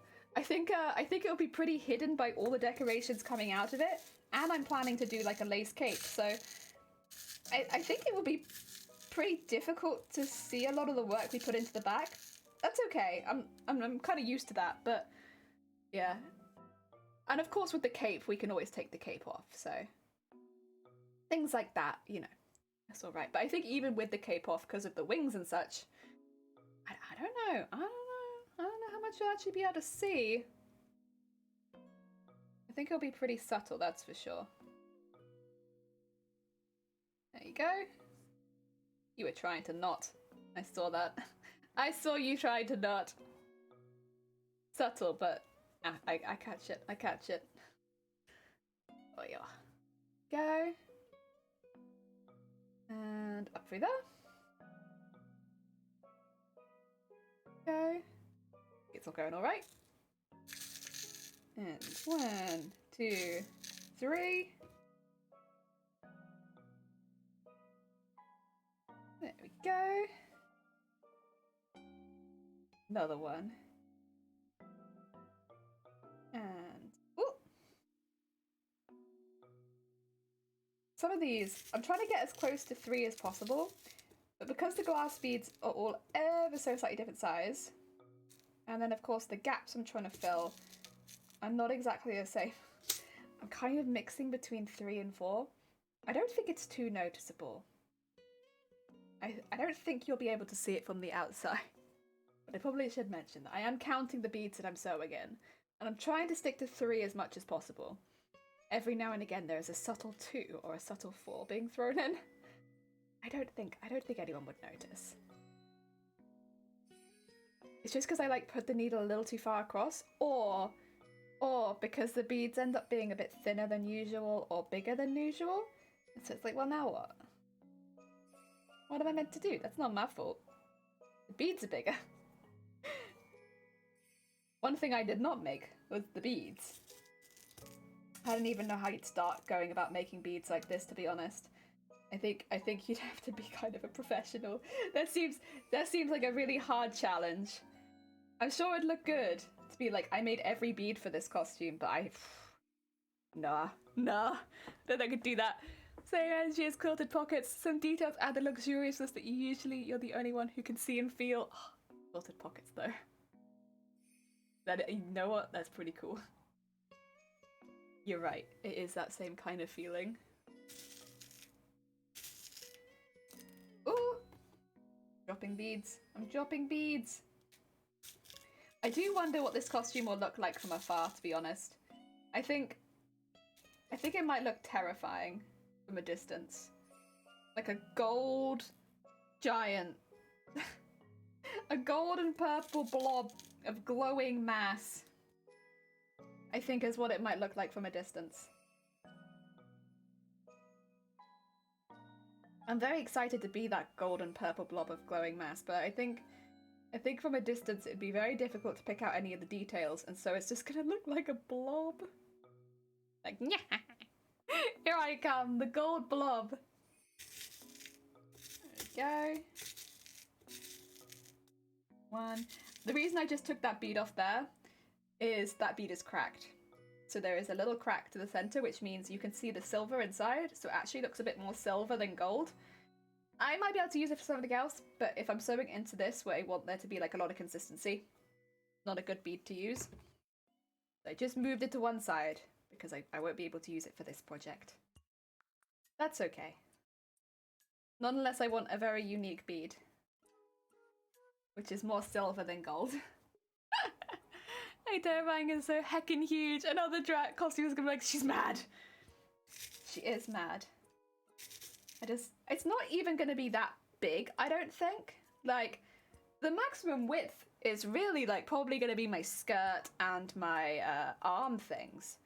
So I don't even think it's gonna be that big. Like, comparatively to some of the costumes I've made, it's not even that large.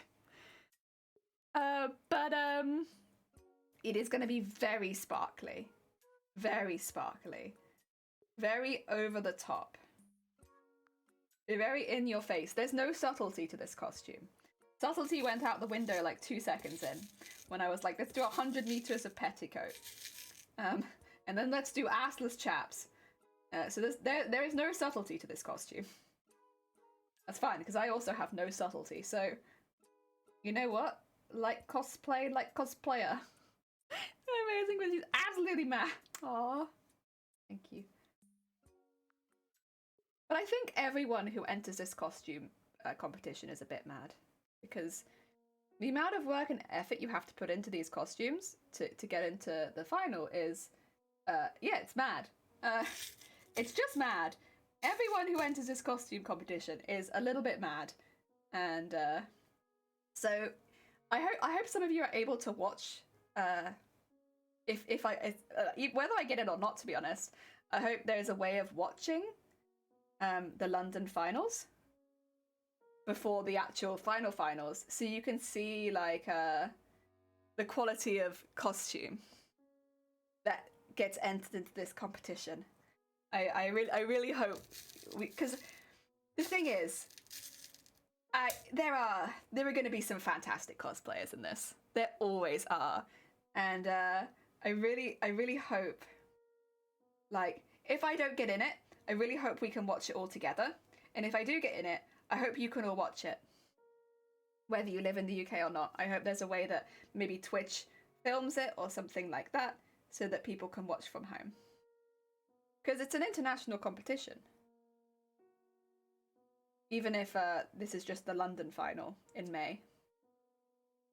Eventually, the actual international finals will also be held in London. It's the amount of work you put into each piece and how many pieces comprise the whole. Yeah, that is kind of what this competition is like, honestly. It really is. I really hope there's a way that I can share it with everyone, whether you're going to the con or not. Oh, so Freaky, welcome on in. I hope you're having a good day. Welcome, welcome, welcome, welcome. Both English and not English at the same time. I am English. Born and raised in England. So I'm England. I'm England. I am mainly British. I am English. Oh dear. No, to be fair, I know my accent's a bit all over the place. I'm very aware. Oh dear. We do our best to keep it in one area. Yeah. It's because there's so many reasons. But mainly it's just from living in different places and having family from different places. I'd say living in different places has actually been a big amount of it, but yeah. Oh yeah.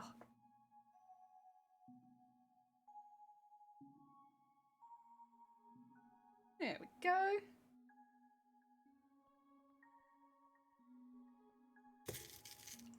Yeah, I wonder. I'm gonna have to look into that actually to see if there is, because sometimes cosplay competitions are live streamed by the event, like separately to those who buy a ticket, right? Because it is more of an international thing, and it wouldn't be fair to just allow some people to see it and some people not. I really hope they do something like that. That way I can share it and hopefully people can watch. I mean, if I don't get in it, we could do it as a watch along. And if I do get in it, I won't be able to do that, but you guys can at least watch from home. And you can see the kind of crazy quality that goes into this competition. What competition is this? This is Championships of Cosplay that has actually been, it used to be the Crown Championships and Euro Cosplay, and they have merged, so it's a much bigger competition, just to do with COVID and stuff like that. But it's a really big competition for cosplay, kind of similar to like the Olympics of cosplay or like Eurovision or something like that. So what happens is each country has a finalist. Each country that takes part have a finalist, and what they'll have like their own like semi-finals and finals within the country to pick their finalist. So for instance, there'll be a UK finalist and a French finalist and a Spanish finalist and Australian finalist and everything like that. And they'll all go together to the finals and compete. And so every country has like a representative. Or from the countries that have cons that support the competition, because some countries don't have that competition come to their country, but it is pretty worldwide. It is one of the most worldwide competitions. It's a very big one, and yeah, basically the May one, the one that I'm looking to enter, is the UK finals. So trying to get in to represent the UK.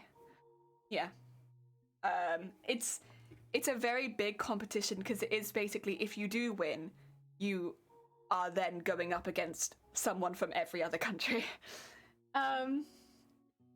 Yeah, it's a really fun one. If you're in, honestly, that's why I'd so love to share it with everyone. And I wish it was more hyped up outside of the cosplay community as well, because like every year, like there's a chance your country has had someone go represent it in cosplay. And like that's so cool, right? Isn't that really cool? Like you have like these people that probably mainly doing it as a hobby most of the time. Like most of the time, it is just hobbyists going in, winning, and then going and representing as a cosplayer. Like, isn't that so cool? And yeah, I think that's really cool. I wish it was talked about a little bit more, because so much work goes into the costumes that enter, and it does kind of feel like a sport when you look at like these sort of competitions. They're a bit different to masquerades because they are very much worldwide. Masquerades are always within the con, and yeah, it's very, very cool. I'll put the link to the competition in the Discord after the stream, so that you can have a little look. They haven't announced it or opened it yet, as far as I'm aware. But I'll put the link to it in the Discord, so you can at the very least see like terms, conditions. You can have a little look at maybe past entries, stuff like that, so you can have a little look. Oh dear, have you heard mine? When I speak English, I have California mixed with Canadian, and when I speak in oh god, I'm not gonna know how to pronounce that. Loca? I sound like white America when I speak Sabunano. Oh god. Speak Spanish, I sound like all the above. I'm so sorry, I probably butchered that. My bad. As a British person, I pronounce everything terribly. I'm so sorry. Please, if you educate me, I'll try my best to do it better. On the FAQ, will you have a official Twitch Comic Con? You'll be able to find all our streams and videos of the competition on... Oh, yeah, so there's a YouTube channel that's doing it. Thank you, Freaky. Thank you. Assuming that's still correct. Okay. I mean, of course, when they actually announce, like, the opening and stuff like that, I'm sure they'll have a little bit more information, but that's really good to hear that they've done it previous years. Heck yeah. Amazing. Happy Heckin' Friday, I to see ya. We've been doing some beading. Look at our little beans. I might actually start the last one, because I kind of want to get it done. I know I was like, oh yeah, I'm probably going to stop there, but I kind of want to get the last one done. So we got like this one, and what time is it? Oh, actually, it's nearly 4 o'clock, and I haven't had lunch. Okay, listen. I should probably wrap up. It's like nearly 4 in the afternoon, and I have yet to have lunch. This is probably why my stomach's been rumbling. It's like, listen here, Jelly. Listen here. Also, Luna, hi. I was going to try to figure out how to get things done. It's finishing kind of day. Well, good luck. I hope it goes well. Hopefully with good filming. I mean, I wouldn't be surprised if it's reasonable. If it's from a big con, you'd hope. As long as they're in a good position with the lighting. Listen up here, you little shit. Honestly, that's how I could speak with my stomach right now. Like, listen up here now. You've been rumbling for the last 2 hours. Now, I understand. It's like nearly 4 in the afternoon, and we haven't had lunch. That being said, it is about to... You stop rumbling. No, I'm gonna do a raid. I'm gonna send you all on to a sweet bean, because otherwise, yeah. Otherwise, I'm just gonna be here and I'm gonna be hungry, and that's not good. I need to eat some lunch. That makes sense as to why there was like chicken downstairs when there was chicken downstairs when I went and got my cup of tea. Oh dear. Right. Let's have a little look. Oh my god, there's so many people. Should we do a little Slowy raid today? Slowy's doing some plushie making, so I think there should be quite similar vibes there. How do we feel about that? How do we feel about doing a little Slowy raid? Bodice is done. I'm just done with overskirt. The party don't stop. Heck yeah! We're gonna do a little raid into another crafty streamer. Now nobody look at my keyboard. Subtle. Oh god. There you go. If you have not met Slowy before, Slowy is a really, really sweet bean on Twitch who makes their own plushies and has their whole own... Oh, Wonky, thank you so much for the follow. Welcome on in. Has their own little, like, they basically have a forest full of where all their plushies live. All their plushies have backstories, all their plushies have names, and they actually sell their plushies so you can adopt them. And it is such a sweet, like, what do you call it? I guess... environment. It's really nice. I really like it. She makes loads of adoptable plushies. Would recommend the sweet bean that is Slowy. And they also have really cute emotes as well. If you have not checked out their emotes, they are cute. Monkey, thank you. Heck yeah. I'm glad. I'm sorry. I saw you popped in right at the end. But welcome in for a raid to another crafty streamer. If you're looking for more crafty streamers, Heck yeah. Sounds so cute, right? Yeah, so if you've not checked them out before, do. And again, big thank you to our mods. If you have not checked out our mods are hecking sweet beans. The music's coming at a bad time, but they are sweet beans, I swear. They're really good, and they always help out the channel, and they're always doing lots of heckin' useful things behind the street scenes and on the scenes. So if you've not checked out Den and Shifty, they both stream, and Shiny and Zero just deserve love. They don't stream, but they deserve love. So yeah, thank you to our mods. Right, let's go send lots of love to Slowy. I'll see you all soon. Have a nice weekend, everyone.